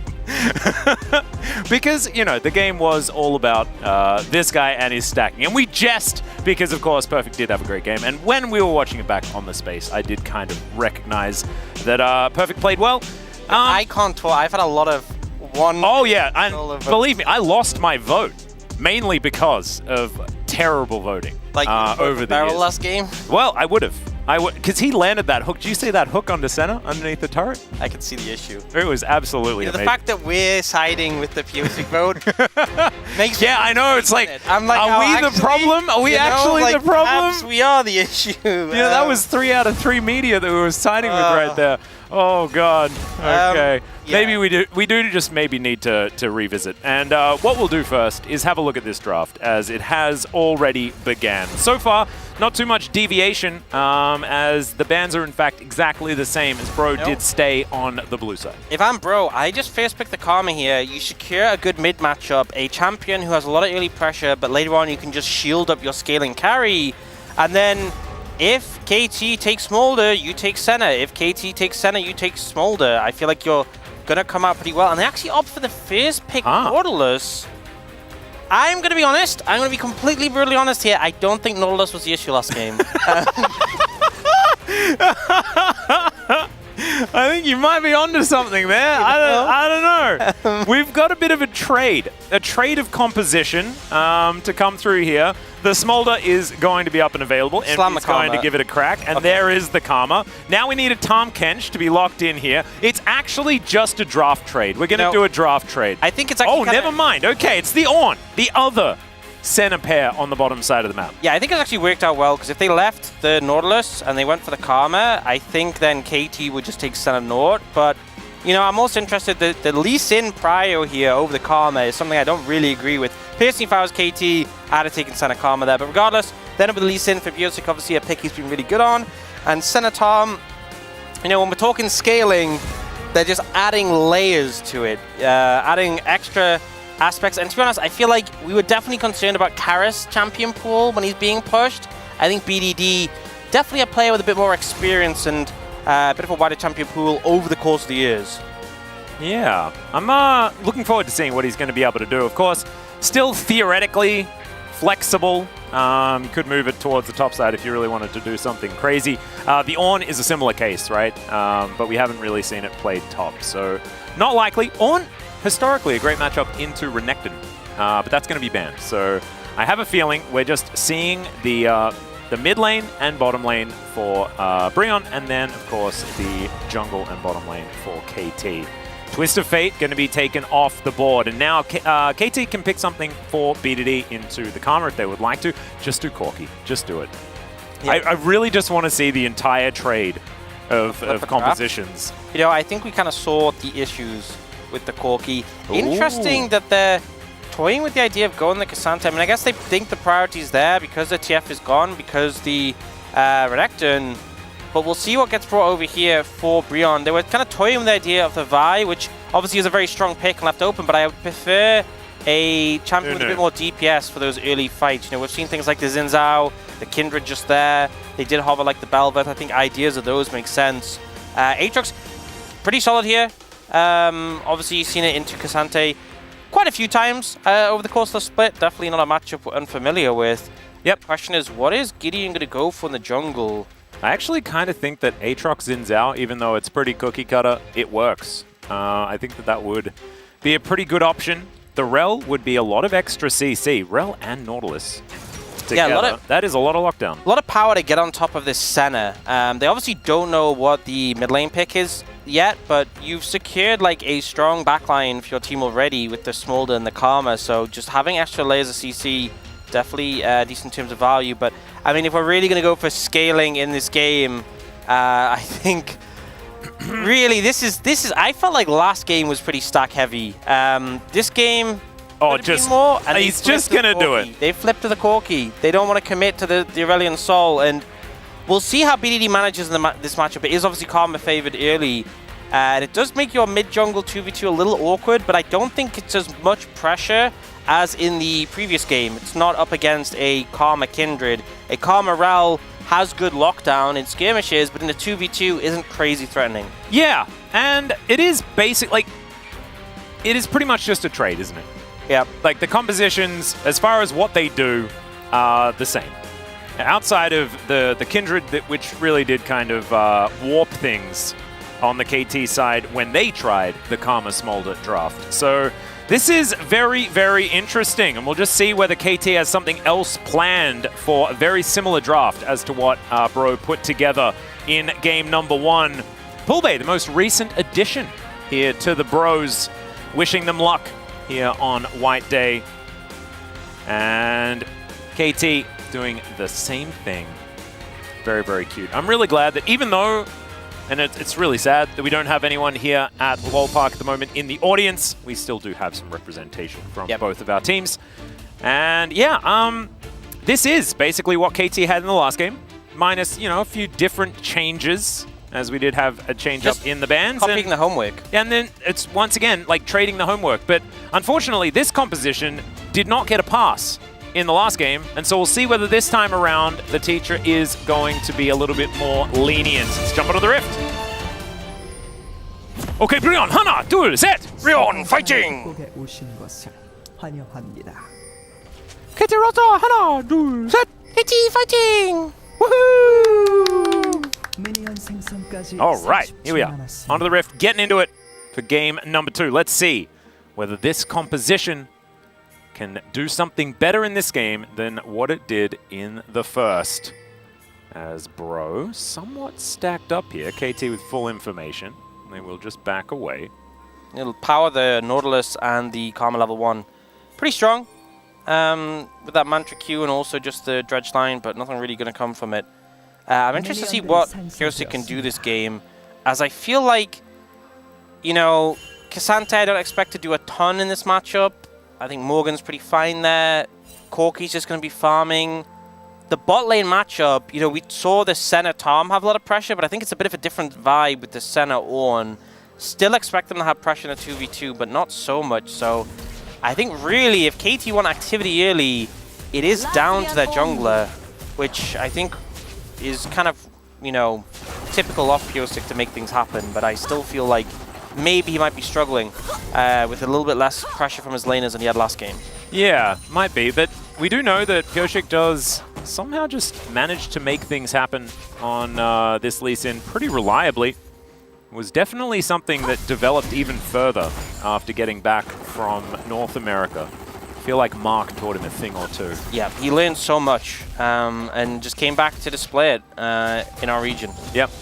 I like to think that it was my buddy Spawn that taught him all he knows about Lee Sin. Of course, Spawn being a jungler himself. 700 games here for BDD, well and truly in 3rd place. And this is out of everyone in the LCK throughout the years. Surprising, I guess, for many that Peanut is a little bit lower down. That is largely due to the fact that he did have a bit of a LPL-based hiatus. Yep. Yeah, it's also seeing Ruler there, 4 games away from 600. Yeah. For a while now, I feel like has been at that point. I wonder why.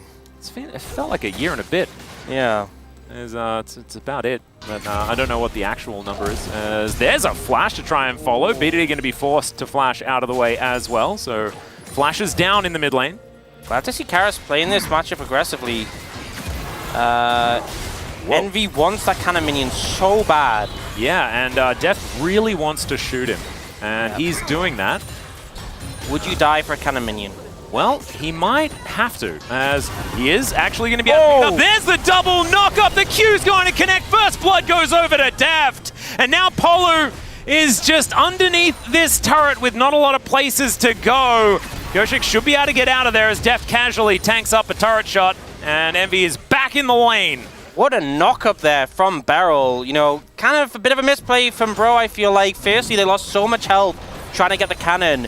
And it didn't actually die before it reached the tower. So you could have just picked it up later, but they lost a ton of health. And then not flashing the knock-up, potentially a big mistake.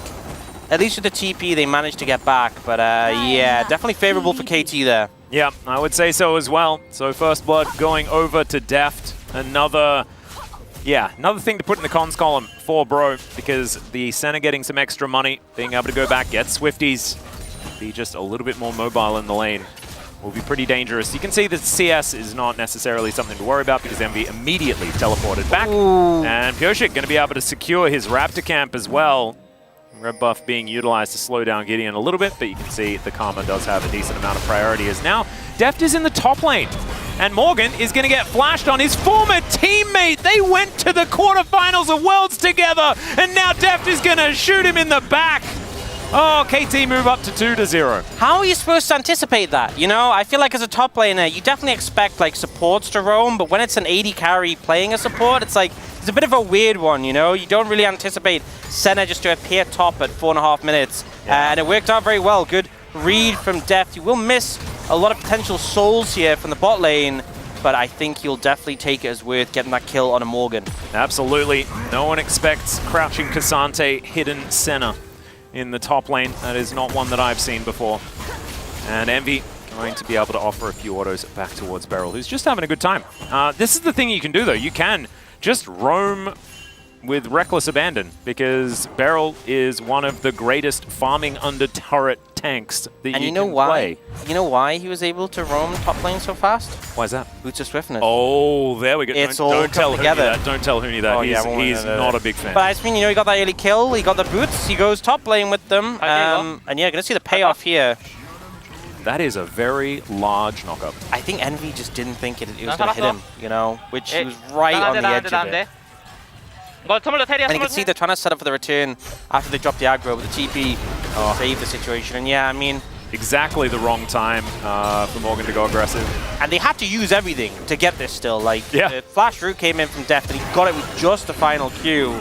So, very close. Bit unfortunate for Morgan there, and KT going to pick up the first Dragon Soul. Mountain Dragon, obviously just going to be the one in the game, but getting that for a Cassante and an Ornn, you feel pretty good about it. Yeah, I'd say that is certainly a dragon that you're going to be okay with. It does take a fair bit of killing here, but you can see that KT do have all the time in the world in order to get that one done. And that is going to be secured. Really cute little animation there, thanks to Pyoshik's skin. Really cool stuff. As Perfect is just going to dash his way back towards the top lane, and Morgan is going to meet up with his jungler.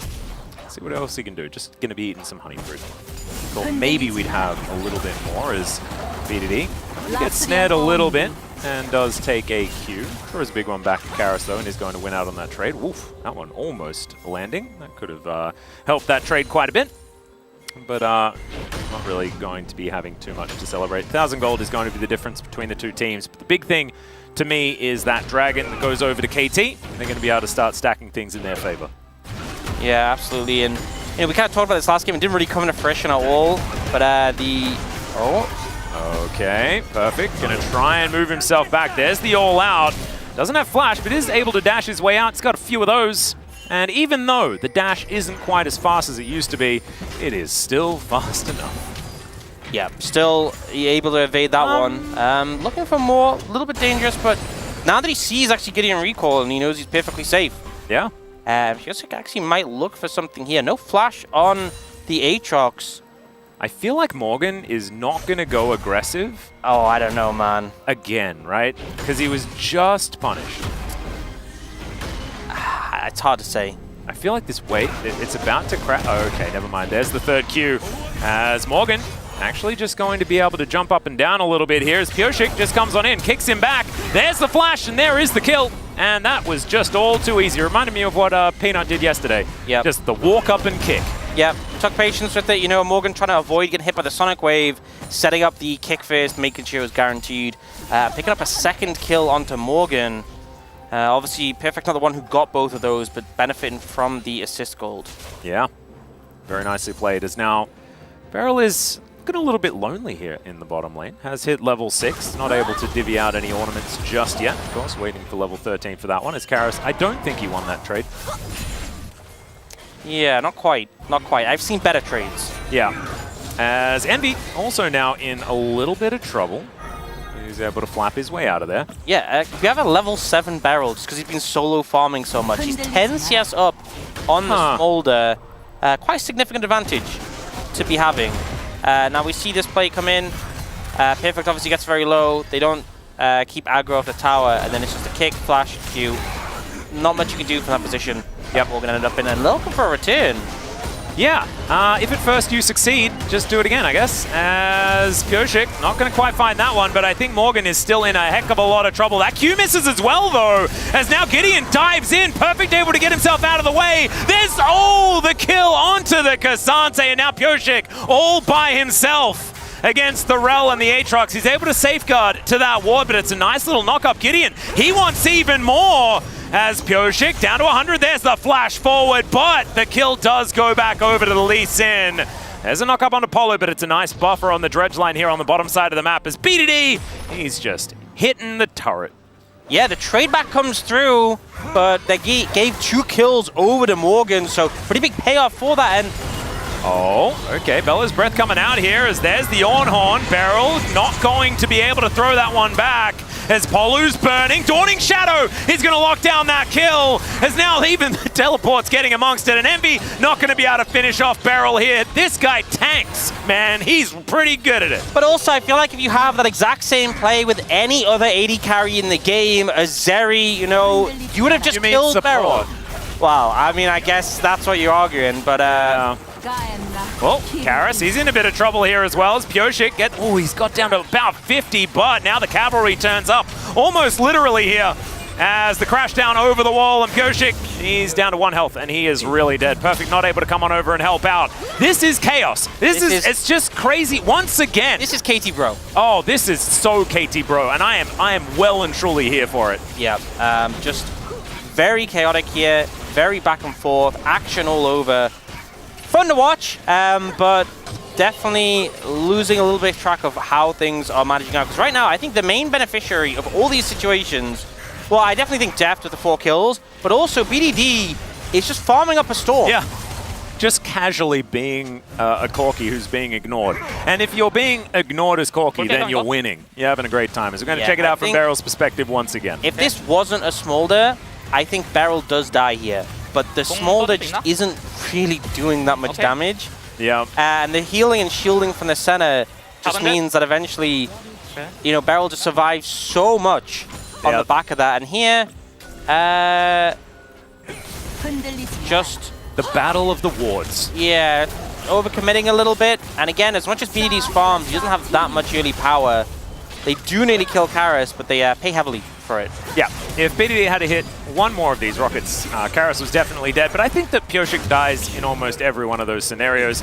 And Perfect might be dying right here. It's a Cloud Soul? Oh, baby. I can't get too distracted, though, as the all-out does come in, and Perfect just desperately trying to keep himself alive. Crashdown is going to straight up miss. That Q is also going to go wide now as well as Perfect.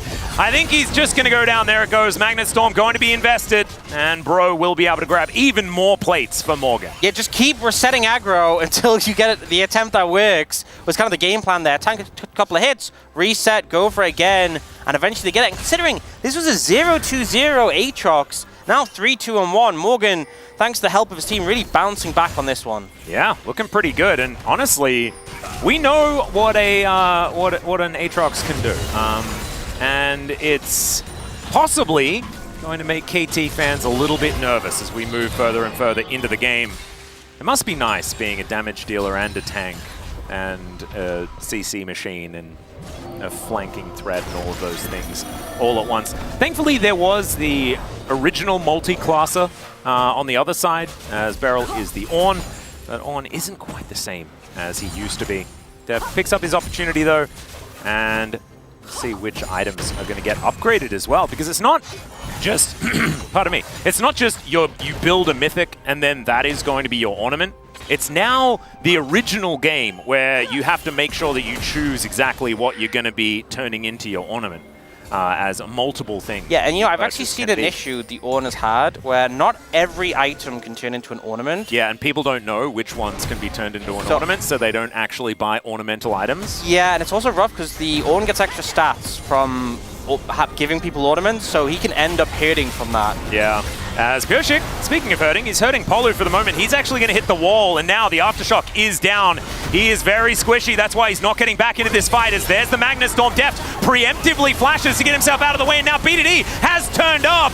He's going to slow down. The Dawning Shadow gets so much value, as now Perfect just pulls Gideon back in, and now they're just in the melting pot. Morgan can only look on in horror as the rest of his teammates melt. And for 2 kills get picked up from BDD, this Corki is quickly getting out of control. Deft as well on 5 kills so far. Bro upped into the fight, but they aren't able to finish through. Things starting to quickly get out of control. Not as extreme as last game. We're past 14 minutes. There's been no pentakills, so quite tame in comparison to game 1. It's just not very much action, unfortunately. I hope you guys are still entertained. We're doing our best here. As now Deft 1v2, or is it a 2v2? No, it's not. He's just really dead. And Pyosik going to get a kickback as now Morgan is in trouble. BDD collects the kill. It's a disaster for Bro, but now they're trying to turn it around. Gideon finds the Shattering Strike onto the Corki. Crashdown as well. His good layering of CC, but he breaks the chains. And now Pyosik gets on over to try and deal. The Dragon is going to come down, but BDD is slowed and gets over the wall with the Valkyrie. He's fine. Oh man, they were so close. Envy had flash. I thought he was going to get the flash Q to finish him, but doesn't quite find it in the shutdown. Meanwhile, Beryl's farming in the mid lane. Yeah, he's just chilling. He's having a good time. He has more CS than anyone on Bro. Yeah. And they're just grabbing the package and they're just TPing back in. They're sending it. This is just all action all the time. I love it. As that big one actually doing a whole lot of work. I don't know about that one, Beryl, but the package is going to be delivered nonetheless. And that is so much value. What the heck? BDD was missing so many. He gets an item and he's like, nah, I have a laser scope now. You've heard of the ball delivery system, but Beryl was the package delivery system. Oh, yeah. Corralling them all in so that BDD can get maximum value there. This, I feel like we have a couple of seconds before the next fight starts, so better take this opportunity to look through a replay.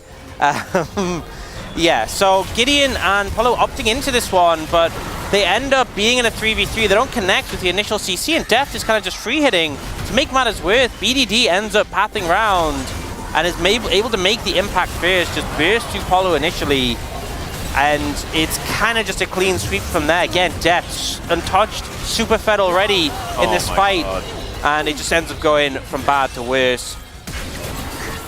And he does get caught out of the way here. That is 800 gold going over to the Aatrox, which is I thought Morgan was going to get away, and then BDD just slides in and picks it up.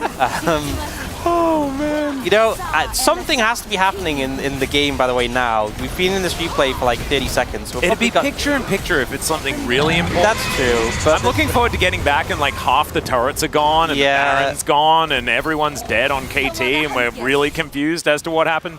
We're going to check this out from BDD's perspective, though, before we go back into the chaos. You know, I think he could have definitely could have gone a more aggressive angle, and it would have been a terrible idea. But I respect him for doing it, for not doing it. I don't know. I don't know what I was expecting today, but it should have been this. Like, now that we're watching it, there is nothing else that this series could have been. This is peak League of Legends. Yeah. Honestly, if every series was like this, we would be too entertained. Yeah. And that would be not okay. You know, you need to have light and shade, and this is just all crazy. As the Ram comes down, gets the flash out of Envy. That's a valuable one. As Beryl wasn't even on the screen, and he's still taking flashes. He's also able to get into the Rift Herald, and we'll be able to take that turret down. Beryl's like, he's doing all of these things now. He's like, I'm farming, I'm back to my 80 carry days, I'm also driving Shelly. He can do everything. It's Beryl unleashed. Yep, he is having a better game this time than the last game. I can say that for sure. He's just tankier, man. I think he would have done all of the same things. He just would have died in every play. I think the thing is, like, I feel like there's certain players who get so much value from being with a center. I think Kerry is obviously one of them, goes without saying. He's good with gold. But Beryl, it just feels like it turns his slightly unhinged plays and it just adds the hinge to them, you know? It stabilizes them. Yeah, he just needs to be raucously far ahead. Yeah, just from where he normally is. Make him giga-fed and he can just do that, and it just works. It does kind of apply to most. But for Beryl, I think it is a lot more meaningful because he certainly does go for the plays. He has that unique, those barrel plays. Where like, you can see the logic, but also, why would you go for that? It's kind of crazy to think of the fact that when Damwon were on the verge of promoting to the LCK, it was Beryl and Hoyt, and Beryl was the 80 carry before Nuclear actually joined the roster, and then of course Ghost afterwards. Yeah. And a Nutty. So that's why he's pretty good at the old farming, I guess, is now Pyosik has found a Q. He's found another one. Why isn't he going in? What is this? This is not my bro versus KT. Yeah, I feel like Beryl and Pyosik are supposed to encourage each other. We should have Beryl shouting at him to go in there. Yeah. All right, well, bro, setting up for some sort of defense under this outer turret, trying to make sure that Morgan continues to farm. And honestly, if there is an angle for bro, it's off the back of the Lord. It has to be Lord Morgan that carries them through. He's got 2 items now on this Aatrox, and he's now probably dead. He gets so much of his health back. That's a cute little kick, but it's not going to stop this Aatrox, who just takes down the Lee Sin. Yeah, this is what we were talking about. Yeah, well, they obviously have to realize he's quite hard to kill because he's built full lethality. Yeah, yeah. Understandably, I mean, you actually see he has plated steel caps and a Doran shield. So I think, you know, KT was just thinking, yeah, we can kill him easily, but they didn't factor that in. No, the problem is that they didn't notice that it was lethality and armor penetration, and the armor penetration really balances out the defensive statistics of both of those. Right. Yeah, and so like they thought that they had an edge against just the lethality, but with the Cyrildas there, it was just really hard. Yeah, Cyrilda's notoriously a really tanky item. Yeah, it's such a tanky item. Yeah. You know, I guess, you know, we're talking about champions that are hard to kill. You know, Xante, Ornn, Aatrox really tops the table. Yeah. And he just builds more defensively. I really think that he builds more defensively. He's built that defensive component straight to Dirk. He's picked up. So really glad that's getting nerfed. It's too tanky. Too tanky. He just gets so much health back. Like, even when he doesn't hit a sweet spot, he's just constantly healing. It's kind of ridiculous. Yeah. And I mean, I think we saw that coming. Oh, did you see that from Polo? He did not quite hit the wall. Yeah. You know what? No one in the game saw. I'm going to say that except everyone watching. That happens to every Nautilus player now and then, you know. Especially they change the terrain on the map, right? How's that fair? You got to relearn. Oh, it's not fair. The distances. And also, it's a pretty ridiculous. It's a generous hitbox, right? You could say. He was pretty close. So he was just thinking that maybe it was a little bit more generous than it otherwise was. 9 out of 10 of those he hits, and he could wait till he was closer, but then in those 9 out of 10 situations, he's losing distance. Yeah. And sure, 1 out of 10 backfires, but he likes those odds. Well, Deft and Pyosik once again back together. Looking up here towards the top side, and it's going to be BDD taking down this outer turret. Next Drake is going to be up in 40 seconds time. It's perfect. And Beryl have found Gideon. They are very tanky. Deft picks up an Umbral Glaive, 5, 1, and 4 on the center at the moment. And so you can see it's a very large lead for the Aatrox. Look at the Corki. Yeah. Oh my god. Yeah, that's a fed Corki. He has a fair bit of money. He has the same amount of money as Morgan, though. Yeah, but he has 3 items, and he is now picking up a package, and he is now going towards that soul fight for Cloud Soul, and yeah, the doggy treats for the Cloud Soul also, Gideon fight. has no magic resist. In fact, well, no, I take that back. He has Make Treads. Yep, there you go. There you go. That's that magical null magic mantles. Oh, okay. Apparently KT needs some magic resist. Yeah, I think, he's not the only one without magic resist. As Beryl throws his face into the wall. Morgan on a great flank angle here, not actually spotted, as they will get information as soon as he does move out. Although they do clear that control ward, now wrapping around once again. You know, these rockets would do a lot more damage if they were hitting. Yeah. And as long as Beryl is standing in front, it's going to be really hard for Morgan to get too much done. As he does walk up, he can engage from a really long distance. There's the package. They're looking for Karis. He's not on top of it, as there's the flash over from Morgan. He's looking for the Corki, but the fight is happening to the south as well. The Corki goes down, and now KT, they've only got a little while longer before this gigantic world-ending Aatrox gets into the back line. The exhaust is fantastic, though, and he's kicked out of the fight. The Rel does go down as well, but Morgan is still going. He's still looking for more. Perfect gets into the back line and grabs the smolder. But Deft is the last man standing alongside a very low health Beryl, and Bro are going to deny the soul. They managed to deny it, but oh wait, could KT still look for something? Morgan's actually healing up a little bit. Oh, Beryl is definitely going in, right? Oh, he's going in, right? Look at these health bars. This is doable. He's got TP. Wait, he's staying! He's staying. This is doable. There's no way, there's no way, there's no way, there's no way. Oh, okay. Oh, wow, okay. Well, we'll see whether they can actually win the fight afterwards. I really thought that rock was going to steal it away. Teleport's coming in. There's the flash forward from Beryl. Karis, I think he's going to be the sacrificial karma, going to be taken down there. That's another kill going over to the Corki. You know what? You said a couple of minutes ago how it needed to be Lord Morgan. You were spot on. Yeah. Honestly. Little bit, you know, BDD ends up using a lot of his ammo. It doesn't really connect as much. He gets that final rocket in and they're like, okay, let's just send the package 4 times out. He doesn't even actually clip Karis. He doesn't get hit by the bin. And then he uses all his mobility and Morgan is right on top of him and just one-shots him. And then here you can see KT like, okay, we need to win quick before this Aatrox gets back. But Gideon and the Karma buy so much time. And then he turns up, unfortunately, because he had to run so far, his ult times out. Oh my god. And he's actually able to just hit things until, you know, he gets Cassante. But I honestly think that looked like a quadra kill for me for Morgan.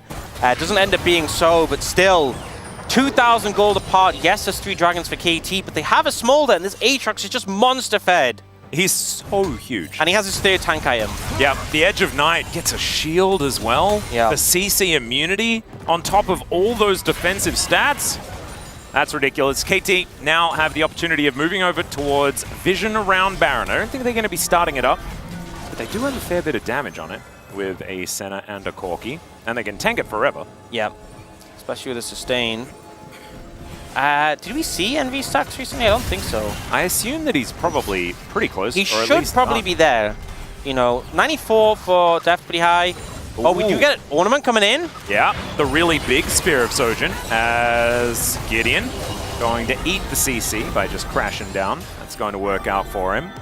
Yeah, Deft nearly has 100 stacks. Obviously a big range increase there, but still, he's level 9 though, which is one of the things. Okay, 247, we are past the point, NV. Yeah. BDD isn't quite level 16 yet, which is a big spike, so I think KT could just wait for that. Yep, Perfect and Beryl hanging out together. They're pretty tanky, but they have been caught out of position. Beryl as well is going to look for the ramp, gets the knockup onto 2 as now Polo's taking so much damage. Koshik gets in there, but he's going to be eaten by a dragon, and Mom now comes down from the sky. Perfect is dead. It's a double for Envy, and I don't know what they thought was going to happen. That wasn't exactly that. Yeah, I mean, they just don't end up getting on top of the back line. Yes, they send the Ornult in, but they can't really do anything more. And this Smolder is doing absurd amounts of damage at this point, as he always does once he has his stacks. But looks like really the Smolder's just taking control here. Baron picked up, and Bro now in a gold lead for the first time in a while. Yeah, and that is only going to extend as well, as they have a whole bunch of time to knock down turrets. Gonna check it out once again. Beryl is pretty good to be able to get the double knock-up, but engaging onto the aftershocked Nautilus just didn't work out. And look at this line, hits 3 with the Moom. Really well played by Envy. Yeah, tons of value there.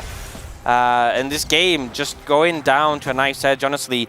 They are close to having the level 16 on BDD, but here's the problem with the Senna is you have the Ornn, who's obviously gotten quite strong from this, but Deft is level 10. Yeah. You know, and transitioning to having the Senna strong, because at the end of the day, the Senna needs to be the carry later. Levels are so important. Like the health that is available for Deft, if you get hit by a Mantra Q, you're probably just dead.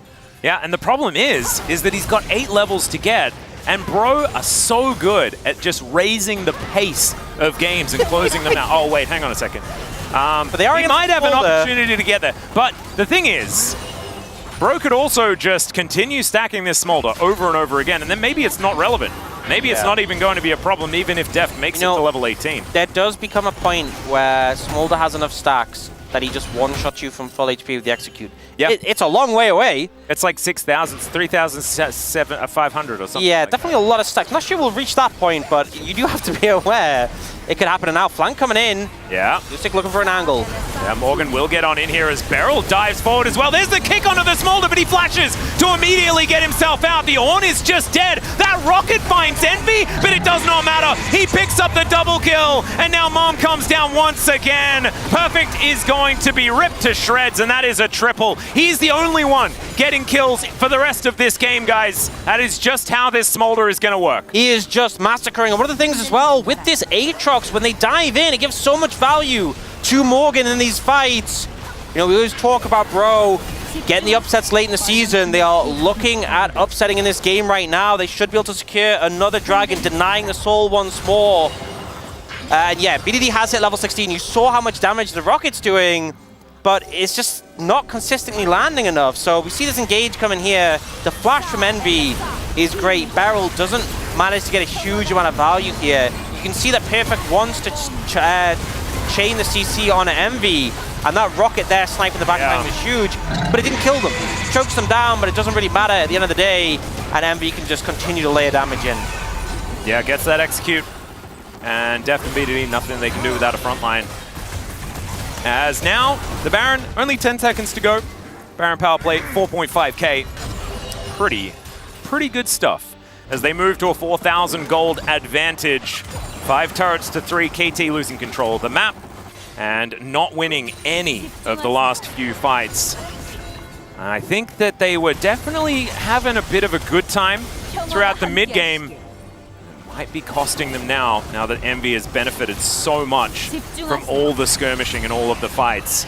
Certainly not unwinnable for KT. They have so much utility with all of these picks and a lot of damage. EDD went for the GA, which, you know, I know there was that one fight where he ulted in and he got killed by Morgan, where it might have helped, but I think you need to be maximizing damage here.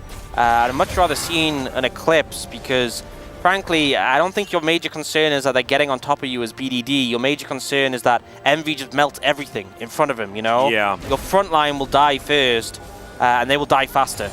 Well, maybe he wants to frontline. So the idea is he can now package right on top of the enemy team and follow Beryl. Perhaps. You know?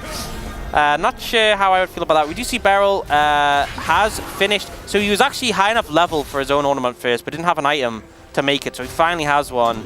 But he's level 15, and he hasn't really been able to hand many out to his team yet. No, not quite. One of the pains. Oh no, but now... Oh yeah, we got another one for Perfect. Yeah, Def's got one. And Def's got one as well, so we're going to be all right. I think I actually remember what opportunity was called, but I can't actually remember. Yeah. There's too many ornament names, and we just haven't seen Ornn. And we do actually have the Kenneck Ruka now on Gideon, so the Corki going to struggle a bit more, pumping damage into the front line. Yep. And the Seeker's Arm Guard on Envy, very relevant. Yeah, 4th tank item now completed for Morgan as well, as Bellow's Breath going to eat the CC there, as Beryl not too worried. And the game, I feel, is going to largely slow down as KT look to regroup and lick their wounds after some really difficult fights. You can see Envy is spraying fire all over the Rift now with every Q. And they're waiting for this Baron to come back up. 50 seconds and the Purple Worm is back on the Rift. And Bro have all of the control of that area. This has all of a sudden become a very difficult game for KT. Yep, absolutely has. I just feel like Def needs so much levels, so much stacks. And any time you're taking, like the longer you lean into this game, the more problematic Envy is going to become. BDD only has one more level to gain, one more item slot, whereas Envy will just keep scaling. And yes, that can be true of Def, but he's not that relevant right now. I don't know whether engaging onto Beryl is really the right idea, as the rest of KT are now going to turn up. Karis not going to find the Mantra Q, but of course they still stay relatively safe. Look at Gideon, able to tank up so much, but his Rukkan shield is going to wear off eventually. They got his Rukkan shield, you know. Yeah, that's what nailed it. That's what they're looking for. So much value. Yeah, huge there. And now they are leaning towards the Baron once more. I'm honestly scared for how much damage Envy's ult could do at this point. You can see just the Q explosion hit Deft and chunked him quite significantly. Yeah. It's the amount of... It's just another really, really greedy draft on both sides. Now with Beryl able to build so many things for the rest of his teammates, that's going to be high value as well. Still needs level 16 before he can upgrade Perfect's Jack shows. But this is the two-man Baron happening. KT, not a lot of opportunities here. As now they are going to find out that this is basically gone. It is just going to be taken down. Not many opportunities, and there it goes. So KT have to just watch as it goes through. Good Bellows Breath there to eat the CC, but Perfect! He can't do it! He's going to go all out, but he's just all out of the game for at least the next 50 seconds. Now KT in a 4v5 scenario, they have a lot of buttons available and some decent fog of war to play with, but Bro aren't really worried about that because they're looking to break open the base right now, and KT are desperately scrambling to get back and rebuild their things. At least Deft will be able to get there, but he's going to be the only one, so they have to give up this inhibitor. And actually, they can just rotate. There's a top wave being pushed in by Morgan. They could just go and grab this and take this top tier 2, but you know, I'm saying that BDD's not even there. Yeah, and they're looking to just end this. This Nexus turret is already going to go down. The Ram comes in, though, as now Pyoshik looks for Karis. Envy could be in trouble as the rockets are hitting BDD. Can he stay alive is the question. Envy, though, he is going to be able to, and it's a double, and I think it's going to be more of these rockets. They need to land, and he's not going to be able to. Finally, he hits one, and now he's looking for Envy. Another auto is all they need, and Deft gets the kill on the Dragon. Gideon's gonna go down the game, ladies and gentlemen. It continues. It's still going, refusing to let the game end. KT managed to fight it off. Oh, that's Cloud Soul as well, baby. Oh, Lord. The movement speed? You know, we're able to chase down Gideon, but the movement speed might make the difference. But yeah, you know what? I criticized the GA. It was the perfect item for this situation. Just slides in, gets a huge value package. Once again, Beryl, the package delivery system, just corrals everyone in. And they get so low, it looks like it's just going to be like a pentakill for the Corki. But a couple of missed rockets on the back end. There's one, there's two, there's three. Does get that one in the end, but it was so painful. And then it slides in and finally gets that one to help kill Envy. Whoa, needed a flash from Deft as well to make that one happen. And he's able to tidy it up in the end. And now, that is the center 8-1-7 in this game. Catching up in levels. Yeah, now 14. Yep, which makes a big difference. 144 stacks, 140 extra range, has an LDR now. It is substantial. Yeah. It's starting to become, you know, it's so silly because I'm like, yeah, the Smolder's starting to become a problem. You know, KT really have to be careful about the stacks. I'm like, oh, but also the center is becoming a problem. Bro have to be careful about the stacks. They're both stacking. They're both going to be problems. Yep. I think it's a problem-solving exercise for both teams. Yeah, it's plus. Who can manage it better? The thing is, KT's problem in the Smolder does have a Zonya's. Well, do you know what the solution is? Get yourself your own Smolder. Oh. And in 5 minutes' time, they can do that. In 3 minutes, there is a Purple Worm, and there's an open front door to KT's base, and that is going to be a big problem. BDD not going to be enough to defend this, as now the Perfect turns up alongside Beryl. They are not going to lose the inner turret just yet. valiant defense. Teleport to come in from Bro. That is the Smolder joining. MV flaps on over as they continue the siege. KT's last bastion. This is the tier 2 tower they've decided to make their final stand on. It's not really standing very much. I think they might have to just give this one up in a second. I think perhaps a different hill is what you'd want to die on, would be my recommendation, as Morgan takes a lot of damage. This is like somewhat 6-item center, we have to remember. Does, of course, like, you know, one of the items was very, very cheap, but has just finished his rapid-fire cannon on top of everything else, so he's pretty scary. And it now just becomes that game of can Pyoshik find that one kick onto the Smolder, and will he find his Zhonya's button in time? He got flash up, so if they want to punish that, they have to be quick, but the problem is Pyoshik doesn't have his own flash here. They're kind of just being forced into the base. Baron in 1:45, Elder in 4 minutes. Well, second Elder, you know. Yeah. First one is right on your screen. Yeah, it is. It's just perpetually up ever since 225 stacks. Whoa. And do you know what the greatest part of this is? If Bro win, and they manage to allow Envy to just carry them to a victory, we just get to go again. We get game 3. Uh-huh. Which can only be even more hectic than this. I would say so. Yeah. I don't think there's any other way. As KT look to clear out some vision around this Baron, 1 minute until that one's up. Feels like a doomsday clock, doesn't it? Yeah. There is going to be some chaos. I feel like we should just permanently have the stacks up on the screen, because I we feel like should. that's just all. That's we don't need a clock anymore. That's not. We don't need the gold anymore. Definitely not. Deft is about to get 160. There we go. Even more. What is the range now with rapid fire? I think it's like 160 extra, so like 910, right? That's big time range. That's substantial. Yeah. Some champions only dream of having a range like that. Yeah. Don't talk to Lucian about it. Although she probably should. It's her husband. You know, every bit of extra range that Senna gets, she takes away from you. Yeah, that's how it works. Balance in all things. As KT just looking to keep things away from their base if they can. And Pyoshik, what's he gonna buy? The Lee Sin main character. GA. Yeah, this is the difference maker. That's what KT been waiting for. Is I mean, they have been waiting for a lot of GAs this game. As Beryl once again tries to bellow breath the hook, but the trump card is not hitting the hook, and then making Beryl look a little bit silly. Perfect. This has just evolved into an ARAM. Peak League of Legends is ARAM. So 100%. Understandable. Yep. You would certainly know that. My professional ARAMist. It's also what Pyoshik probably learned from the region of ARAMs, NA. Yeah. NA RAM. Oh. That's all right. There's a crash down from Gideon, but it's a little bit half-hearted. This isn't, though, as Beryl throws the ram in. There's the kickback. It's on the Karma this time, though, and Mom comes down. This is getting very scary. The Magnustorm is a lot of value as GAs are starting to pop left, right, and center. Karis is out of the fight, but I think Envy's still in it, and that is the scariest part. Perfect is now looking to get on top of it. There it is! And KT!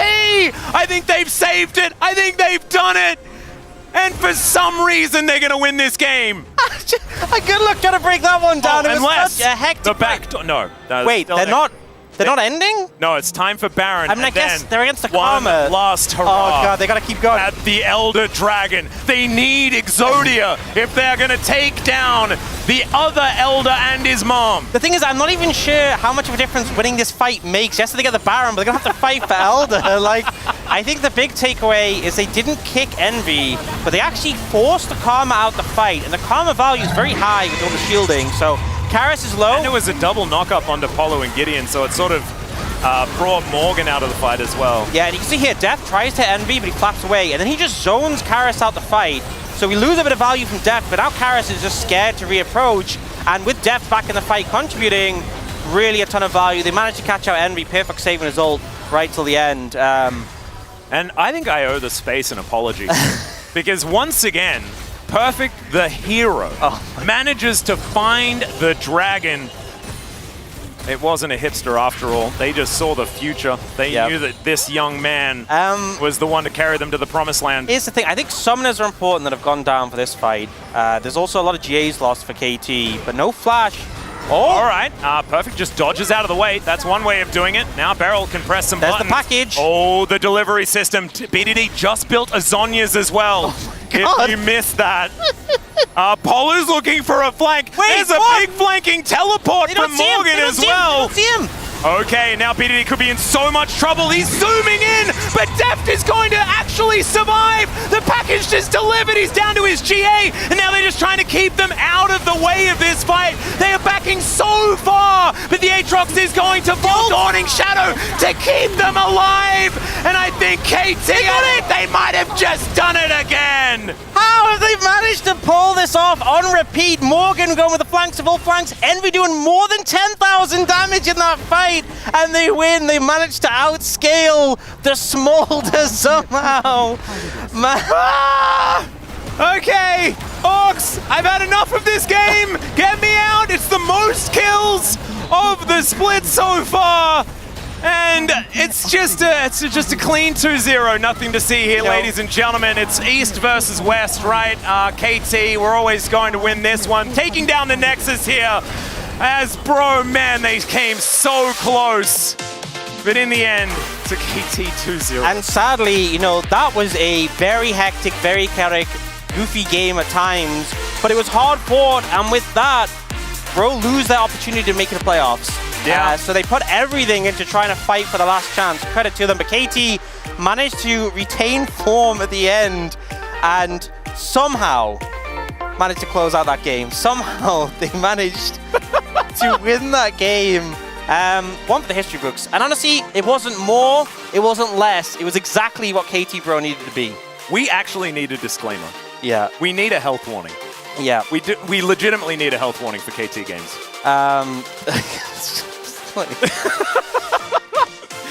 Oh, man, the Morgan flank was just like... And it was one of those tiny teleports as well. I mean, there's like Polu's also there flanking, so it's flanks within flanks, and then there's GAs, and then there's Zhonya's, and then all of the different tech items coming in. Oh my god. Yeah, good luck to the space. Trying to break that one down. Yeah. And covering a smirk there, I actually feel like those pictures were absolutely adequate. And BDD struggling, obviously sick, and getting. He just wanted to have a good game of Corki. Missed a few rockets, but ultimately I don't think it needed to be that stressful. Let's have a look at 3 hours of highlights. Yeah, this is going to be such a long highlight. Do you remember this? Do you remember this play happening? Okay, they skipped a good chunk of it. Wasn't this game 1? No, it wasn't. It was like 3 games in 1. Yeah, Morgan getting the big play. This was probably BDD's big oopsie of the game, but I feel like a lot of people had oopsies throughout it. Beryl being that frontliner you won, but the turnaround that came in from Morgan here was pretty massive. And I feel like there was a period of the game where you could have safely said that Aatrox was the main character, but definitely not for the whole thing. How many heroic dragon murders did Perfect do this game? I think it was 3 at least that were like absolutely pivotal. It was like as well, like the fight was going on and he was like, I've got him. Just laid it in. Yeah. He nearly got another one here, was going for the stun, and then the flash comes out just a bit too soon, unfortunately. And that rocket from BDD did so much, like threaded the needle there. And then find it. And I think there was comfortably like 6 different fights that Bro won, and I was like, okay, they got it. Yeah. And then they didn't. They did not got it. And it was it was all this. It was just Smolder getting kill after kill after kill after kill after kill. But then apparently this was heart-wrenching. And it is, Smolder's weakness is range. But it definitely was a factor here. But in the chaos, I feel like it was just specific people executing well in these fights, Deft here playing a huge role, making sure he's untouched, threatening Envy for zoning off Karis, and then this melee on the front line that somehow BDD was in.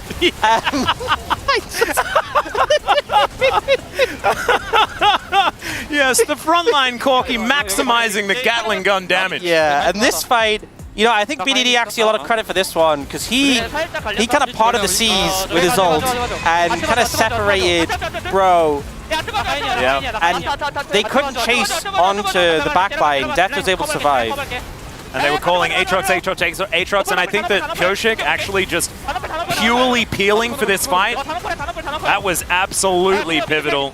Yeah, I never really thought of also Corki being a peel champion, but apparently so. Yeah. This was a hard one. That is the understatement of the split. Yeah. How did we even win? Deft, you're the god of Senna. He's unbeaten on Senna this season, and it kind of showed. Yeah, a lot of damage from a lot of people. Envy. Doing over 1,000 damage per minute. Just smaller things. I mean, BDD did the same thing. I mean, Morgan even got close. There was a lot of fighting in that game. I think if that had have gone to 3, we would have needed subs. We may not have survived. Yeah, I could have taken a sub, like a foot long.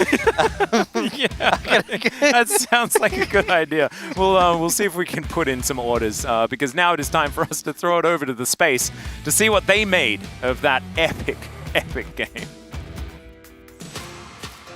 Thank you so much, casters, for that wonderful cast. Clean 2-0 from KT. Absolutely nothing to see here. Just the quickest stuff we've ever seen. Man, that game 2 certainly broke our casters, didn't it? Also broke our deskers. We were going crazy over here. And the thing about game 2. The thing about it is that was Bro having 2 realistic opportunities to potentially upset KT here. And game 1, obviously, kind of a wash after the pentakill, and then game 2, you know, they had a large advantage. It was big. It's off camera. It's super large, but.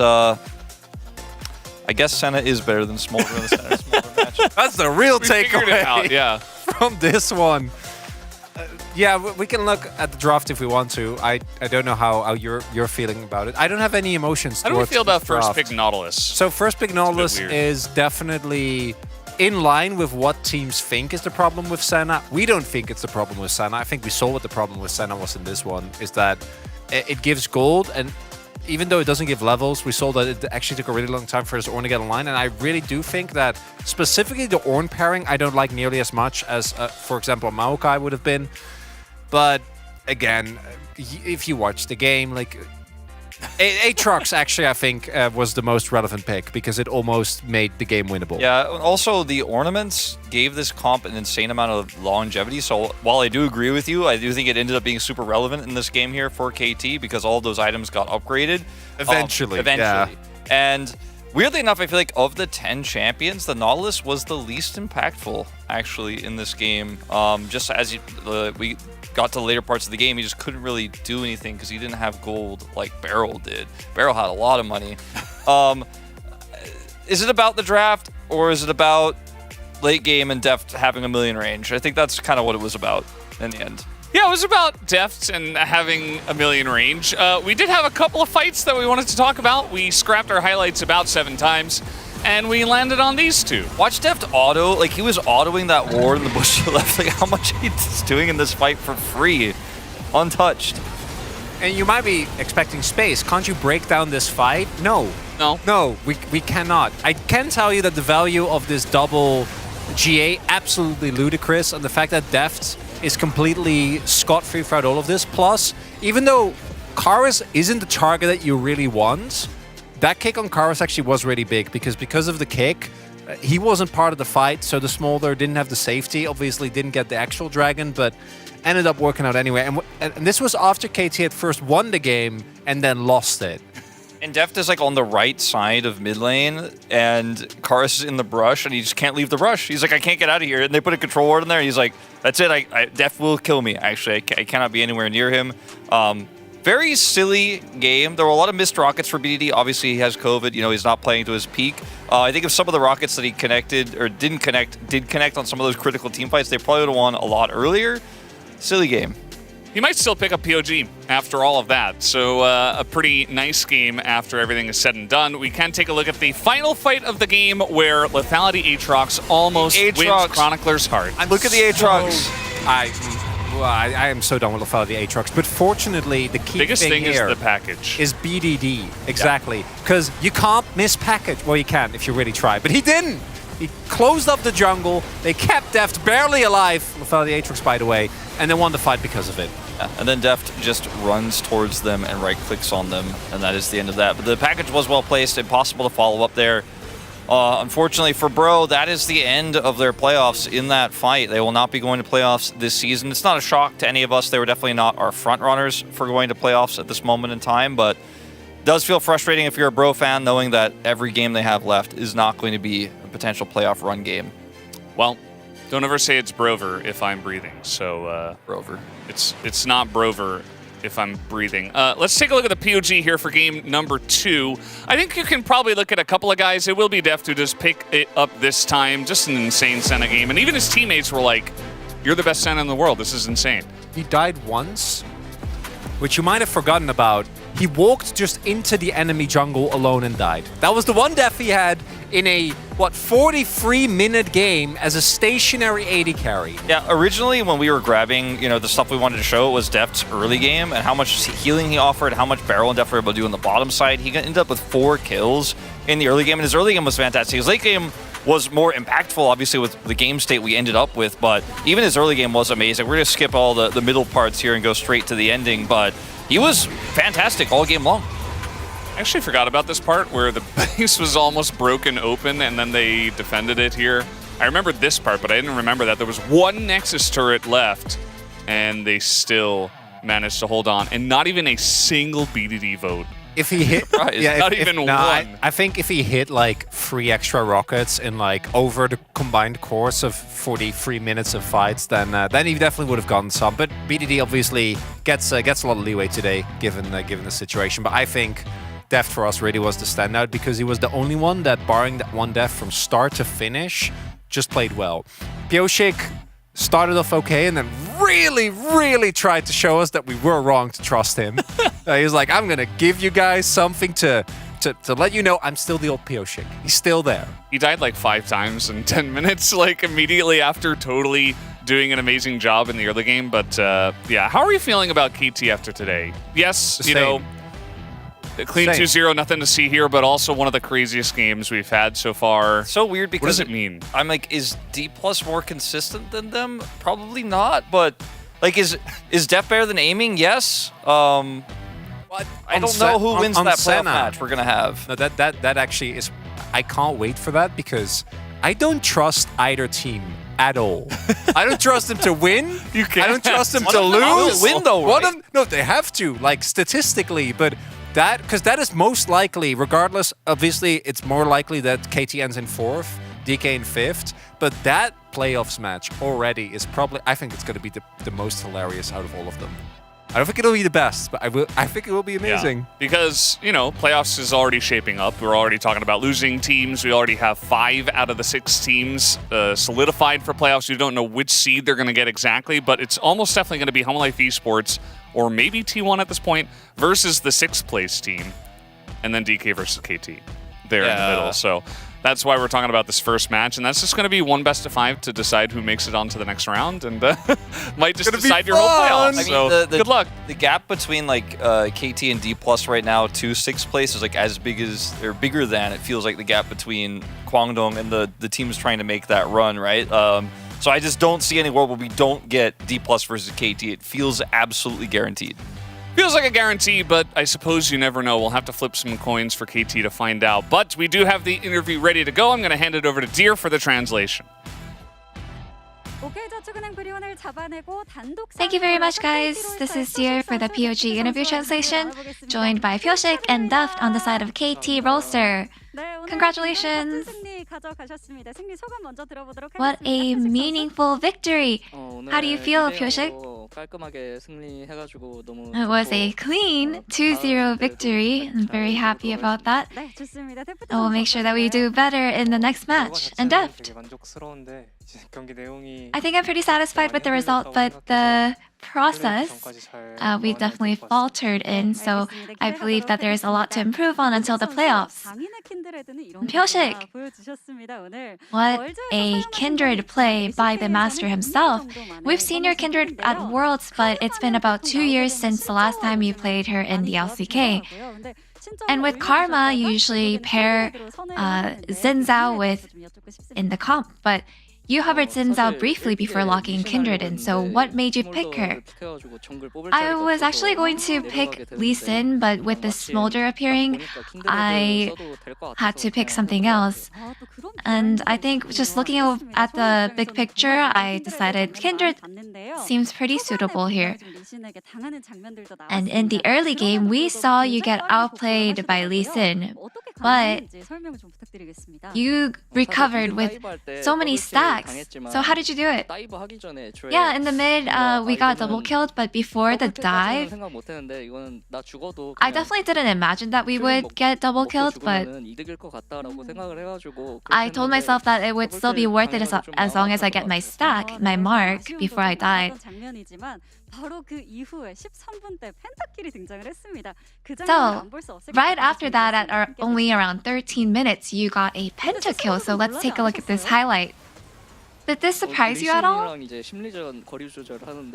So there were mind games and positioning and distancing between me and Lee Sin, and I saw an angle while we were just trading and harassing. And then, right around this point, I was like, oh, wait, Penta right here? And Deft almost stole it.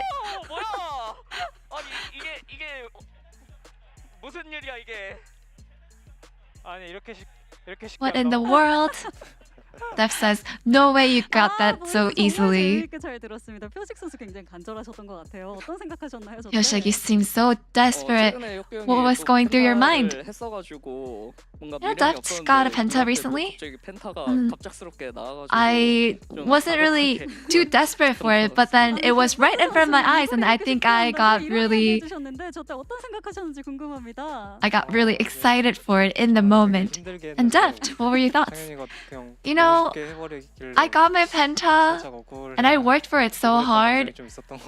It just feels quite unfair how easily Hyoshik got his pentakill. So why don't you give some tips on how to get easy pentakills? I feel like Def just plays for the victory. He plays to win, and that's probably why he has such a hard time getting pentakills. So Def, in game 2, you had an incredible performance with Senna, and we heard you call yourself the god of Senna, so is that how satisfied you were? I think from the laning phase until the end of the game, I think I was utilizing Senna really well. And I had full control over it, so that's probably why I ended up saying that. So how did it make you feel when Senna was left open?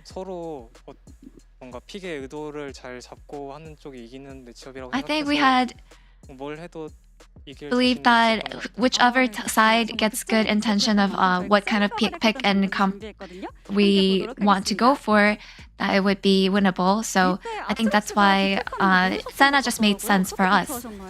So the last team fight at 41 minutes, it looked like you guys didn't realize that Aatrox was TPing, trying to flank. Yeah, so I think we were able to zone him out, trying to make sure that he doesn't have a focus. So that's probably how we ended up dealing with him so calmly. Hyoshik, what was going through your mind here? You know, my Q wasn't really landing, and I was very heartbroken about that. But in the game, Deft had such perfect understanding of how our comp was supposed to be played. So even without my Qs hitting, I think I was just trying to be a team player, and as well as just be carried by Deft. Yeah, so today's game had the highest kill count of Spring. How did you guys maintain your focus in such a long game? We believe that when we lose control of the game and lose our spirit, it would be it would make the game a lot harder. So I think we just kept telling ourselves that we have to stay in the game, stay focused, and that's how we won today. And BDD, despite having COVID today, he did his best. So he actually played his 700th LCK game today. So anything you'd like to say to him? It's a little awkward for me to say, but BDD always does really well. That's what allows me and enables me to do well. And I think BDD always gives me really good advice. So I'm very grateful for him. And Deft? Of course, BDD in game-wise, he does really well. He actually keeps everyone's spirit up by saying a lot of funny things, and I'm really grateful. I believe there's so much more to see from him in the future. You guys only have 3 matches left in round 2, so what will you focus on improving until the playoffs? Hyoshik. In the remaining matches, we made it to the playoffs, but until the playoffs, it's important for us to bring our form up to the top, and we'll make sure that we are ready and Deft. I think other teams are really good at playing out the games based on their intention of the draft, and I hope that we can be a team like that as well. And this will be the end of the interview with Pyoshik and Deft of KT Rolster, and back to the space. Thank you, dear, as always, for that awesome translation. Great to hear from Pyoshik and Deft, as we do have KT Rolster currently in 4th place, rather, 1 game ahead of DK in the standings. So they're also right now 12 games ahead of Kwangdong, and then Kwangdong is 7 games ahead of Fear X. So just to remind everyone how large the gap is I was talking about earlier, it's pretty big. And the important thing is that based on strength of schedule and the matches still ahead, the only gap that actually seems doable, as you guys talked about in the pre-show as well, is Fear X catching up to Kwangdong. Like that's basically it. I don't really expect anything else major to happen. Tomorrow though, that T1 versus Hanwha series. Banger alert. Yeah, that one's hopefully will deliver. I think that we did. How about Genji versus Nongshin? Banger alert. Banger alert. Okay, just a different type of banger, I guess. Should be a lot of fun. Guys, we've had a fun day here on the space, but thank you so much for watching. We'll see you tomorrow for more of the LCK. Have a good night.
DRX! 두려움을 모르는 팀 피오 확정됐다고 생각하지 마세요.